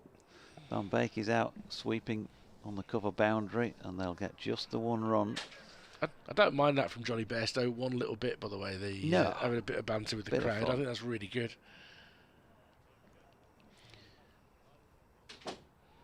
They're long days out there, and it keeps him engaged. It keeps them engaged. Yeah. People have disappeared to all parts of the West Midlands at the moment. He appears not to want to bowl his off spin to Sam Hain. Don Best came in off the boundary and has now been sent back. And he's coming in with some seam here, Harry. And it's been tickled off the legs by Hain, down to fine leg, where Finlay Bean returns, 1 run. Tony Haynes, good afternoon to you. Messaged in saying, have you any idea why Yorkers are so called? The lesser spotted Yorker in this match, because we ain't seen many, if any. Traditionally, does it go back to any past Yorkshire bowlers' style? Thanks for the entertaining commentary. I can't remember actually where it came from now. I've looked this up before. I think we've probably discussed it before. As in comes Brook, and that's played out into the offside by Jordan Thompson. This is where I hate the fact that my memory is not as good as it once was. It's one of those things I probably would have been able to tell you off the reel 20 years ago. As this is dropped into the leg side by Jordan Thompson, and they will pick up 1 run. That's good that you remember that you've talked about it before. Yeah, I can remember that bit. They used to have added 28 for the 7th wicket, but you can start to question how necessary it is that they continue to add. So the cricket term Yorker, a delivery landing directly at the batter's feet, most likely originated in the 19th century from Yorkshire. It's believed bowlers from that county frequently use this delivery. Another popular theory is it stems from the slang phrase to pull Yorkshire, or to York, meaning to deceive or cheat, as the ball tricks the batter. Well, that's harsh. That's harsh. I'm willing to defend the county of Yorkshire against such accusations. Infamy. Publicly. Yeah, they've all got infamy. Thompson awaiting the start of a new over from Best. Dinked into the leg side. Scuttles halfway down, then realises it's only going to be 1. He goes to 9, 536 for 6. So we continue to await for that inevitable moment. No partnership under 50 in this second innings, as things stand. Apart from the current one, but it's unbroken on 29. Yeah, Mel's been all over that. Hain turns it into the leg side, and there's no run. In response to our comment on my disdain at the word funky for Fields. Oh. This is floated up, and Hain just dabs it back. That was floated up outrageously by Bess. I like that. I mentioned to ask James Brown what funk was all about. Andy Walker says, do, the orthodox Gibbon. Or lay down that boogie and play that orthodox music till you die. Will's gone mad, JD. Once more, that's Bess, who's guided short down towards 3rd for a single. Well, in fairness, Johnny Bairstow was in a bit of a funk with Don Bess earlier. And he had that throw at the stumps unnecessarily and nearly took Bairstow's right hand off with it. There's all sorts of uses of the word. That wasn't such a funky field, though. So, Thompson defends into the leg side. Remember, language is a living thing. The funk of 40,000 years, you'll know what I'm saying there. Where that's from. Not necessarily. Thriller. Vincent Price doing his voiceover bit at the end of the record. This is floated up for Thompson, and it sits up and he whacks it into the offside, but there's only going to be a single. end of another over. 538 for 6. Still the batters look at each other. There are 2 overs left till tea. And the over rate has been more presentable today. So Brooke is going to come in for an 18th. Wow. They'd have to be careful managing his workloads here. The most...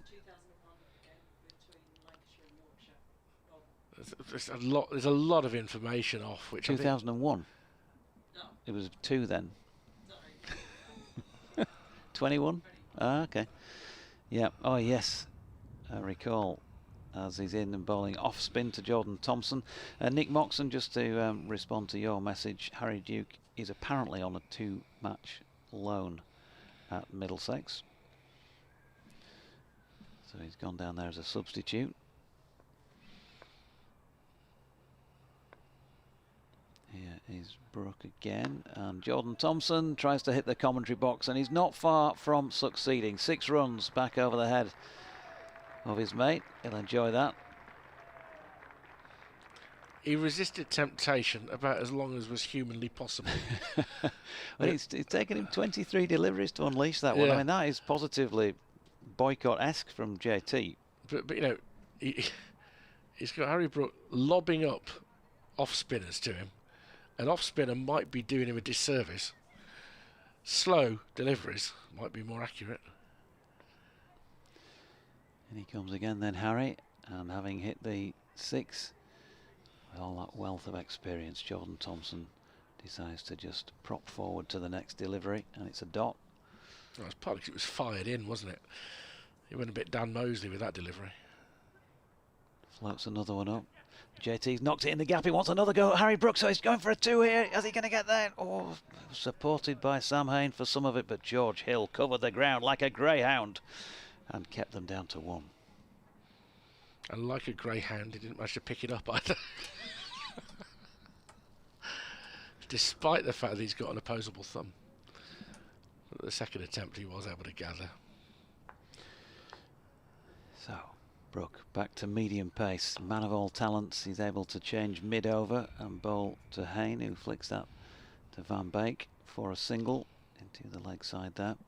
Just needs to bowl the last ball left arm round. Yeah. Underarm. Give it the Kellaway. Thompson on 17. Brooke bowls. Jordan treating the delivery with the respect it deserved. Pushes into the offside, and Bess does the fielding. It's all happening. I can't quite understand why they've gone on this long.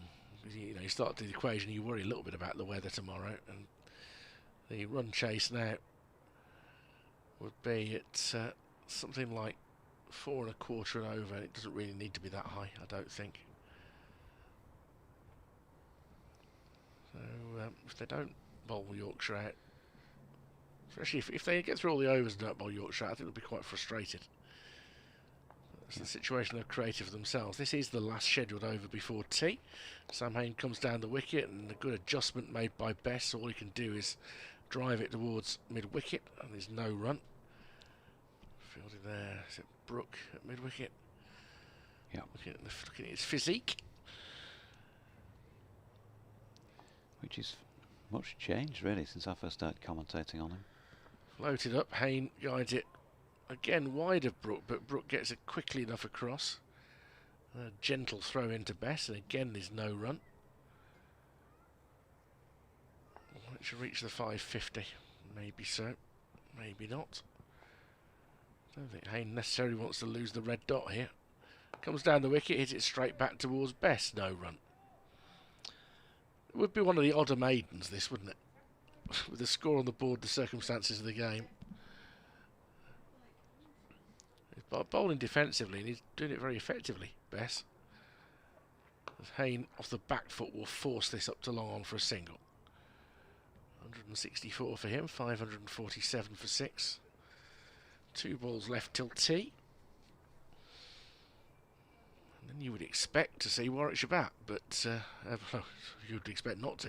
You'd expect to see Yorkshire bat, but you never quite know today. As Thompson is launching this over long on for 6. He's taken Brook down, he's taken Best down, he'll be enjoying that.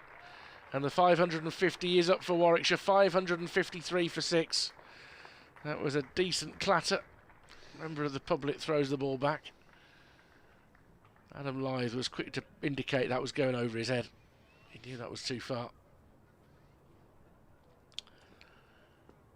So this should be the final ball before the interval.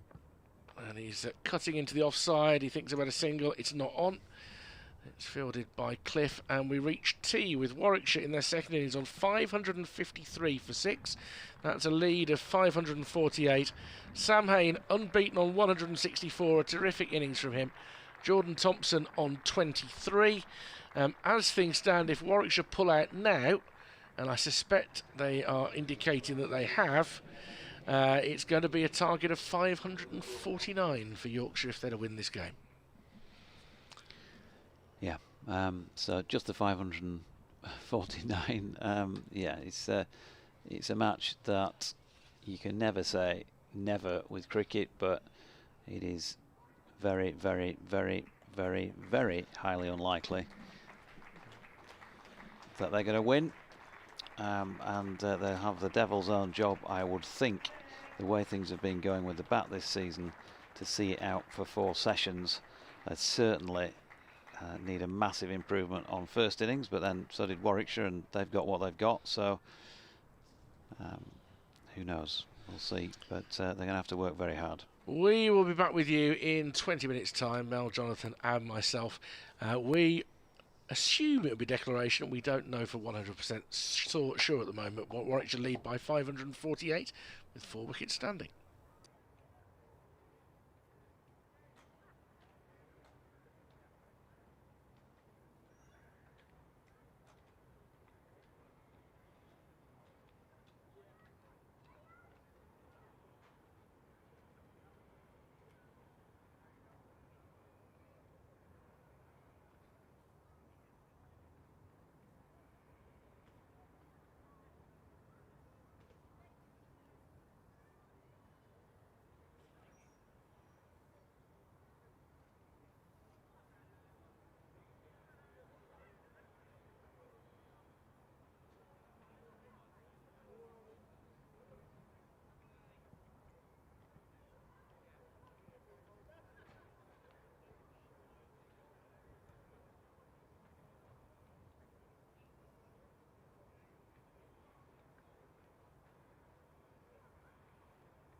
welcome back from Edgbaston, where Ethan Bamber has the new ball in his hand, because during the tea break the declaration came, the light roller has been on, so Yorkshire feel like there's clearly they don't want to disturb any moisture underneath, and they're happy with the way things have played out there from a batting perspective, while they've been bowling at Warwickshire, who declared on 553 for 6, a lead of 548 runs. Mel Farrell and yours truly, Jonathan Doidge, with you for this next little spell. 4 slips in place, and it really is a case of Warwickshire need 10 wickets and Yorkshire need to bat for a long time, and Adam Lyth leaves the first ball of the innings wide of off stump. Well, not really overcast skies, but cloudy at the moment. There is a bit of blue in the distance. It's a bit cool when the sun is not in evidence. Yeah, it says a lot, doesn't it, that the light roller's been used before the final innings. Just about the way things have gone. Bamber in, around the wicket. Lyth nails the drive, but unfortunately for him, straight to mid-off. Top sweaters is the order of the day. That tells you a little bit about the temperature out there. I've still got my big, thick, long, very, very warm cardigan on. It is chilly. Bamber in again. Ooh, ball that maybe straightens on Adam Lyth, angled in from round the wicket. Jack Chantry is just having a look at the footmark left by Ethan Bamber. Might have just had a word in his shell, like you're getting a bit close, possibly. I always thought it was kind when umpires used to say that to you as the bowler, if you had a long run up and you were getting somewhere near being no balled.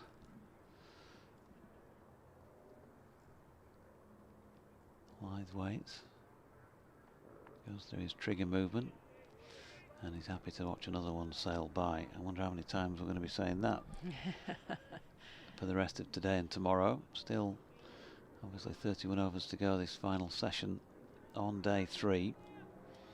Well, that's the challenge now for Warwickshire, isn't it? That it's been something of an issue for them bowling outsides in the final innings of a match. They've got to bowl well, they've got to make them play.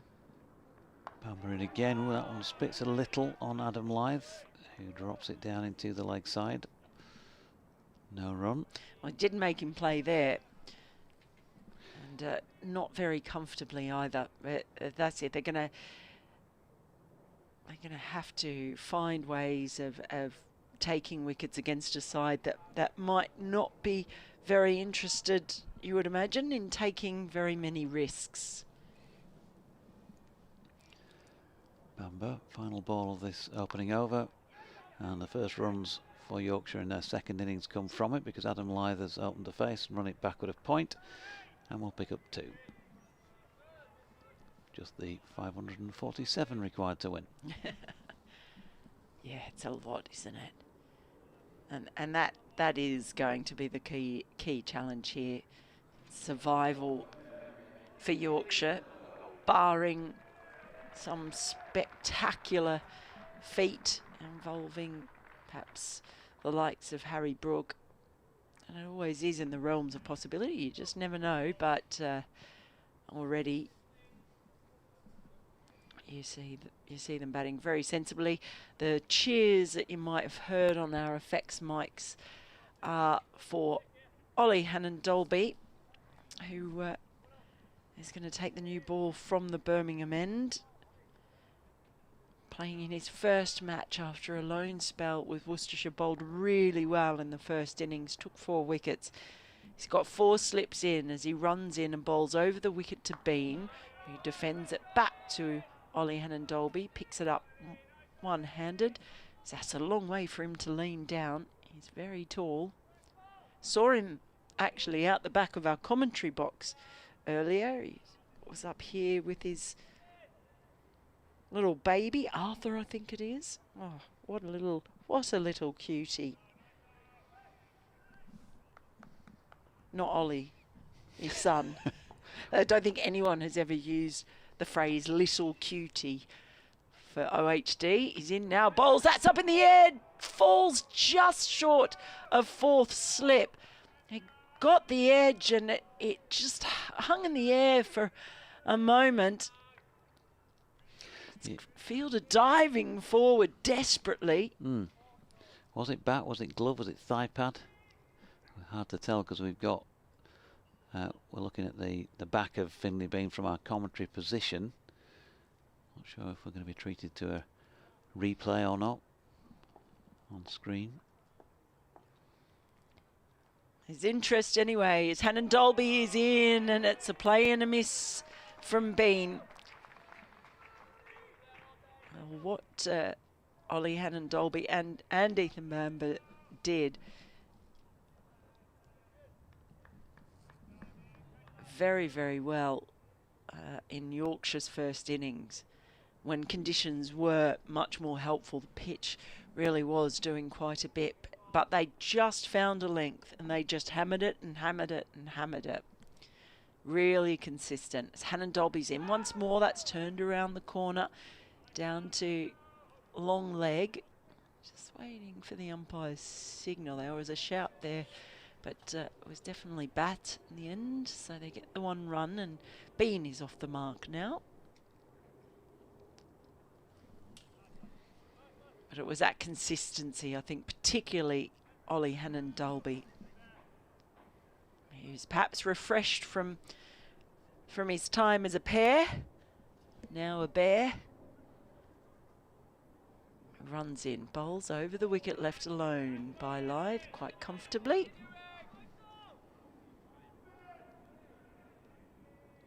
Crowd getting involved already. Yeah, well, Tension mounts. Tension mounts.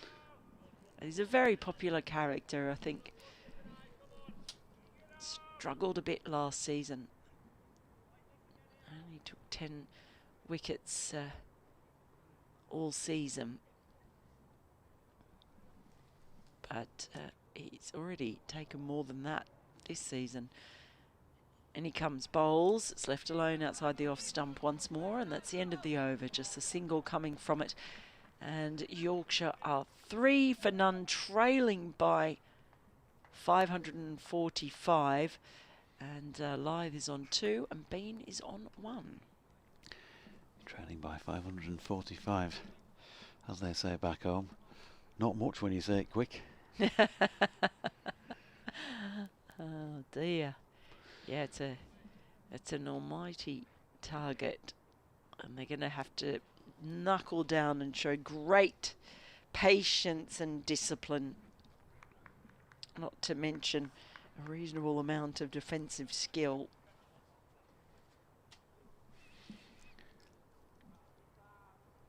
Yeah, so Finn Bean, all left-hand combi. It's been a good opening partnership this since it came together back end of the 2022 season, but that is the end of it this time around, because that's full and Ethan Bamber has beaten Finley Bean, wrapped him on the pad, and Jack Shantry has raised the finger for the first time of, well, probably not 10, but for the first wicket of 10 in this Yorkshire second innings. Finley Bean gone for 1, having faced just the 5 deliveries, and Bamber 1 for 2 in his second over. Well, when they're determined to leave, just go full and straight, name it at the shin pad. And that is just what Ethan Bamber has done. They need to make them play. They need to bring the stumps into play when they're so determined to just bat and bat and bat. Ethan Bamber taking his responsibilities of spearhead has done the job with the first wicket.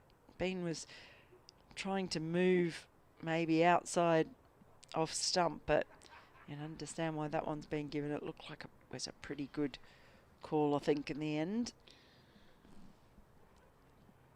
Yeah, they were disappointed with the decision, I think, in the first innings, but on the face of what we've just seen, at least, I've not seen an on-screen replay.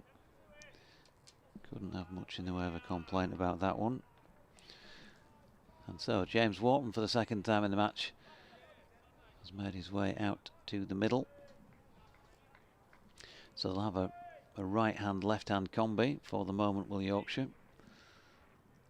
But the task has just got that bit more difficult, because if you did want one of your players to bat for the rest of the match, then a man who scored 441, as Finlay did in a second team match a few seasons ago, he definitely got the powers of concentration.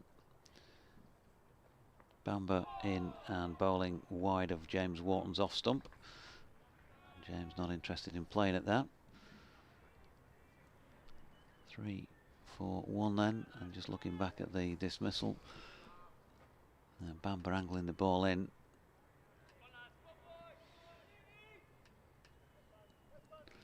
They've just swapped one of the 4 slips, has gone around to leg slip for Wharton. In comes Bamber again. Wharton, not a million miles away from getting something on that. And of course, right this moment in time, Warwickshire, well, they've got runs on the board aplenty and the early wicket. And they're looking for a second. And just looking at the dismissal, it's hard to tell precisely where it hits Finlay. It's somewhere around about off stump, fairly low on the pad. He's just got his head outside the line. So often the case with dismissals, left-handers against right-armers around the wicket.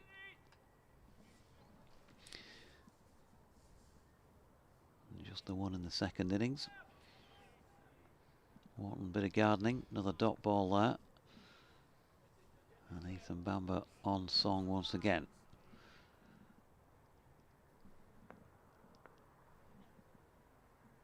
And he comes once more, past umpire Chantry.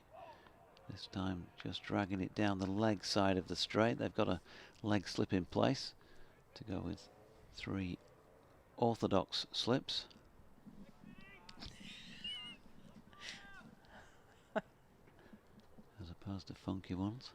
I don't think he can have a. Can you have a funky slip? Well, you mean seem to be able to have a funky whatever if you want it in cricket these days.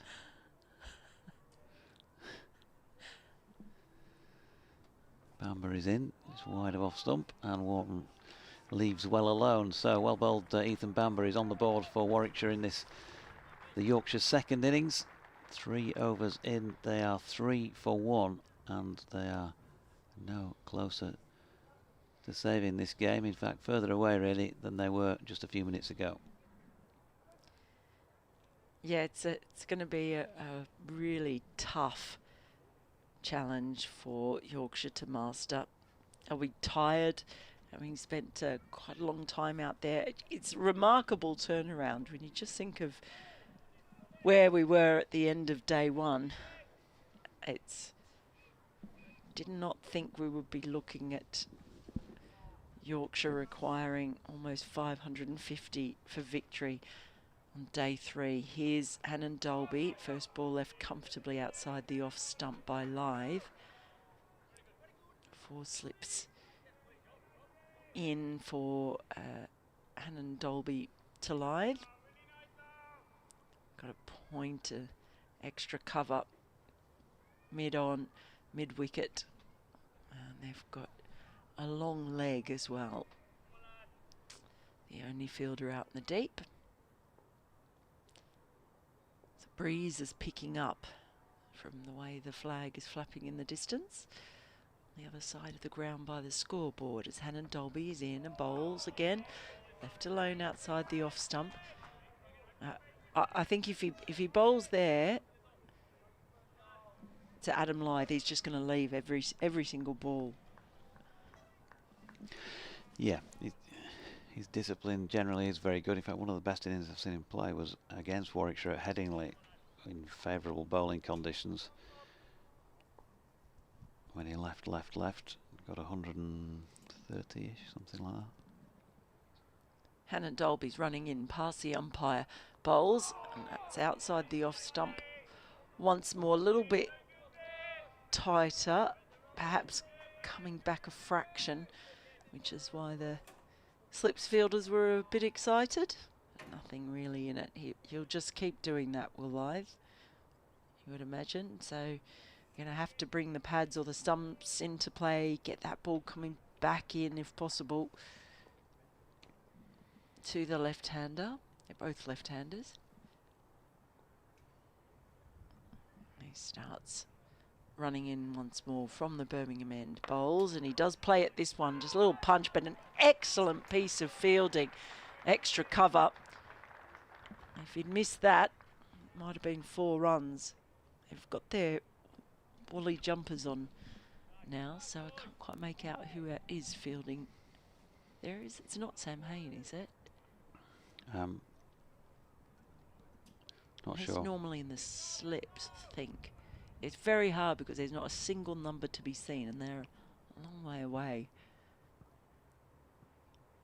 A great piece of fielding. As Hannah Dolby's in again. This time Lythe is on the front foot.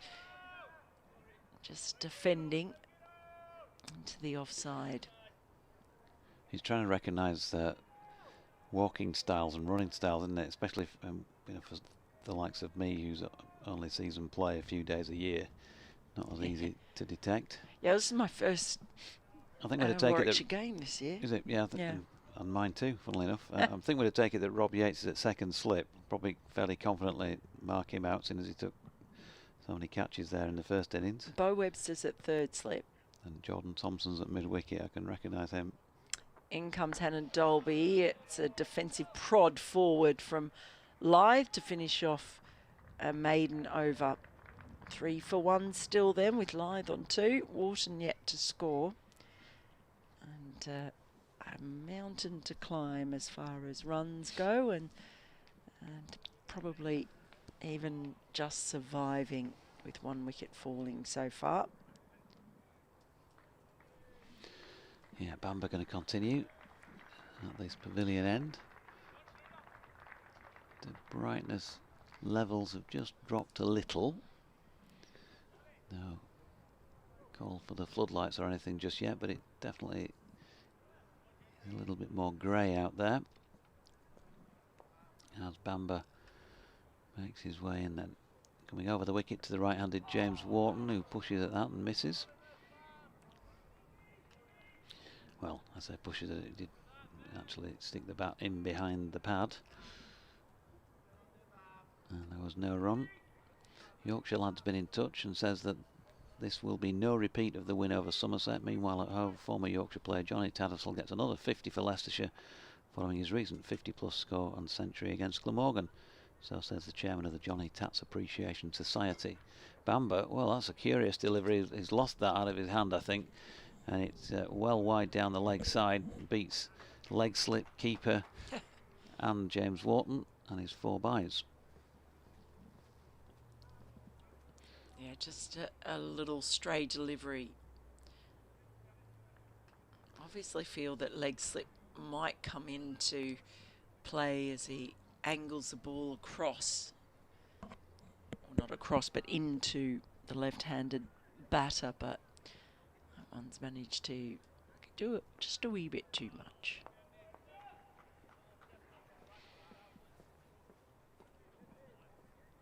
Bamber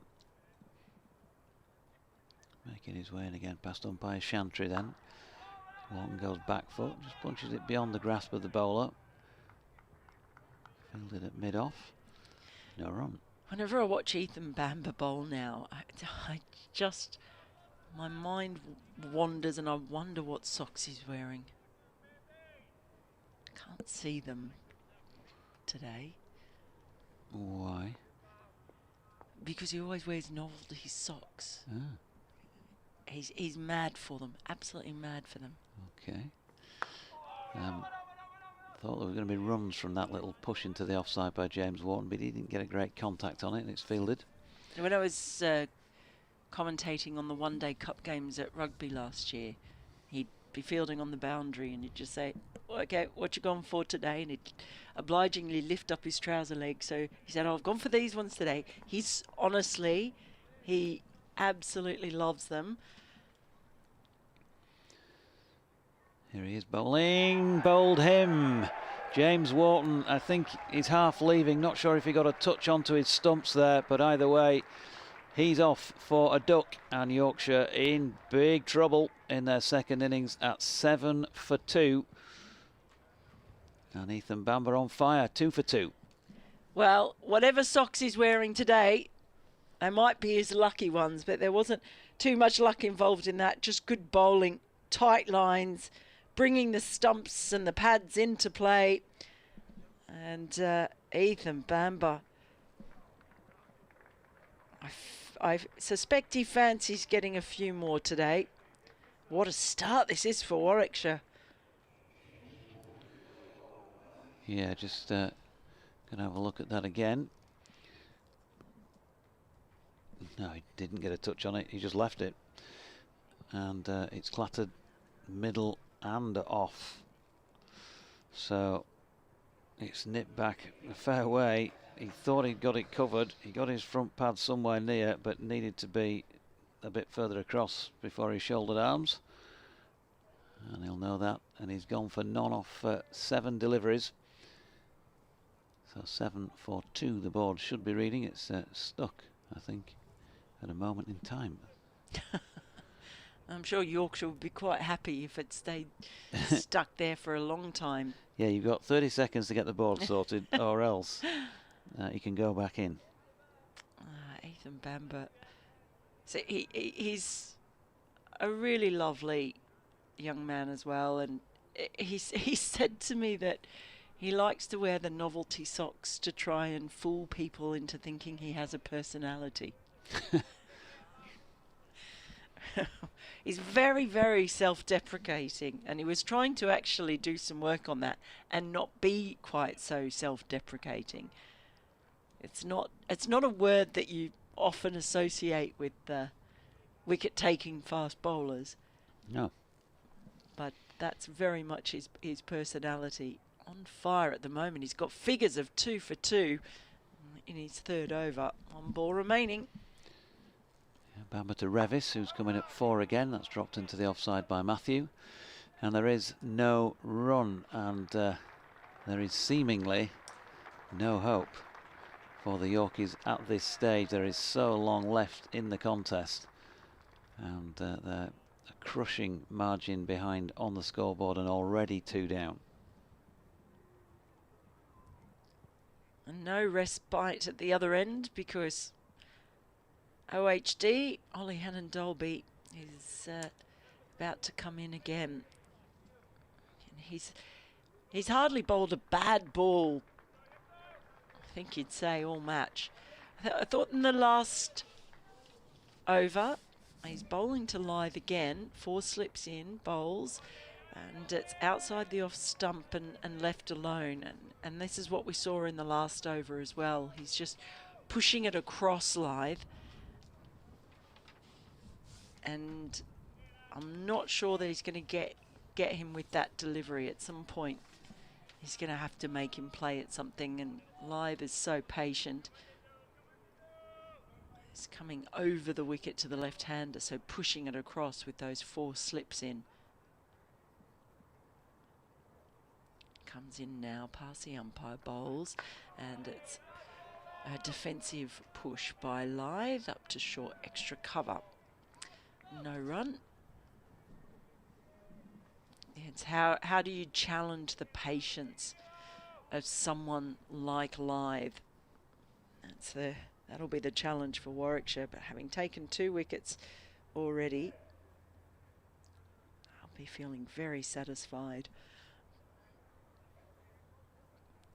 And Dolby starts his run up once more. Lythe waits and leaves the next ball. That one was a little bit tighter, I feel, from Hannon-Dolby, but still angled across. So Lythe can pretty much trust that if he doesn't feel it's going to nip back and straighten on him. Yeah, it's one of these situations now that they find themselves in, that those of us who've only ever played club cricket, you know, there are obviously always going to be some similarities across professional and amateur sport, but not many like this. Hannon-Dolby does make him play this time, and he just drops it out to the offside. there'll be loads of people probably watching, listening, who've experienced having to play in a 45, 50 over game, something like that, where you've got to try and play for a draw. But playing 26 overs today and 96 or best part of tomorrow, when you're 540 odd behind and already 2 down, these are experiences that relatively few people who play cricket get stuck into. Adam Lyth will have been there a few times before. Hannon Dolby in bowls, and he defends that one out to point. No run. And you always have to take into consideration with the batters, it's no insignificant factor that they've probably got tired minds as well as bodies after having been out in the field for 2 days, and just the demoralising aspect of that as well. You know, they're a lot better players than those of us who've not played it, so that's why they're out there. Hannon Dolby in. Bowls it left alone outside the off stump. We're going to see that an awful lot, I suspect. That's the end of the over. 7 for 2. Incredible start to this innings by Warwickshire. Yorkshire massively under the pump. Lyth has faced 20 deliveries for his 2 runs. Revis has yet to get off the mark. Still 541 runs behind. And just to pick up on what I was saying, you know, try and put yourself in the position of these 2, because they're the 2 out in the middle at the moment. Theoretically, and it is purely theory, that they want to bat between now and the end of the match and don't want to be broken as a partnership. You know, realistically, that's not an option, but they've got to work with that theory in mind. So they've got to come up with ways of getting through. You know, do you do it in just 1 over at a time? Do you do it 5 overs, half a session, whatever it might be, half an hour? Or just simply playing the next ball, and that's an awful lot of concentration. As Bamber comes in, and Revis with a lovely straight blade plays to mid-on, no run. And you just, you know, if you don't play the 4-day game or the longer forms of the game, you're never going to find out what it really feels like. But you know, folks, if you have been in playing for a draw situation in a club game, how long 20 overs even can be sometimes at the end of a match when the opposition are completely on top, let alone 4 sessions. Here's Bamber, that's turned to leg by Revis. He fielded at mid-on. Just this particular kind of matchup where you've got right arm Bamber coming into a right-handed Revis. He's over the wicket and angling it in. All of a sudden, you immediately feel like he's going to have to play at it. He's going to have to defend. Yeah, Bamber in again. Revis once more, very solid with that defence. Matthew Revis, probably worth mentioning for those Warwickshire supporters who might not know, but he did make his way into the Yorkshire side for debut as a, I think, 17-year-old way back in 2019. Top of the order for a match or so. Different player now as Bamber bowls, and he's turned that to leg, and he's going to pick up a single. Gets off the mark, Matthew Revis. So he has been a top order player. He's kind of been more middle order in the last couple of seasons, but he's got that basic technique that you need if you're going to bat long, and he certainly is going to need to bat long. This is going to be an interesting one now, because they've taken that single, which means that Bamber, well, he's going to have a go at Lyth, and he is coming around the wicket. Yep, Lyth plays nicely off his legs. Slightly one-handedly, really. He was just taking the bottom hand off it, but he's deflected it down to fine leg and picks up 2. And it's a no ball, so it'll get a couple more. So they're reducing this target all the time, Mel. Oh boy. Well, he immediately made live play at it, didn't he? Just it was he overstepped. 12 for 2. 537 to win, says the scoreboard. As Lyth drops the bat on this one, out into the offside. There's no run. This is why right armers coming around the wicket to left-handers has been so in vogue.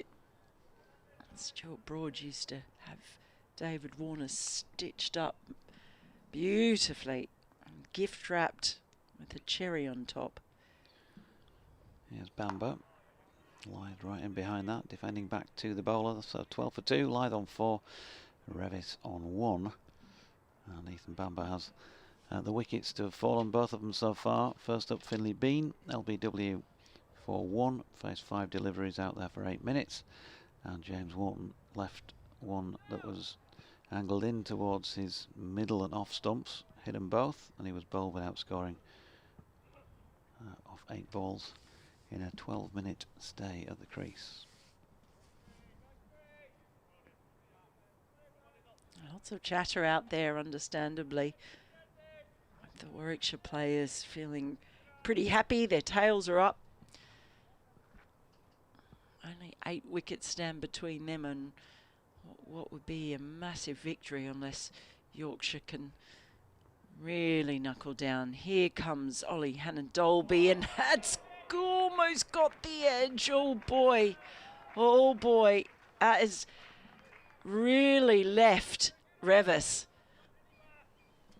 And Lyth goes down and has a chat with his partner.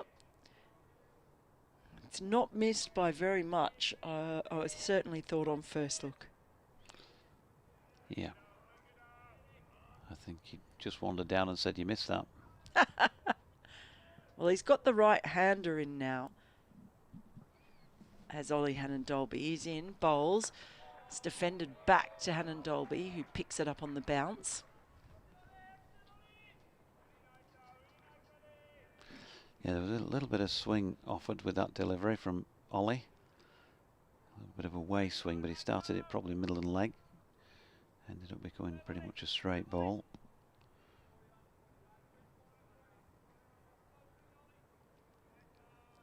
And there's just that little feeling of tension. The fans who are still here, braving the cold, feeling that another couple of wickets might fall as Hannon-Dolby is in, and that's driven through a little gap in the covers. They'll come back for a well-run 2. Ball stopped in the outfield in front of the Hollies stand. Yeah, he's losing his balance backwards as he's about to get the throw off, and so it decided to just keep hold.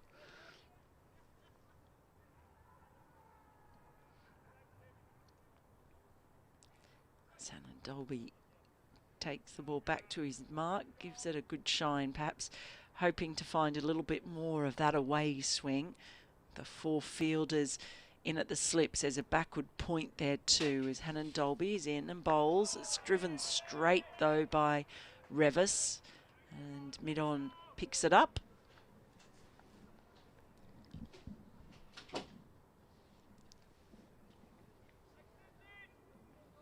Hannon-Dolby makes his way back. It's Ethan Bamber there, and he's also giving the ball a really good shine, working it furiously, hoping that it might do a bit in his hand as well in the next over. Already has 2 wickets. Hannon-Dolby doesn't have any yet, but he's only given away 3 runs in 3.4 overs. He's in now, bowls, and that's left by Revis. Just left him a little bit as well, I feel. It's good probing bowling here at the moment. We're going to have a little musical chairs session at the end of this. I'm coming out, am I, or you're coming out? Me. You're coming out. Okay. So it means I have to change. You do this ball. Hannon-Dolby then, making his way in to Revis, who leaves one that nips away from him to complete that over at 14 for the loss of 2 wickets. 8 wickets for Warwickshire to win, And a mere 535 for Yorkshire to win. Mel will be back in a mo. Here's Richard. I mean, they're pacing it. They're going it too hard.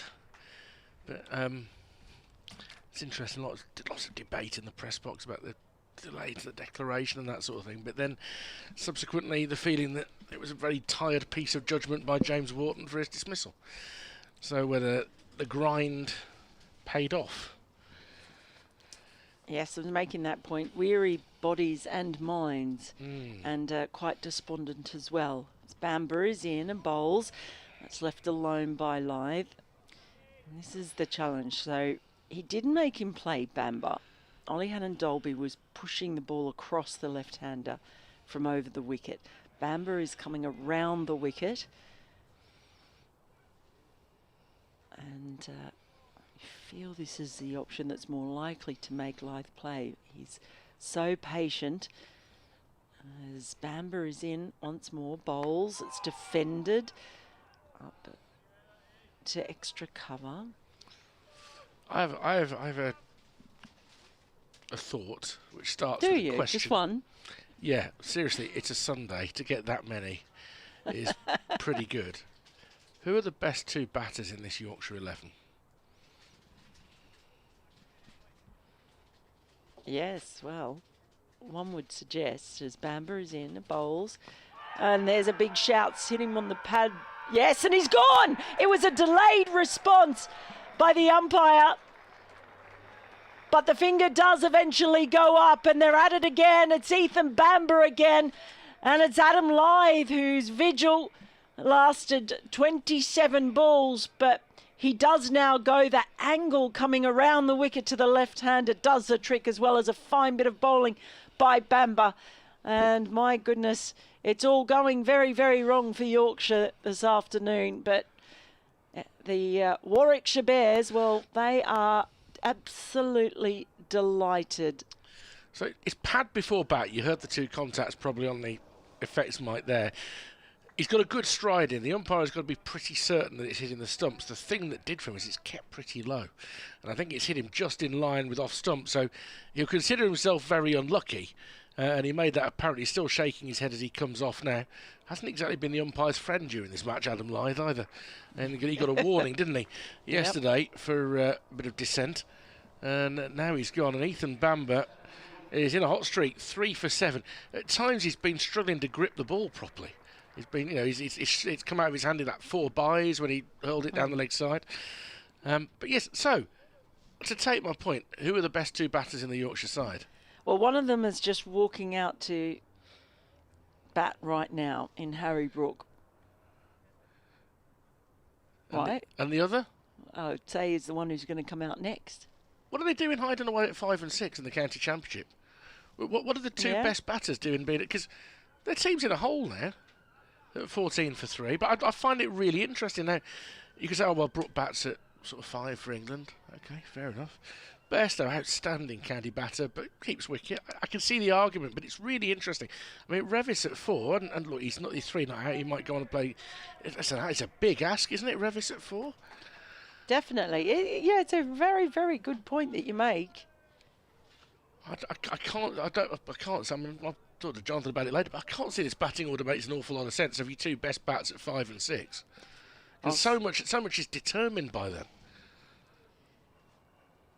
Yeah, it's a very fair point that you make. And Harry Brook is out there now. England's one of England's finest. He's just having a few stretches as he sets himself up. Bamber is going to come over the wicket now to Brook, who waits. And in comes Bamber, bowls. It's left alone by Brook. Just watches it all the way as it passes him. So Bamber, 3 for 7 after 4.4 overs. I'll tell you what, he's not going to want to give the ball away. He's going to want to keep on bowling. Well, I think he'll probably get 8 overs here. But, yeah. I mean, you look at Warwickshire giving themselves 32 overs this evening. What would they have wanted by the close of play? They'd be thinking 3. 3 would be good. Yeah. 3 would be good. I think they want more now. Here's Bamber. Bowls. Oh, no, Harry Brook has a wild swish at that one. My goodness. Doesn't make contact, but a real flash at that. Oh, there would have been Yorkshire hearts in mouths there. But I imagine Ethan Bamber will like the look of that.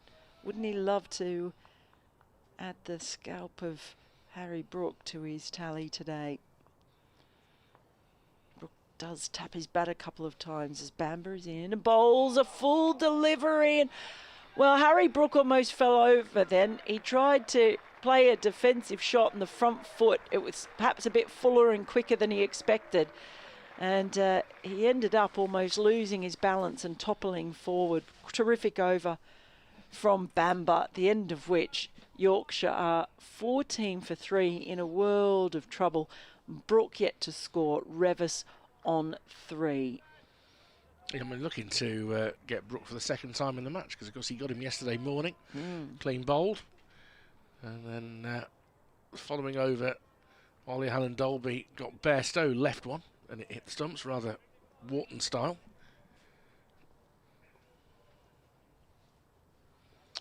So Allen Dolby in to begin his 5th over to Revis into the pads. Goes down into the leg side. You can see the shine on the new ball.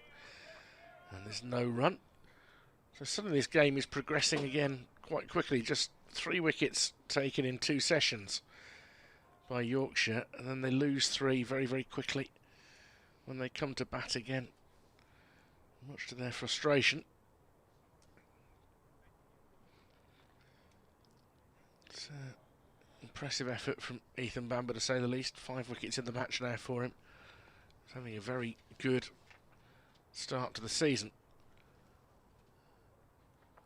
Allen Dolby is pushed out to point by Revis. Zen Malik does the fielding, and there's no run. I think he's up to 19 championship wickets this season. Bamber now.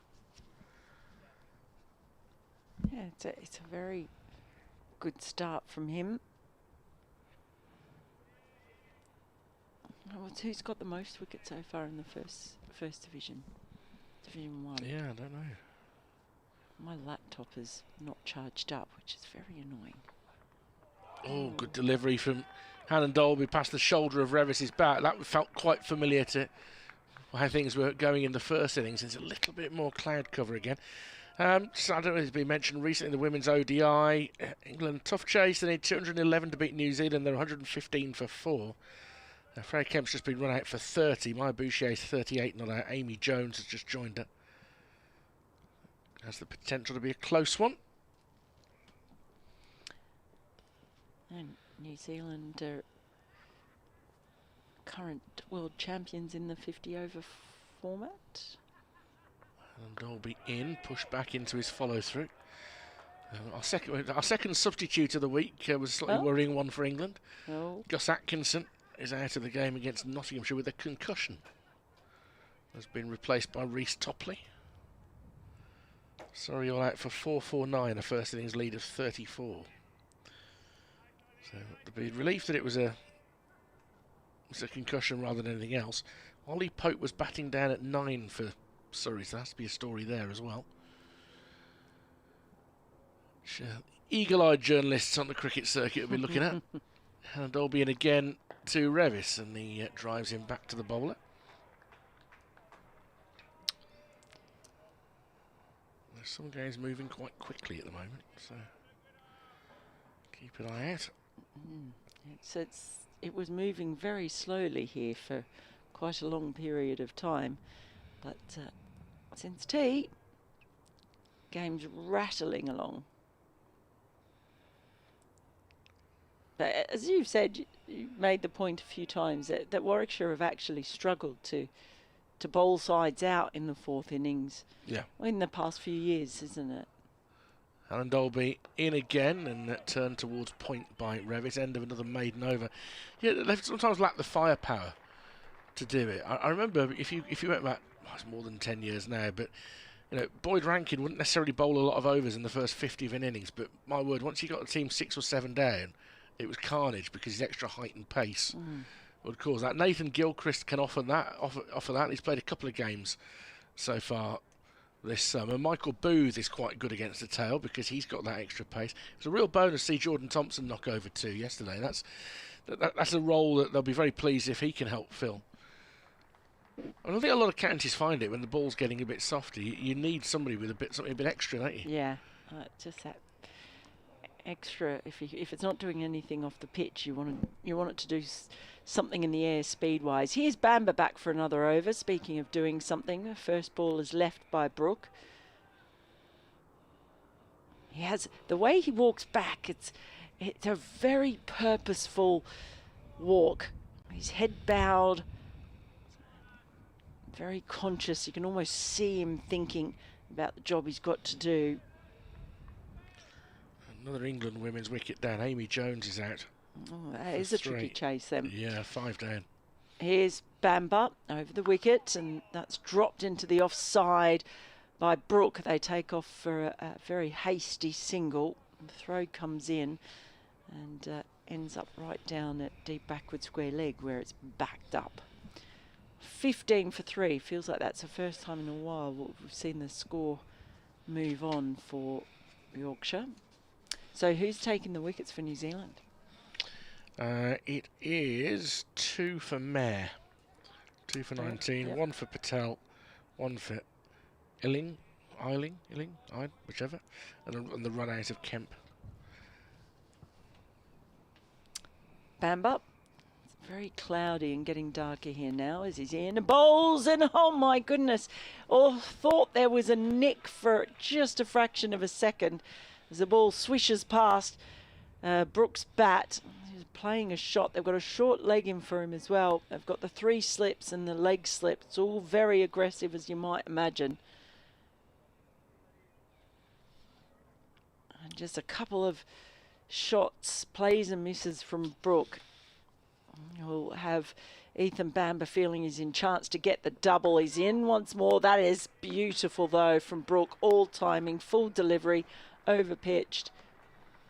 Revis. It's Revis. Oh, it is. Sorry. Right. Thank you. It's a boundary to Revis. I'm in Brookland. That was beautifully timed. Just a clip of a full delivery through mid-wicket.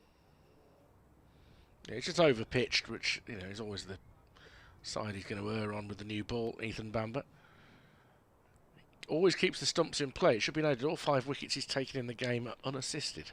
Yeah, that short leg in there hovering as well. As in comes Bamber, but that's defended with a very straight bat by Revis. 3 LBWs, 2 bowled for his 5.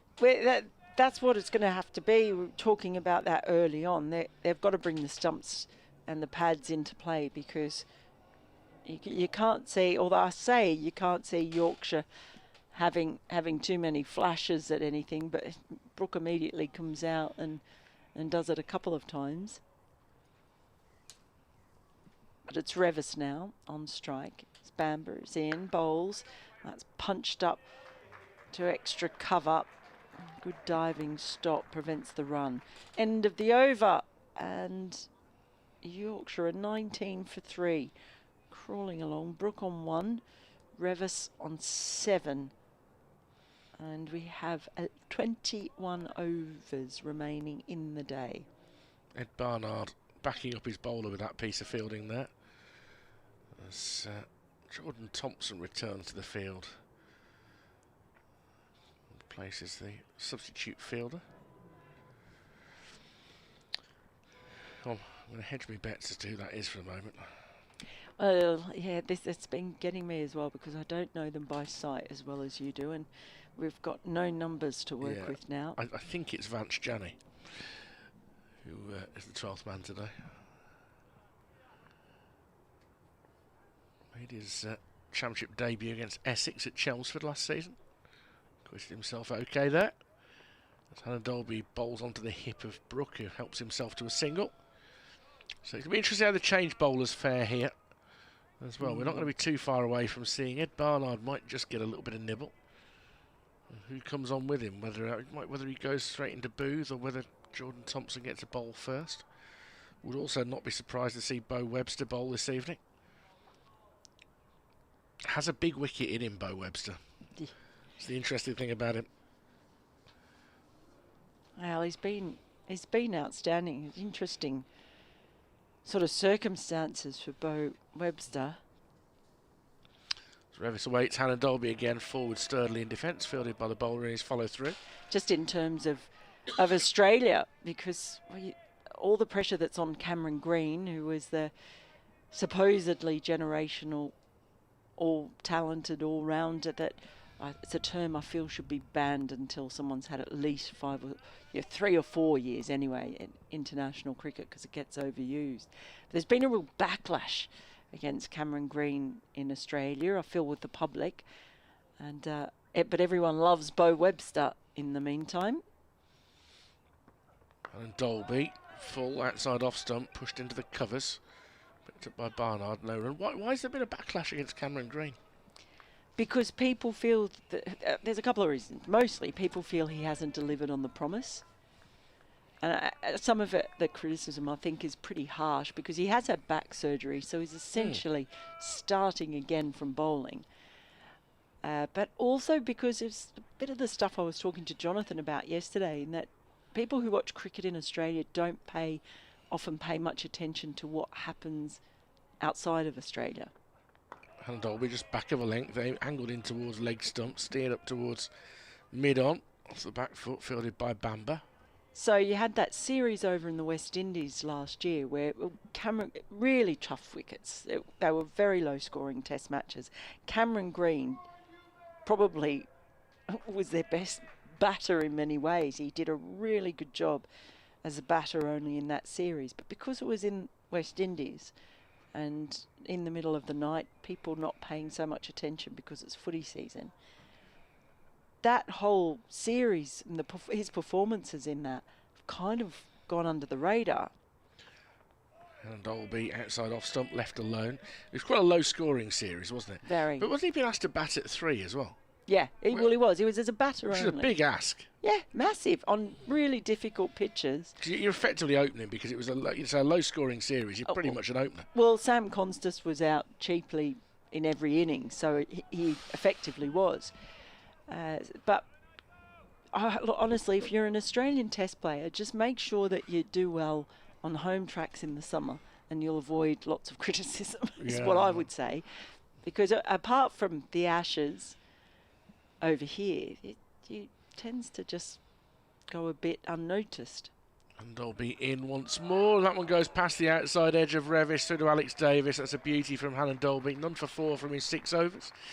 12 gone. Yorkshire 20 for 3. Require a further 529 to win. Getting a little bit murky here. So we might have a slight threat that light could cause us some problems. That said, I think some brighter weather coming on the breeze. It seems to be coming from our right today. So it is going to lighten up again. I haven't yet seen the umpires ask for the floodlights. But by the way, I mean, talk about, it's not always hindsight, isn't it? Every Australian cricket savant who I said, Constance, not ready, he's not ready, he's not ready yet, he's not ready yet. And then in the series you realise he's not ready. Here comes Bamber, and Brooke just defends the first one quite a bit outside his crease. Well, the other thing with Cameron Green, because he got that, 5.5 million, something like that in the IPL, huge price tag in the IPL. And with that, there's a bit of tall poppy syndrome, I think, comes into it as well. He's a very tall poppy. He is a very tall poppy. And I think that might have been one of the worst things to have happened to him, because the scrutiny on him is just immense. As Bamber is in over the wicket to Brooke, who just runs that one down towards deep third boundary. They'll get a couple. And so the scrutiny on him has just been enormous. And in the meantime, Bo Webster, every time he's come and played, it's just only played, I think it's 8 test matches. But he's played the all-rounder role while Cameron Green's in there as a batter only. And because he's done pretty well in every test he's played, he's done brilliantly domestic level, particularly a couple of years ago. He scored highest run score in the Sheffield Shield.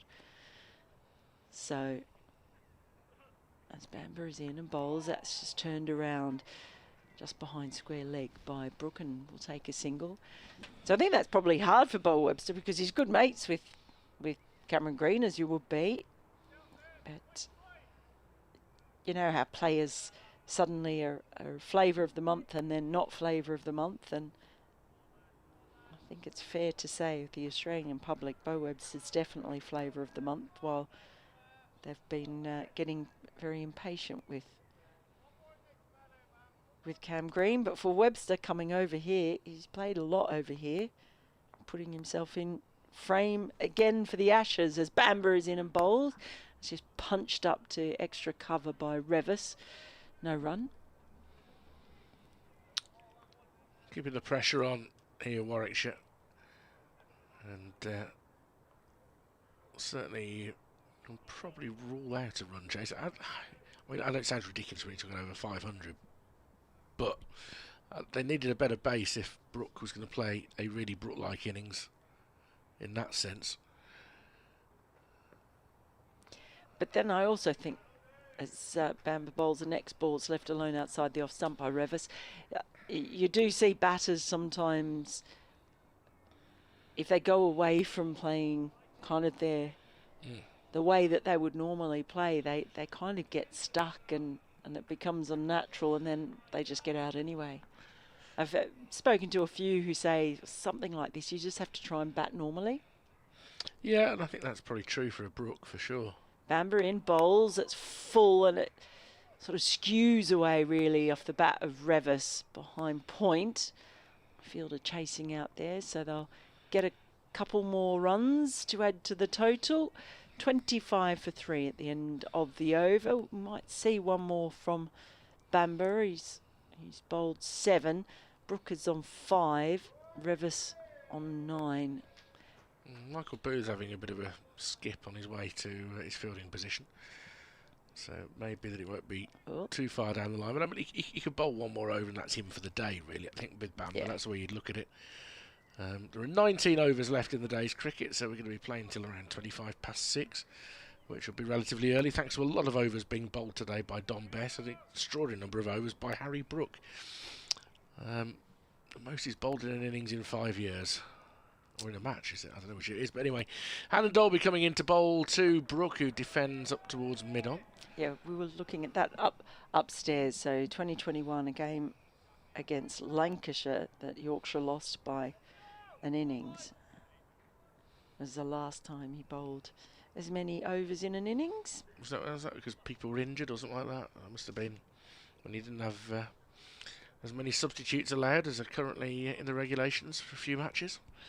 He bowled, I think he bowled really quite well. Today? Yeah. Yeah, today, yesterday, he did bowl well. Yeah. It was just, I never expected to see him bowl 18 overs or whatever it was. I expected to see him do stuff with the bat as he's trying to here. And off the back foot, he gets it off the inside of the bat and it ends up dropping in front of the wicket. Yeah, he was looking to run that down into the third man boundary, but unusual way the ball came off the bat. I think it's reasonable to say Warwickshire have been more threatening with the new ball in the second innings than Yorkshire were. Yeah. I think it's fair to say that apart from a little bit of a loose couple of overs. And again, and it goes past the edge of the bat. Just as well it was past the edge of the bat because Alex Davis dropped it. And I think he was already oohing and ahhing because it had just missed the edge. Yeah, but there were a couple of loose overs from Ethan Bamber early on in Yorkshire's first innings. But apart from that, they've bowled really well across the entire match. They had very helpful conditions, of course, at times, but yeah, I think they've actually bowled pretty well across the board. Brooke on 5. And he gets to stab this one down towards third for 4. Nobody down there. 29 for 3. I'm being berated, by the way, by George DeBell, who's obviously listening on commentary to hear if I say anything wrong or stupid. Yeah, most he's ever bowled, Harry Brooke, bowled 17 overs in that game against Lancs, and he's bowled 18 here. So it's his most overs in an innings. Thank you, George. Thank you. He's in good form in the press box, George. when you have been up there a couple of times this week. I think he owns it, doesn't he? Well, no, it's in fairness, he's got competition there this week. Yeah, there's a few of the regulars here. Yeah. Brooke now on 9, comes down the wicket a little bit to Hain and Dolby, then pushes him defensively out into the offside. There's a little ray of light shining over one of the towers in the centre of Birmingham at the moment, the one that belongs to a telecoms group. Yeah, and that's not as bad as the one. It was right in my eyes, the one on the bluey green building, the hotel that starts with an R. Gee, that was bright earlier. And ends in a blue. Yes. Yeah, you never get much reflection off the cube, but it's rather tiresome brown tiles on the outside of it. And the overhanging views that you get from the top of it if you're in the cocktail bar, which isn't great if you've got vertigo. Hain and Dolby in to complete his 7th over, and very respectfully defended into the offside by Brooke. 14 overs gone in Yorkshire's second innings. They're 29 for 3, having lost Bean for 1, Wharton without scoring, Lythe for 4, all 3 wickets to Ethan Bamber, who is... Yep, he's going to bowl one more. Going to continue, the boy chorister. Such a character. I was talking before, telling Jonathan about his novelty socks, but yeah, studied theology, didn't he, at Exeter Uni? He's just such an interesting personality and character. I very much enjoyed talking to him. He's just fiddling with his field at the moment. He's got 3 slips, 3 regulation slips and a leg slip in, and a short leg and a backward point for Revis. He's running in now over the wicket, bowls, and it's a play and a miss. Oh, it's a bit fraught. It's a little bit fraught. He's bowled well. He's making them play. And it's been good stuff from Bamber. I reckon if he had the energy, he'd want to bowl another couple of overs after this. 3 wickets in, figures of 3 for 17, 7.1 overs. It's impressive stuff. He's in again, bowls, and that one's just dropped down in front of Revis and rolls out to the offside. It's just nothing doing, really, is there for Yorkshire's batters. It's a very difficult position to be in. Is that Michael Booth warming up there at backward point? Oh, is that Barnard? No. No, it's Dan Mosley. Dan Mosley. Oh, for God's sake. He's not warming up with a view to bowl. Of course it is. He's always warming up to bowl. He loves a warm-up. He does. Here comes Bamber, and that's driven very nicely just to the left of the bowl up, and that's going to be 4 runs. So Revis just making the most of one that was just a little bit over-pitched. It's in the 8th over of Bamber's spell.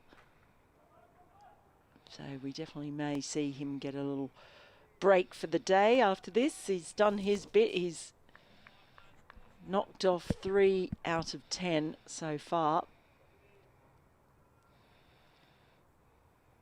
I'll be very happy with his contributions, and it's important with the bat earlier on as well, as he's in once more. And it's another play and a miss from Revis. Big stride forward.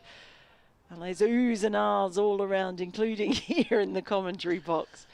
So it doesn't feel like he's very far away from taking a 4th wicket. He's got 2 balls remaining in the over. Yeah, he'd love to get another one before the spell ends, I'm sure. Logically he would.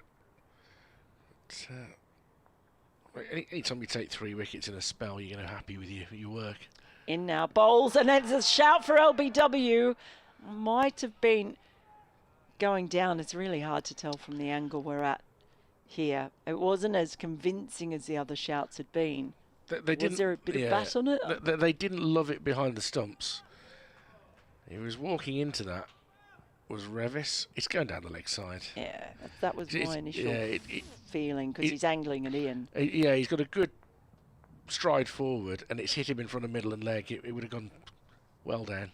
Final ball of the over. In comes Bamber, and that has played quite nicely out towards deep cover point. Oh, that's a nice bit of fielding out there. It's Dan Mosley, and he just manages to stop it with his foot, does a little back heel. It could have all gone very wrong, and then it wouldn't have looked so nice and shiny, but as it is, saves the runs. It's 3 that they get off the last ball, and at the end of the over, it's 36 for 3 with Brooke on 9, and Revis raced to 16. 22-run partnership between these two, with 17 overs remaining in the day, and Jonathan is back, and so I shall depart. And Jordan Thompson will come into the attack for the first time in this second innings. And we'll see what he can get out of it against his former county.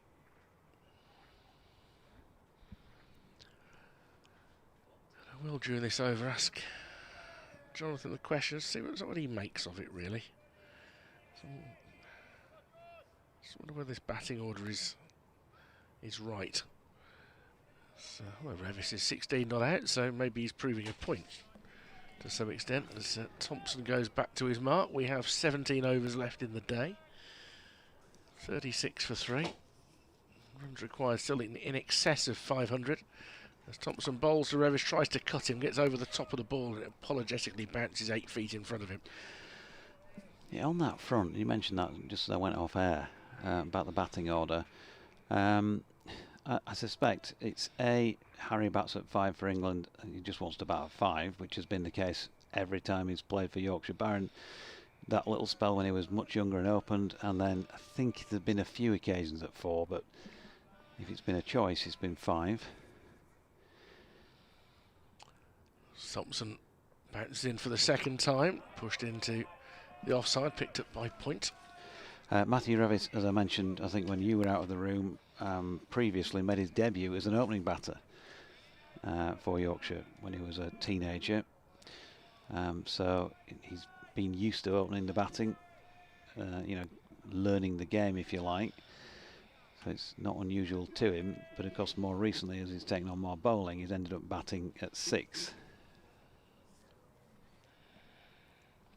Well, it's a sturdy performance from him so far in this second innings, as he drives firmly but picks out extra cover and there's no run. In fact, I would say that when he started to make his way into the side more regularly than that debut, he was probably batting at 7. And I think George used to bat 6 at the time, and then they swapped last year. But I would think, I'm only guessing here, that the conversation is probably, well, Harry's 5, Johnny's probably, well, I don't particularly want to bat 4, I'd rather bat 6. Do you want to have a go at 4? Something like that, I would think. I think Matthew's probably quite happy to bat at 6 as well. Most people are, aren't they? Thompson in, driven back and fielded in his follow-through. And there's no run. You asked David Milan, in fact, he said it on the record to me in an interview. Well, he'd like to bat at 6. He'd be quite happy to bat 5 and 6 every week in county cricket. Much easier there than higher up. Were his words or to that effect?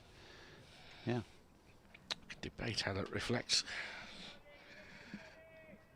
Slightly concerning from such a talented player that he'd feel that way, in a way. I mean, it's a fact, I guess. You get a certain amount of protection coming in at 6, where Ed Barnard's batting for Warwickshire at the moment. Revis on the back foot, guided out to Malik at point. No run again. 1 ball left in Jordan Thompson's first over. See whether it's a double change. You would imagine it will be, in that Bamborough's got through some work there with those 8 overs. He and Helen Dolby having a conversation about the first hour of this Yorkshire innings. Shadows lengthening on what is currently very bright. The bluer sky, which was coming after that dark cloud, is now over us. Which would love at least 1 more tonight. Revis awaits, cuts it, and that's immaculately through point for 4. Discarded. 20 to Revis. 40 for 3 at the end of that over. That was the 16th of this Yorkshire innings. Yeah, and he is a good player. He's not yet had a score really of any major note this season, Matthew Revis, so this will be an opportunity for him as well to bat long, get some time out there in the middle. when it doesn't really matter other than batting long. So he's got an opportunity, but he certainly came of age as a batter in the team last year. Of course, the pair of them, former Sedbergh boys with George Hill. I've just got the freeze frame on that wicket where the White Rose opener was dismayed to have seen the finger raised. And it's going to be, well, potentially in peril, I guess. I don't want to preempt anything, but they've already had a word with him earlier on. Well, it does look like he's hit him outside the line, which is why I think he was protesting, not to do with hitting the bat. oh no, I don't think he was thinking it was a bat. It was tight, and the umpire took his time. And it's difficult to know whether the freeze frame is the exact moment of impact, but I mean it's a tight one for sure. Yeah. Banbury's going to bowl another over here. You'd probably just think a stump, you know, if it was strapped onto the off stump, probably might have hit that. Brook defends. There's no run at Ollie Hannon-Dolby's fielding over in the corner there with the Yorkie superfans. I just went and had a sit down, and they must have been having a chunter at him. As at the point I sat down, and he did say to them all, "Look, he's gone over now and he's having a chat." He did say to them all, "Look, we're not going to fall out, are we?" Here's Bamber and Brook solidly in behind that, with Alex Davies standing up. I mean, he'd love to have spent this entirety of his career playing for Yorkshire, Ollie Hannon-Dolby. It didn't work out. There was a backlog of seam bowlers when he was around 24 years of age, and he seized the opportunity to come here. He took a 5 for here, which kind of created the interest. Oh, what a servant he's been. Yeah, here's Bamber, flicked off the legs by Brook, no run. We often get this, and particularly, Richard, at times like this, you know, the moans and groans from around the county will be, well, Ollie Hannon-Dolby's getting wickets or runs or whatever it might be, and Jordan Thompson's doing that, and so-and-so's doing that, and somewhere else. Yorkshire's a huge county geographically. From a cricket perspective, there's a lot of players there. Players develop at different times, and if it's not your time in the pecking order, but you know somebody else sees you as a decent player, then sometimes that just happens, doesn't it? Bamber is in, and Brook has got an inside edge on this one, I think, or has it missed everything apart from Alex Davies's pads? Let's have a look. Yep. Yeah, buys off the pads of the keeper for 4 down through fine leg. Not for the first time in this match. Alex Davies thought that one was taking the top of off. So yeah, so while recruitment clearly it's never going to be perfect, it just isn't. That's just not life, you know, probably anywhere.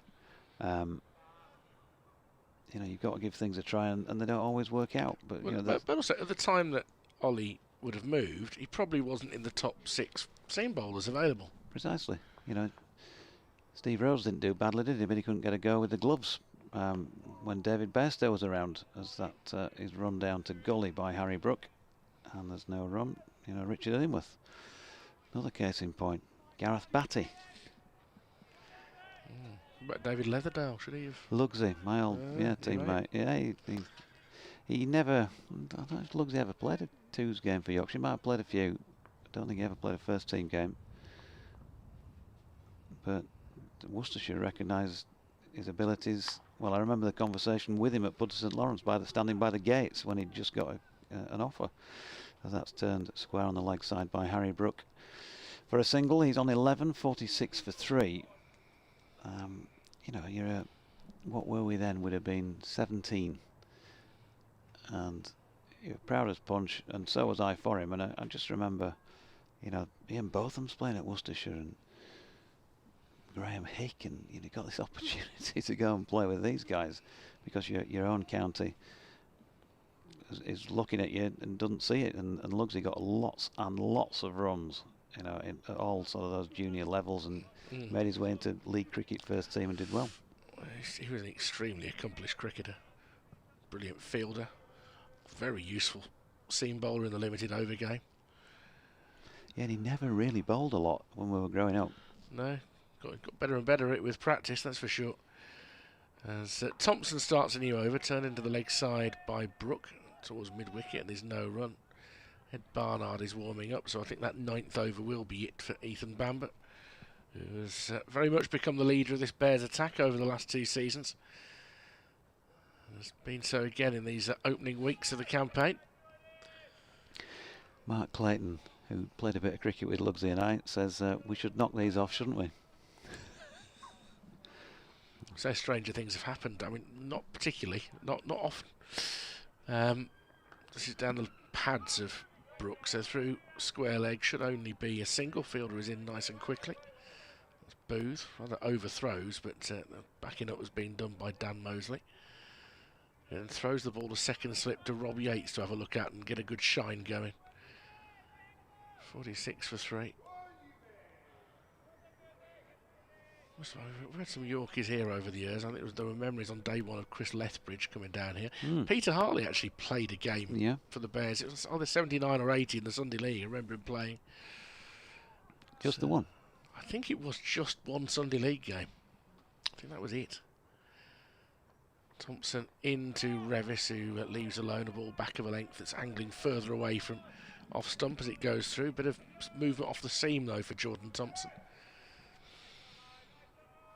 I think there must be more instances of Yorkshiremen. Obviously Tim Bresnan came down for the tail end of his career.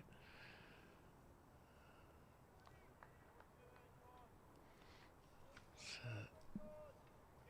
there are always going to be players that can't quite get themselves on the staff.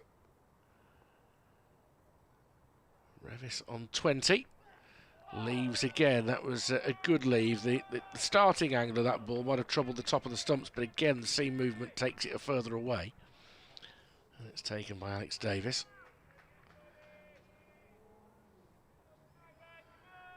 And Warwickshire have lost 1 or 2 homegrown products, sometimes slightly carelessly.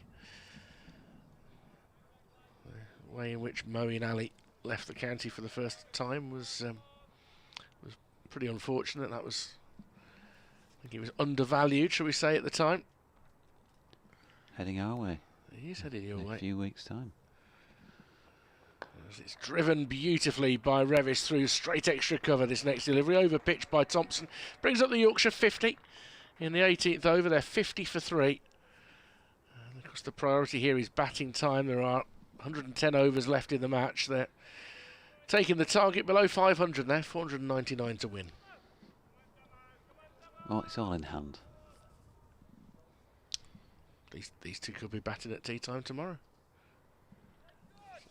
So, you know, it's getting flatter. It's going to be hard to prize wickets out. Real boost to Warwick to get 3 so quickly. I mean, that's... Tea at 11:15 now, is it? He's being negative now. Facetious, I think. Thompson in, down the leg side. It's parried by Davis. They'll come through for a bye or a leg bye. It's a bye. He had his hand tantalisingly placed near his thigh there. Did umpire Warren. 51 for 3 at the end of the over. 14 overs remaining on the day. Hi Jonathan, says John Hanson on BBC West Yorkshire Sport at gmail.com. I've just realised nothing but a win by West Ham over Arsenal later today would allow the former to end the season above Leeds, as they're 7 points behind with a much poorer goal difference. I'm not, however, sure that Yorkshire aren't heading for Division 2. Perhaps they can pull something out of the bag against Surrey next week. Yeah, just the team you want to play usually when you need points. Now, I was watching BBC Bargain Hunt yesterday. One team purchased an oak cricket table for £150 and sold it at an auction for 400 quid. It's called this on account of it having 3 legs. However, it derives its name from an Old English word clacket, meaning spare wood. You mentioned at Taunton your Constable prints. Now Constable loved the elm tree, a great feature from the landscape of his boyhood. According to Gerald Wilkinson, naturalist and author of 4 definitive books on Turner's sketches, Constable was the only painter to ever have taken elms at all seriously. I think that his paintings are wonderful too. As Ed Barnard into the attack has just bowled, and Matthew Revis has just defended. Thanks, John. Yeah, well, strictly speaking, they weren't my Constable prints, but before I get told off by the family, they were just, you know, dads really, mum and dads. Taken off you by a constable who wanted to know how you got your hands on them. No, I was just mentioning that Dad used to be involved in printing, and the Hain, you know, was one of those artworks. Good delivery by Barnard. Has he got his man? Warwickshire celebrate, and much like Yorkshire did a few times without success, they're running around in circles, but Matthew Revis is unmoved, and most importantly of all, so too is Jack Shantry. Matthew Revis's body language is that of an innocent man, I have to say. And Russell Warren at square leg has just gesticulated as well to some of the cordon. Yeah. You've got to accept the decision. And I tell you what's happened there with that delivery is that it has gone a bit after it's gone past the bat. And I think he's played inside it, and then just after it passes the bat, it's then just started to swing at that point. So the shape of it looks like a wicket, but I think the umpire's got that right. And there's just something about you can't necessarily fake body language. I don't think he thought he'd got anywhere near it. Well, I say not good, but I don't think he felt he touched it. Obviously he's near it, but I don't think he felt he touched it. There were loads of those at Taunton last week when Lewis Gregory was bowling in particular. As in comes Barnard, and that's defended by Revis, but he had a blinding spell on the first morning where it was just lovely away swing, and it was going a little bit before it got to the bat, and then a lot afterwards, and often it looked as though there'd been a nick, and there hadn't. Here's the Warwickshire skipper trying again, and Revis does get a bit edgy about this one. Knocked it along the deck though to Gully, no run. This over does give me the sense I thought it might be the case that I think Ed Barnard might get a little bit of help in these conditions. I think he could be the dangerous bowler in what remains of the day. It's yeah, I'm with umpire Shantry on that one. It's seeing the replay, it's just shaped late. It's like almost a trick of the eye. Barnard in again. Revis defends. Tony Sweeney's in the ground somewhere. Yorkshire supporter. Heck, this isn't looking good. This was before Adam Lyth was out, watching in the ground and hoping for a masterclass from Adam that we can talk about for years. Yeah. Well, he certainly wasn't happy, was he, Tony, with the call by the umpire? But I think when you're out of form, type of decision that you tend to get, isn't it? Unfortunately, tight one.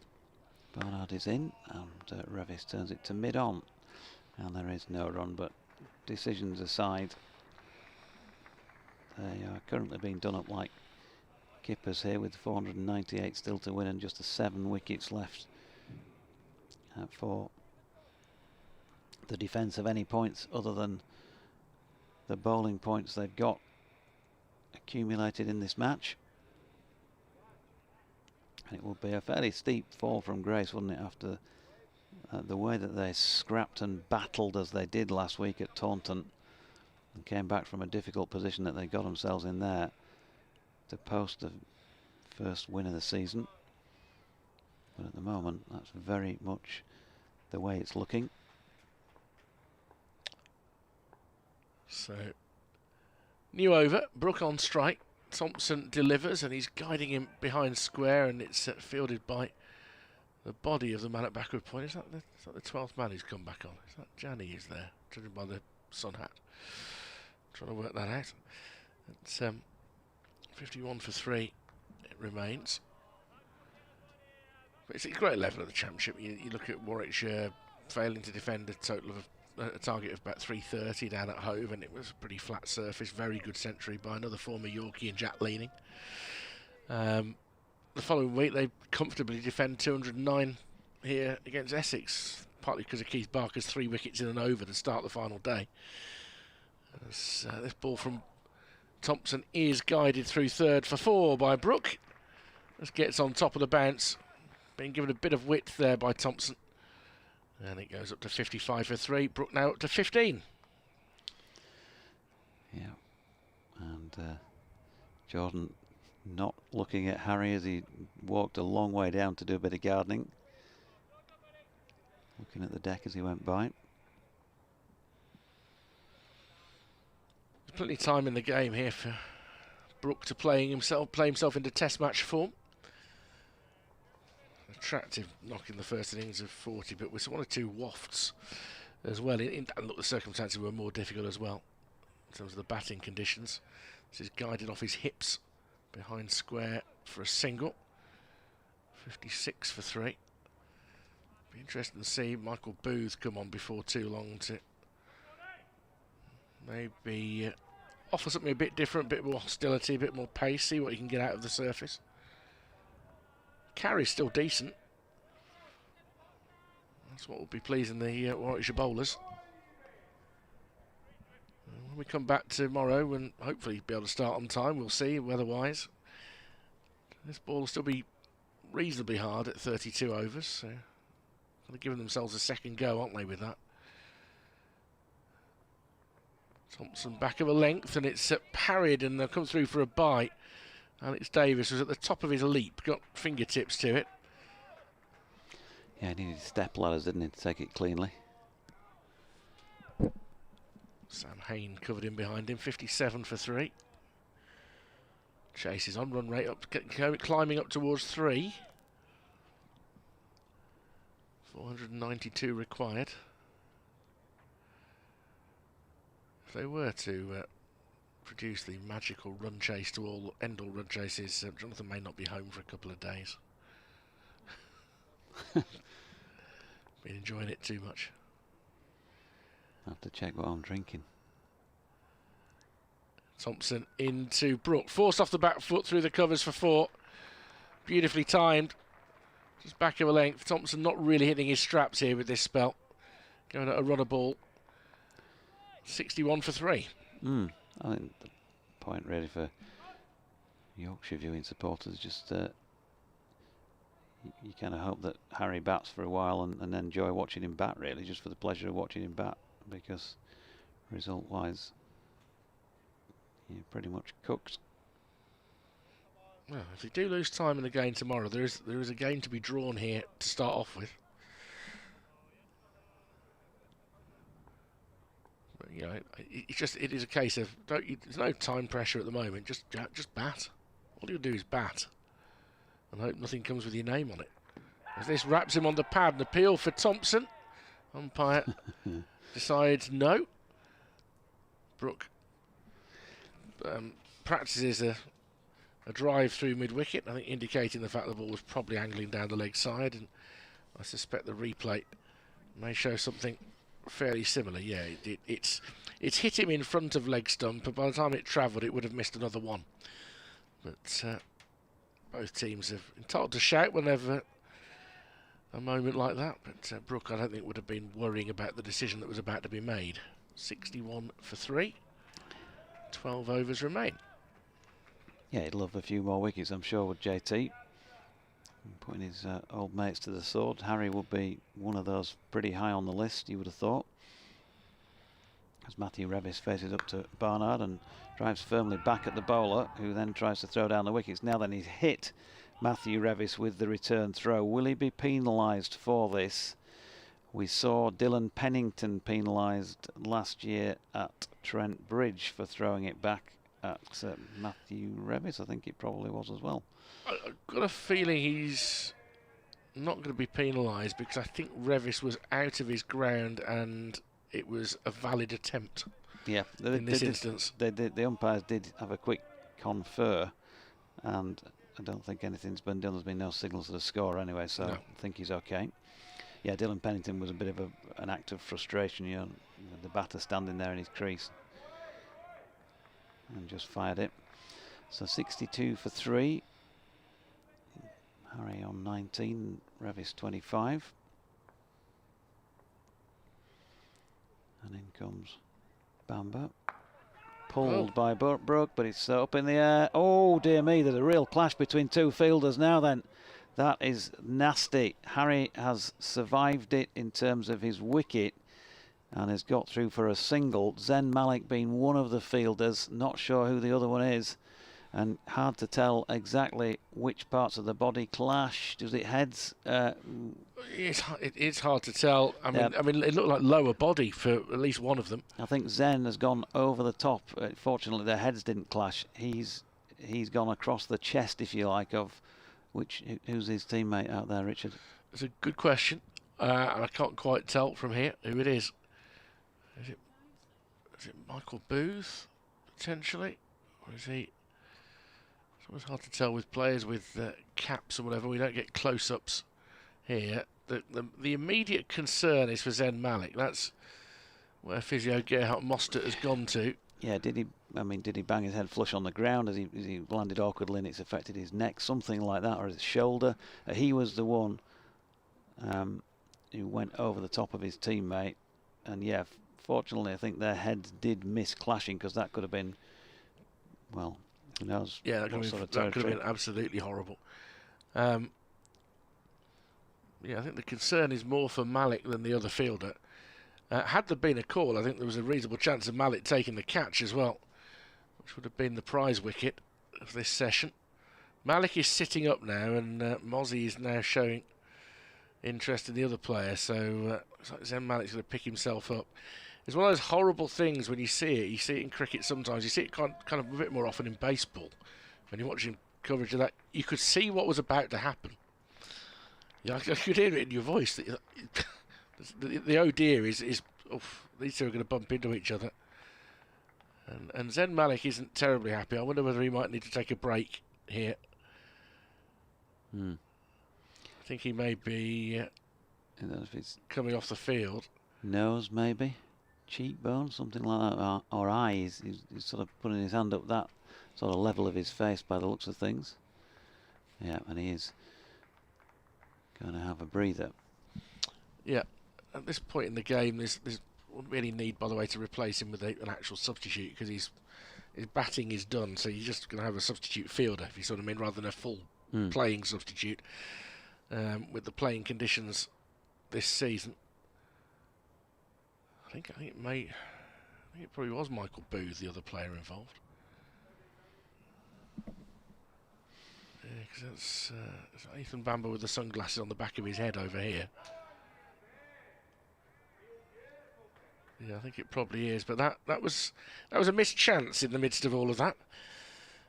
Which Warwickshire will rue, because it's such an important wicket, that of Brooke, who, by the way, having seen the collision, refused to run a second, which is a massive credit to him. He was more interested in the players being okay, so he took a single, but wouldn't run a second, so credit for that. Here's Barnard then to Revis, who plays across that one slightly. Ball drops out into the offside, and there is no run. Warwickshire still buoyant, as you would imagine, with a lead of enormous proportions. 63 for 3, and still 11.5 overs to go on this third day, plus all of day 4 to pick up the other 7. Barnard makes his way in again, and Revis dropping out into the offside, and there is no run. They've afforded themselves, with the score they put on the board, to keep an attacking field as well throughout this. They shouldn't. I mean, if they do reach a point where they're having to deny scoring opportunities, then that would be a great sign for what Yorkshire have achieved with the bat. And well, looks like we're going to have another substitute fielder on here. Yeah. So if this is Michael Booth, who's limping off towards the changing rooms. Yeah, so I think he thought he was going to be okay, but it's getting sorer. Right leg by the look of things.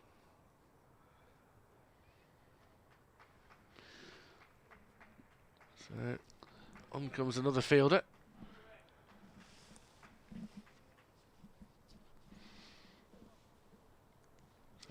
And that would be a situation where you're looking at somebody who potentially would have to be replaced in a more permanent way. Barnard then making his way in again. Oh, Revis has a push and a miss. Had a good delivery that was wide of off stump, and probably shouldn't really have been going towards in any way other than covering his stump and playing the leave. Note in the world of football that the final place in the Football League for next season is going to be determined by a penalty shootout. Barnard in again, and that's dropped out into the offside by Revis, and there is no run. 63 for 3 at the end of the over. What, the final place in Division 1 of the County Championship is going to be well, I did say the word football, which was a bit of a clue. Did you? Yeah. No, I must have missed that. Yeah. So either Boreham Wood or Rochdale will be in. next year. Penalty shootout. Penalty shootout to decide it. Seems a cruel way after a long season. Yeah. Especially, you know, at non-league level, you could have put a replay in 48 hours or 72 hours time, maybe. I don't know. Here we have 11 overs left in the day, so about 3/4 an hour of cricket. And maybe Jordan Thompson to continue from the Birmingham end. We're too surprised to see Bo Webster turn his arm over before the close of play, and maybe even a tentative over of Rob Yates. But here's Thompson, 3 overs for 17 so far, into Brook. He's had a little bit of a life in that last over, and he leaves a ball that's angling further away from where he started, just outside off stump, goes a little bit further, and goes through to Alex Davis. Yeah, I think he probably picked a ball that was just a bit too wide of off stump to play that shot. If there was more bounce involved, then he probably would have ended up pulling it for 4 through cow corner, as we've so often seen him do. So maybe that didn't help either. But under the circumstances. Comes into Brook, and that steers it down to effectively a 4th slip where Bo Webster is standing. The 3rd slip is vacant. The 4th slip. Essex could well finish their game against Hampshire today. 177 the target. They're 120 for 3 in Division 1 of the County Championship. Glamorgan needing 283 to beat Somerset. 133 for 3. They used to try back for 52. Interestingly poised. Notts 41 for 1 leads Surrey by 7 at Trent Bridge. And it's raining in Hove. Who'd believe it? Brook is cutting this to backward point. It's fielded there by one of the substitute fielders. Right, as all rains down south. 154 for 4, Leicestershire. When it rained, lead by 52. Martin Emerson will swear that at times when he could have to swim across the outfield at Chestler Street. When it rains down south more than it does up north. 20 is plenty. Hey, Marty. Well, that's 61 for 1. Trailed Derbyshire by 315 following on as well. Derbyshire in great shape in that game. That's back of a length. This is guided down to 3rd by Brook. That's been a very productive shot for him this afternoon. And that brings the 50 partnership up between these two in 13 overs. Some good cricket played. Some strong shots. Revis particularly driving well. 67 for 3 Yorkshire. Yeah, as Mel would say, goodness gracious me, a 50 partnership, the lesser spotted 50 partnership in this Yorkshire, in this match for Yorkshire. Durham are just 9 runs away from beating Worcestershire, by the way, 134 for 1. I'll have to get Mel back in at the end of this over. I shall defer. Yeah, I need some advice on what to do with your final night in Birmingham. Will there be a Sunday night quiz on the canal side or something like that? Ooh, coming down the wicket, Brook to Thompson, who produces a bumper and then has a good stare at his former teammate. I don't know, to be honest. Sunday night out in Birmingham, not something I've very often done. Well, you don't in your own city, really, do you? No, I suppose not. One of the joys of being the away commentator. Have you not found any companionship for tonight? Possibly. Oh. He hasn't sealed the deal yet. So Thompson comes in. Oh, and that one almost goes through Brook. He chops down so late on it. Quick hands from Brook to stop that from taking his off stump. Thompson went down on his haunches. But Brook survives. Yorkshire 67 for 3. 10 overs remain. Melinda Farrell will come to rejoin Jonathan Deutsch. Yeah, I'm thinking it would have missed looking at it, but it would have been close. So 67 for 3, as Richard says. 10 overs for Yorkshire to try and see through this evening, and then just the 96 tomorrow. Matthew Revis is on strike then, and here's Ed Barnard to bowl to him. The ball does nip on him there, and he's coming forward to try and negate any nip, but still couldn't do so as it wrapped him on the thigh pad. Welcome back, Fazza. Thank you very much, Jonathan Deutsch. Deutsche. Gary Schofield always calls me that. Deutsche. The German. In comes Barnard. It's wide of off stump, and Revis steps across and leaves. Yeah, these two just giving Yorkshire a little bit of hope with a good partnership. Very much needed after Ethan Bamber ripped out his first 3 wickets.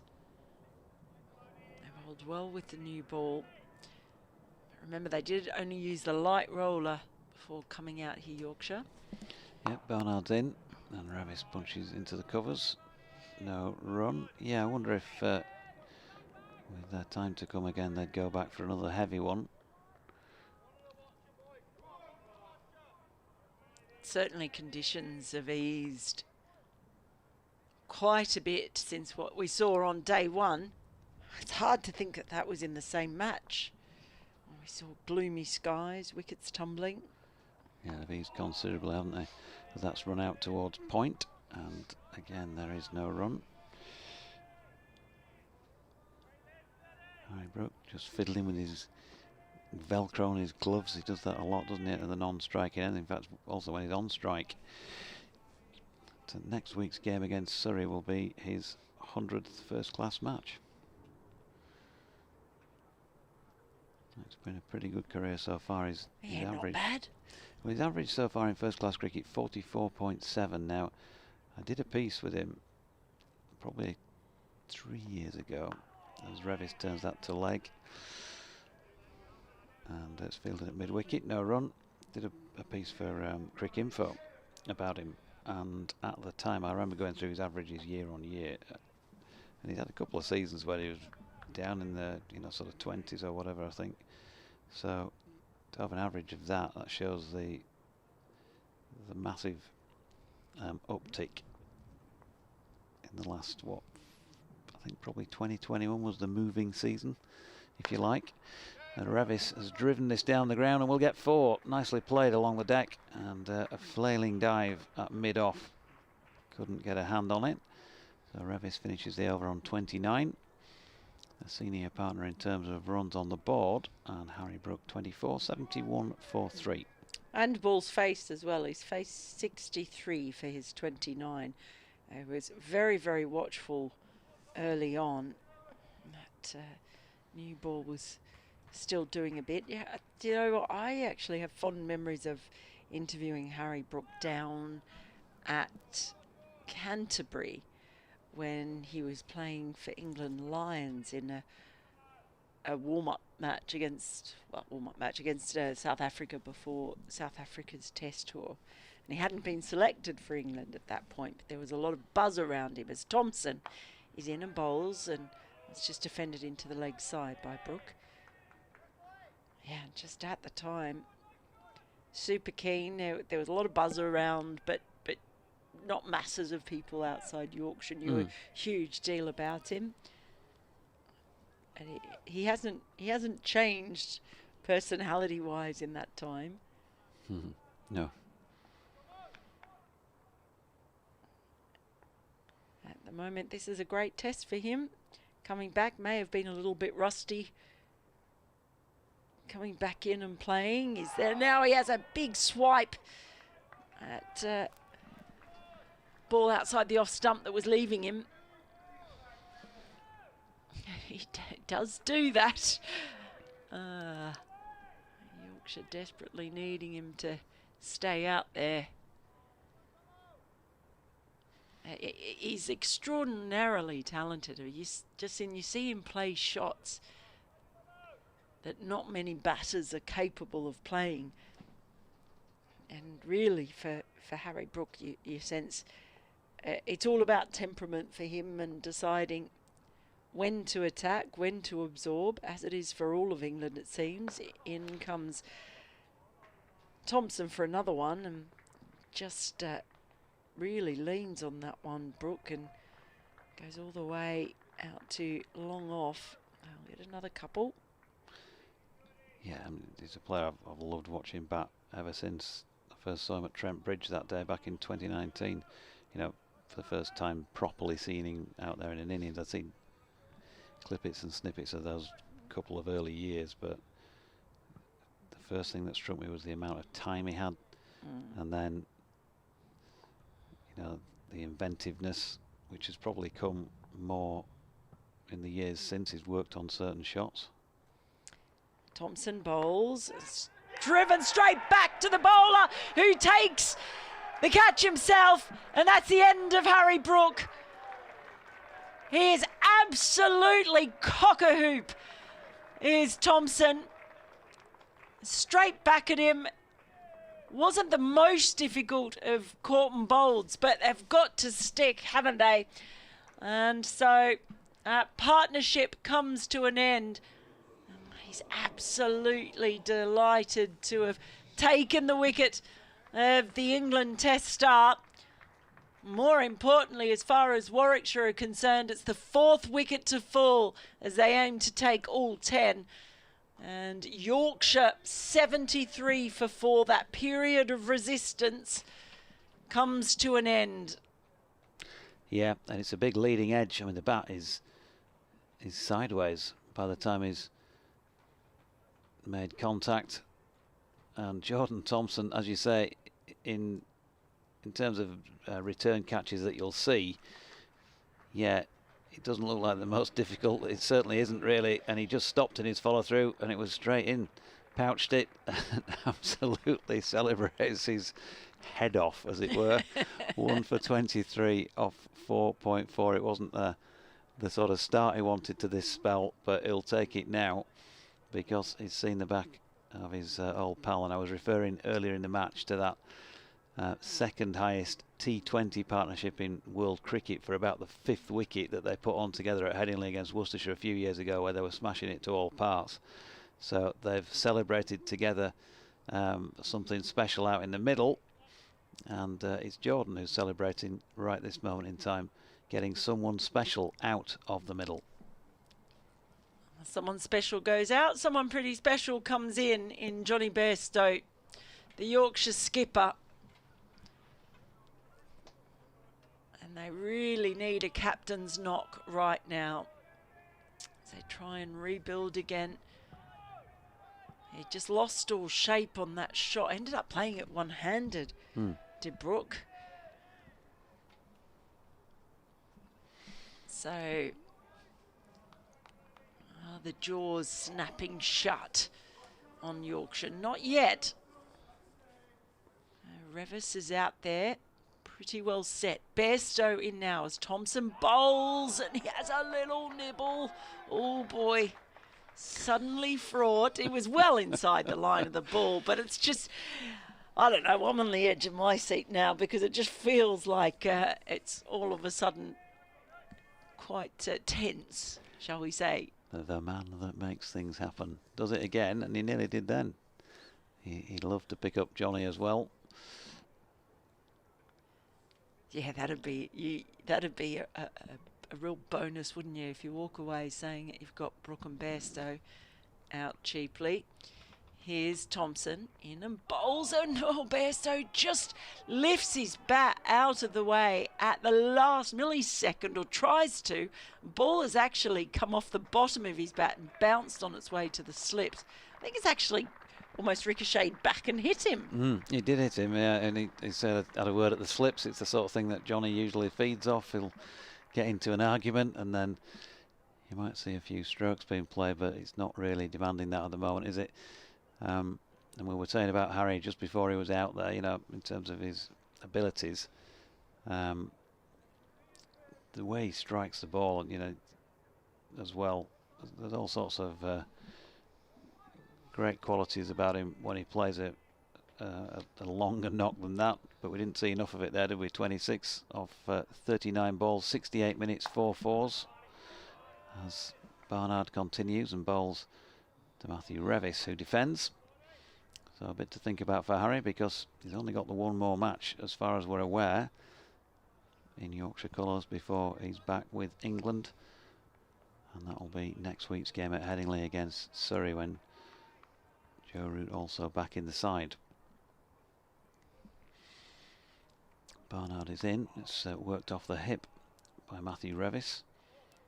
Alex Davis has given chase. Are we going to get a leg by signal, or was it off the bat? No, leg by, says Jack Shantry. There's a bit to think about, you know, the way this match is going, and if we're to assume that Yorkshire are going to lose this, given that they've only got the 6 wickets left now and just over 100 overs in the match remaining for them to defend them, unless there's some seriously poor weather. You know, they have a really good comeback win last week, are up on a high and then straight back down to earth with a massive crash by the looks of things. Joe is available, so there's going to need to be a change as Barnard comes in and Bairstow turns that in front of square on the leg side. No run. Somebody's got to be expendable to get Joe. Harry, Johnny, Adam Lyth all in the side. Finley Bean is a man who's got a ton already against his name at the top of the order. Don't really see that changing. So James Wharton, who was left out the other week, is probably vulnerable. But we don't know quite who's going to be fit and all the rest of it when you say these things. So we'll wait and see. But that's kind of, you know, the way that you'd be looking at these things at the moment, as Johnny defends another one into the offside there. And then bowling wise, well, Jack White and George Hill. I was nearly calling him Jack Hill and George White then, because I knew somebody called Jack Hill through cricket. Jack White and George Hill, you know, they're just undroppable with the ball. So as long as they're fit, they're playing. Oh, bowled him. Johnny Bairstow now is the next one to go. He's been cleaned up. Skipper bowls skipper for a duck. And Yorkshire now 74 for 5. And the end is getting closer and closer. The pressure telling, well, that meant so much to Ed Barnard that when he's got the ball through the gate, Bairstow was coming forward in defence, but not a huge amount of footwork there, and it just gets through his defences. And, well, Barnard took off as if he was on a plane flying to Spain, his arms outstretched. He felt like he almost did a full circuit on that one, but absolutely delighted. Yeah, and sorry. I was just going to say 74 for 5 now. I don't know how they will get themselves out of this hole. Yeah, and in a repetition of the previous innings, Brooke and Bairstow out in successive overs. So some patterns have been followed. No, you're talking about those players, and the thought that in the Yorkshire side for the next match against Surrey, and the thought that immediately springs to my mind is it's actually an embarrassment of riches when it comes to batting, really. And okay, both sides struggled in the first innings. It was very, very difficult batting, and now they find themselves in a pretty hopeless situation. Really very difficult one, trying to save a match. Well, 4 innings to bat, but yeah, I think you can knock off the of riches. You know, it's an embarrassment, isn't it? At the moment, it is. They're playing on the same pitch. They're 74 for 5. But as far as batting goes, if you're looking ahead to next week, I still feel that the biggest question mark around Yorkshire at the moment is the depth of their bowling strike power and consistency. When you think that the reason they're in this position right now, that they're trying to save a match and wickets tumbling, is because their bowling wasn't good enough to keep consistent pressure on the Warwickshire batters, and they just let the game drift completely. So George Hill with a thankless task at 74 for 5. He's dropping his first delivery from Barnard out into the offside, and that is no run. 74 for 5 then. Yeah, in the first innings we had Brooke bowled Barnard, and in this innings we've had Bairstow bowled Barnard, and Johnny unfortunately not managing to get off the mark. So 5 balls, 6 minutes, and he was out the 5th ball of the 25th over.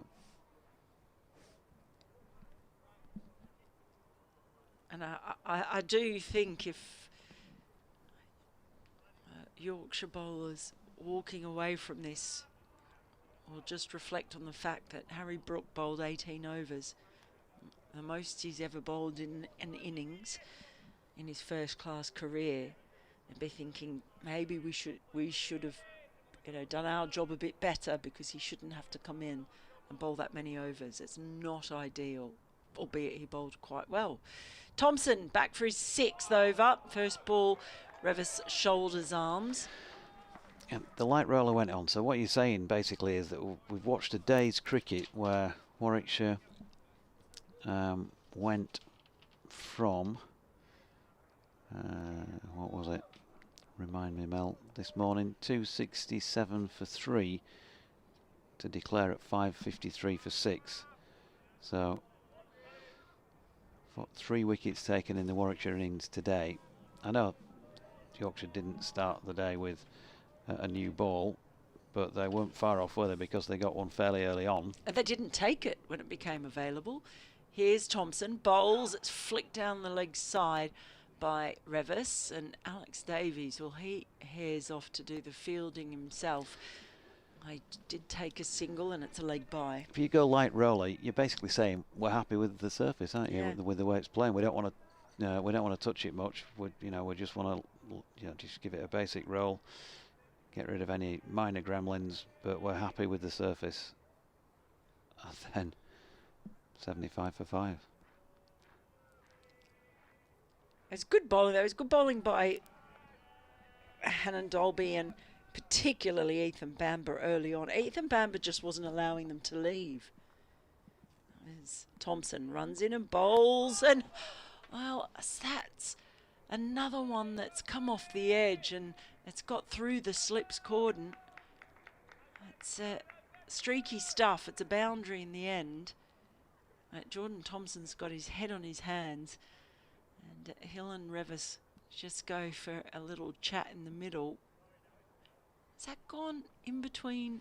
I'm just trying to see exactly where it's gone. It looked like it went near Bo Webster's hand, but it was one of those that was almost like Yorker length to the slip cordon.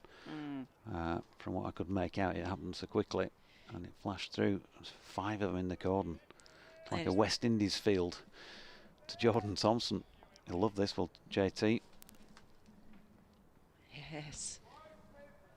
They are lined up, ready and waiting as Thompson is in, and it's defended by Hill back past the bowler. Mid-off prevents any runs.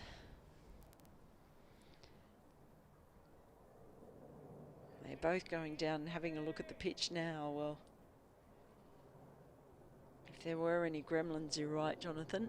A heavy roller might have been a little bit, but also as well, you can't sort of say it's just around the heavy roller. There've been all sorts of factors, haven't there, in this loss. And eventually they've just been outplayed by Warwickshire. As Thompson is in, it's pushed into the covers, no run. Essentially, they were battered out of the game in that 3rd innings. Yeah. I'm sorry, I just sent Tomo a photograph of himself with 5 slips because he might. How many times is he going to have this in his career? He'll enjoy that when he gets hold of his phone later on. Yeah, all in a row there. Shadows now very long in the dipping sunlight. Still 6.1 overs remaining in the day's play as Thompson comes in for the last ball of his over. And that just runs down to backward point. No run. 79 for 5. Now, with Hill on 4, Revis on 29. And that double whammy of losing Brooke and Bairstow in quick succession Mm. has really thrown any chances of Yorkshire holding out. You think, well, made them very precarious. Yeah, I wrote a piece last week that said Yorkshire should celebrate the win against Somerset, but need to start better. So they answered the call with a really good start in this match. Where to go with this week's summary of this match? Not done yet, obviously, but it's not so far off, is it? Barnard's in bowling to Revis, who's cracked that one away. Lovely shot off the back foot, and he's going to pick up 4 runs through the covers. Yeah, nicely played. Well, Revis is probably one of the Yorkshire players who might walk away from this game actually feeling not too chastened by a performance, because I thought he actually bowled really well, and he's shown some resistance here with the bat. He's been patient, but he's played some shots when they're there to be played and hasn't got himself too stuck. Barnard bowling again, and Revis punches this time rather than drives off the back foot. He's going to pick up 2 in a similar sort of area to the boundary he hit the ball before. Matthew Revis, well, his season so far, I will get to in a sec when I get the right blurb on screen. Here we go. As Barnard comes in to bowl to him again. This time playing across it, does get a thickish inside contact, which draws a yelp from the slip cordon. So this year he's not started as well as he's capable of doing. He showed what he's capable of last year. He's had just the 1/2 century. He's averaging 22.75. So this is a real opportunity. He's got to see this, hasn't he, as a chance. Get some time out in the middle. You know, just accumulate some runs, and the more he can, the better for both himself and the team. And that's really the one option. Bat long, and he's just angled one down into the gully region. No run. And take the leading role as well. You know, he's the one who's out there. He's faced 71. He's made 35. He's seen others come and go. How much responsibility can he take on in trying to control this and keeping the strike as much as possible, staying positive? Yeah, Barnard bowling to him now, and he defends. Yeah, I think there was a definite question over his first innings decision, and of course you're going to get that, but you don't want too many of them during the campaign.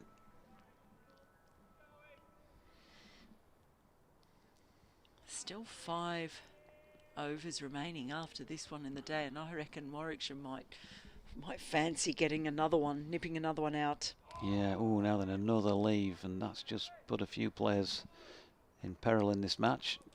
It was a good one on that occasion, and it was too high to hit the stumps, but line-wise it can't have been too far away. 85 for 5 at the end of that Ed Barnard over. Warwickshire got to find 5 more, well, a minimum of 5 more wicket-taking deliveries, because who knows whether all chances will be held or not. Even if they don't take another wicket, though, they'll go home, have a good night's sleep, feel quite buoyed. They haven't been out there for too long. They've been out there for a session only, and then they get to rest and come back at them. Imagine Ethan Bamber and Ollie Hannon-Dolby will be back bowling pretty early in the morning. It's all gone pretty much perfectly as Thompson is in and bowls. It's left alone by Hill. Yeah, Yorkshire are pretty punch drunk, aren't they, as far as this match is concerned. They got a good combination in on day one to bowl Warwickshire out for 147. But yeah, they've stuck the chin out a few times too often since then. And Warwickshire have had the punching power to land a few blows. Hill waits as in comes Thompson, and he thought about playing it, Pulls his bat out of the way. That is what we saw Johnny Bairstow do a few overs back before he was dismissed. So Hill just looking a little bit nervy. And this is why I say for Revis, almost not batting with the tail end. So you're not talking about farming the strike to that extent. But I think Yorkshire's chances of staying out there and resisting for as long as possible might hinge on how much of the strike that Revis has. As Thompson turns and runs in once more, bowls, and that is defended more solidly by Hill up into the covers. No run though. Just getting stuck, just on survival. Those 5 slips in, the backward point is in. There's a deep backward square leg. And Thompson just playing with his studs, maybe clearing some mud away as he makes his way back, a mid on and a mid off in place as well. Bright sunshine at the moment, almost as good as we've had all day. As Thompson runs in, he's running through the shadow of the lights as he comes in and bowls, and that's driven beautifully, just over pitched, and that's enough for Hill. Well, that stroke might give him a bit of confidence because it's a lovely on drive for 4. Yeah, Jordan just over pitching, and George didn't go at the ball hard, did he? He just relied on timing, really. Just a little jab along the deck. Nicely played. And when you were saying he's looking a little nervous, it's kind of, you know, anybody who's batted in these situations, and again, back to, you know, I've not played in a 4-day game, but even in your league game, your Sunday game, whatever, when the field's all on top, they're all somewhere near you, you know you're miles behind the game. They're not great situations to bat in. Thompson in, bowls left alone by Hill. And you've just seen Harry Brook and Johnny Bairstow come back to the pavilion as well on your way out, and you're realising that Warwickshire are just all up and about, full of energy, knowing that the game is theirs to lose, really, or not. They're not going to lose it. The game is theirs to not win. They'd have to stuff it up royally not to. They've got 2 fielders out now for Hill in the deep on the leg side, deep square leg and a long leg, as Thompson is in and bowls left alone by Hill though. That is the end of the over. 4 remaining. 89 for 5 now, with Revis on 35 and Hill on 8, and I am not going to do anything other than hand it over to you for the next over, Jonathan. Yep. Are we going to get a change at the... Yes, we are. Ethan Bamber is coming back into the attack to try and do a bit of late damage with just 2 overs remaining from each end of the ground. I was speculating about Yorkshire's team potential for next week. So just to reiterate, Joe Root is scheduled to play, as is Harry Brook. So one of the current batting lineup will have to step aside. There's also bowling to consider, and Jai Richardson to come back into the team. He's been rested for this match, although has been sighted in the city.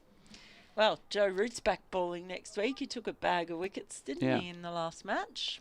So in terms of your team balance, for all sorts of reasons, having Joe present is a great thing. Good delivery to start off by Ethan Bamber, and he's immediately called for another player, I think, to go into the cordon. I think he's still getting that ball to just swing away from the right hand up. So unsurprising that he gets a 4th slip in. So 4 slips, point, mid off, mid on, mid wicket, deep backward square. As Bamber's in again in the Birmingham sunshine, it's turned on to mid on, or defended to mid on by Revis, no run. So yeah, bowling wise, Jai Richardson's gone back in. There'll be George Hill. There'll be Jack White. There'll be Don Bess. So Jai will be coming back in for either Logan van Beek or Ben Cliff, you would assume. Here's Bamber. Ooh, Revis plays that slightly awkward, so there must have been a little bit of nip about it. He's got it away backward of square. And we'll pick up a single. So 90 for 5. But these two batting sides on the same pitch on the same day, looking like they're playing on two different surfaces. And I think Warwickshire's bowlers have got to take plenty of credit for the way they've gone about their business in that respect. And this man, very much a case in point. 3 for 26, Ethan Bamber, as he bowls the 4th ball of this 10th over his bowling. Defended into the offside once again. They've bowled well all match, haven't they? Really, there's been maybe an over or two there, but not very many where you would say no, they've had bad overs. In comes Bamber once again, and turned into the leg side by George Hill, who'll pick up a single. Yeah, I mean, Ethan Bamber's going, you know, in terms of bad overs that have gone for runs, we're comparing them to the Yorkshire runs per over economy rates. 2.68 for Ethan Bamber, 1.14 for OHD. 2.4 for Ed Barnard, just Tomo the outlier with going at 4.43. But he's picked up the wicket of H.C. Brook. That's defended into the offside by Revis. To complete that over, 91 for 5. A mere 457 behind. If that's an ice cream truck that I can hear somewhere on the effects mics, who's having ice cream today? It's freezing. It can't be. It sounded like an ice cream truck. Too Aussie, you are. Too Aussie. Too Aussie I am, apparently. Well, don't be Aussieist, Richard. You'll be getting reported. Exactly. Oh, I can tell you, I'm feeling it. I don't know how the players are coping. All the woolies on out there. So we're going to see Bo Webster now bowling from the city end for the first time in this innings. Warwickshire just looking to do something different with the last few overs of the match, bringing Bamber back now, bringing Webster in, just to see if they can maybe get one more. Can they get one more? 18 balls remaining in the day. It's Webster coming in and bowling to Hill, who has a little flutter. That ball just not missing by much at all. Outside edge coming into play.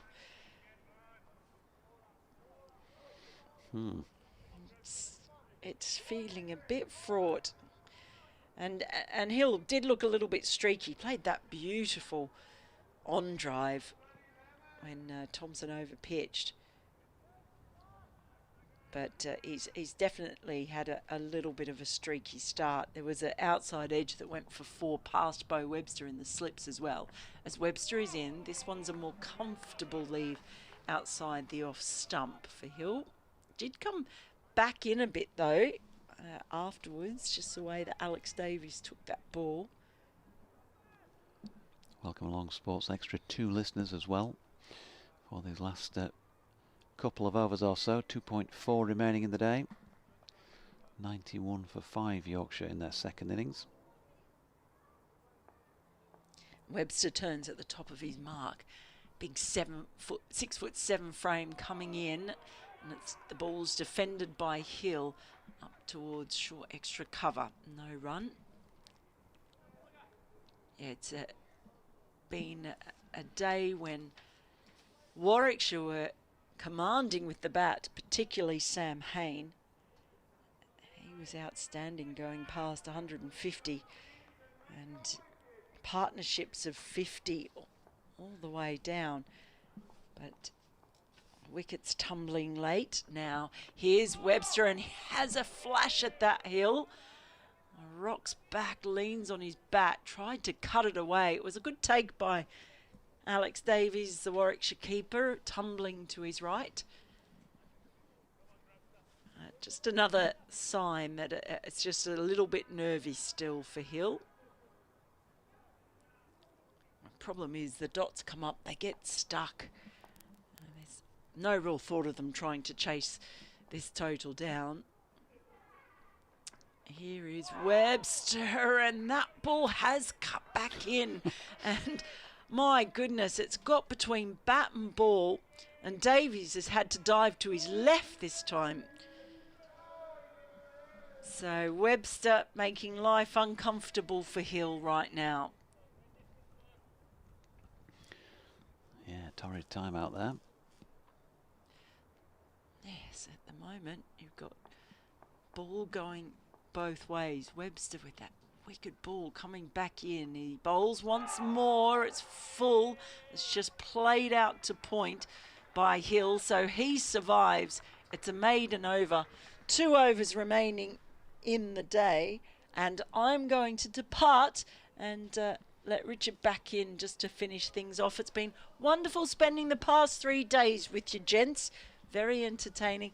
That you done? That's me done. Oh. I only do 3 days. So I'll see you sithy up yonder. Sithy up yonder. Right. So 91 for 5, as Mel says, and we've got just these 2 overs to go, and Ethan Bamber's going to continue from the pavilion end for the penultimate one. He's got the 4 slips back in place, and the ring field with the deep backward square leg once again. And then he comes. And Revis defending into the offside. No run. An unusually dominant array of sessions. This will be 6 sessions in a row that Warwickshire have had the better of it, and by some margin in some of them. You know, they only lost 3 wickets in 2 sessions today. Added an awful lot of runs from their overnight total of 267 for 3.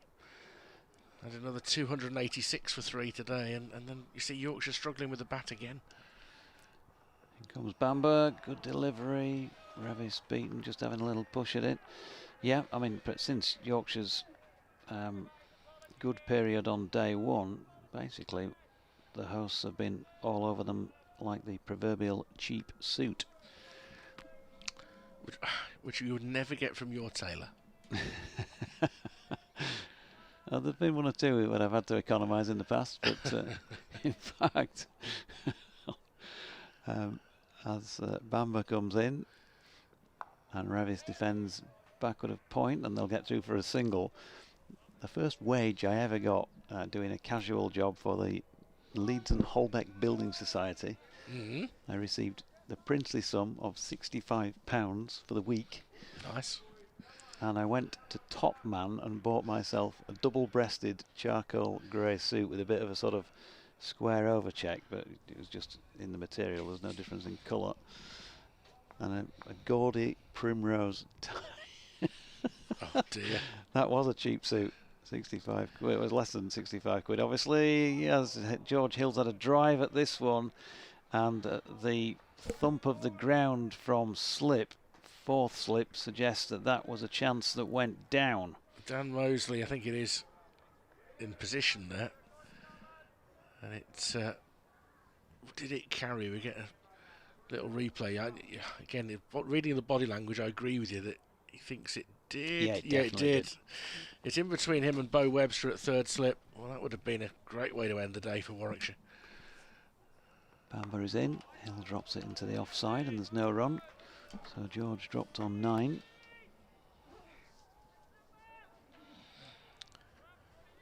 6 down.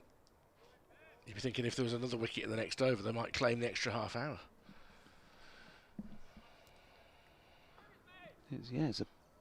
It's a possibility. I don't think we'd really, apart from jokingly, said to each other off air, perhaps.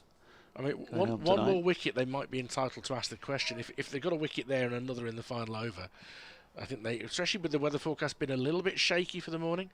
5 slips, 2 short mid wickets. No, they're moving one of the mid wickets. Bamber said, look, I'm not going to be bowling down the leg side here, am I now? Probably will, but it's an 8-1 split. Here is Bamber and George Hill driving through mid-off, and it has gone through Ollie, Han and Dolby, so they've got through for a single off the final ball of the penultimate over of the day. So that's Ethan Bamber done for the day, but he's had an excellent day again with the ball.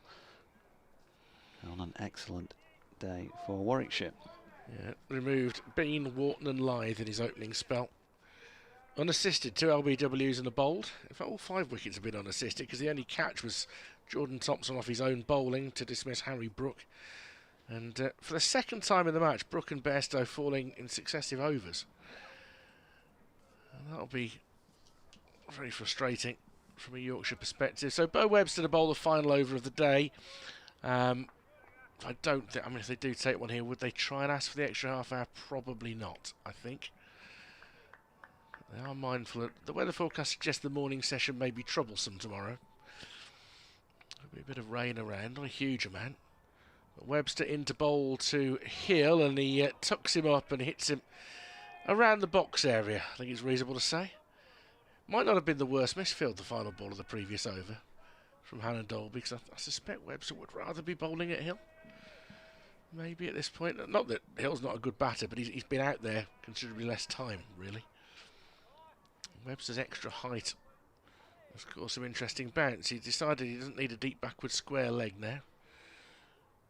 He's going to have a leg slip.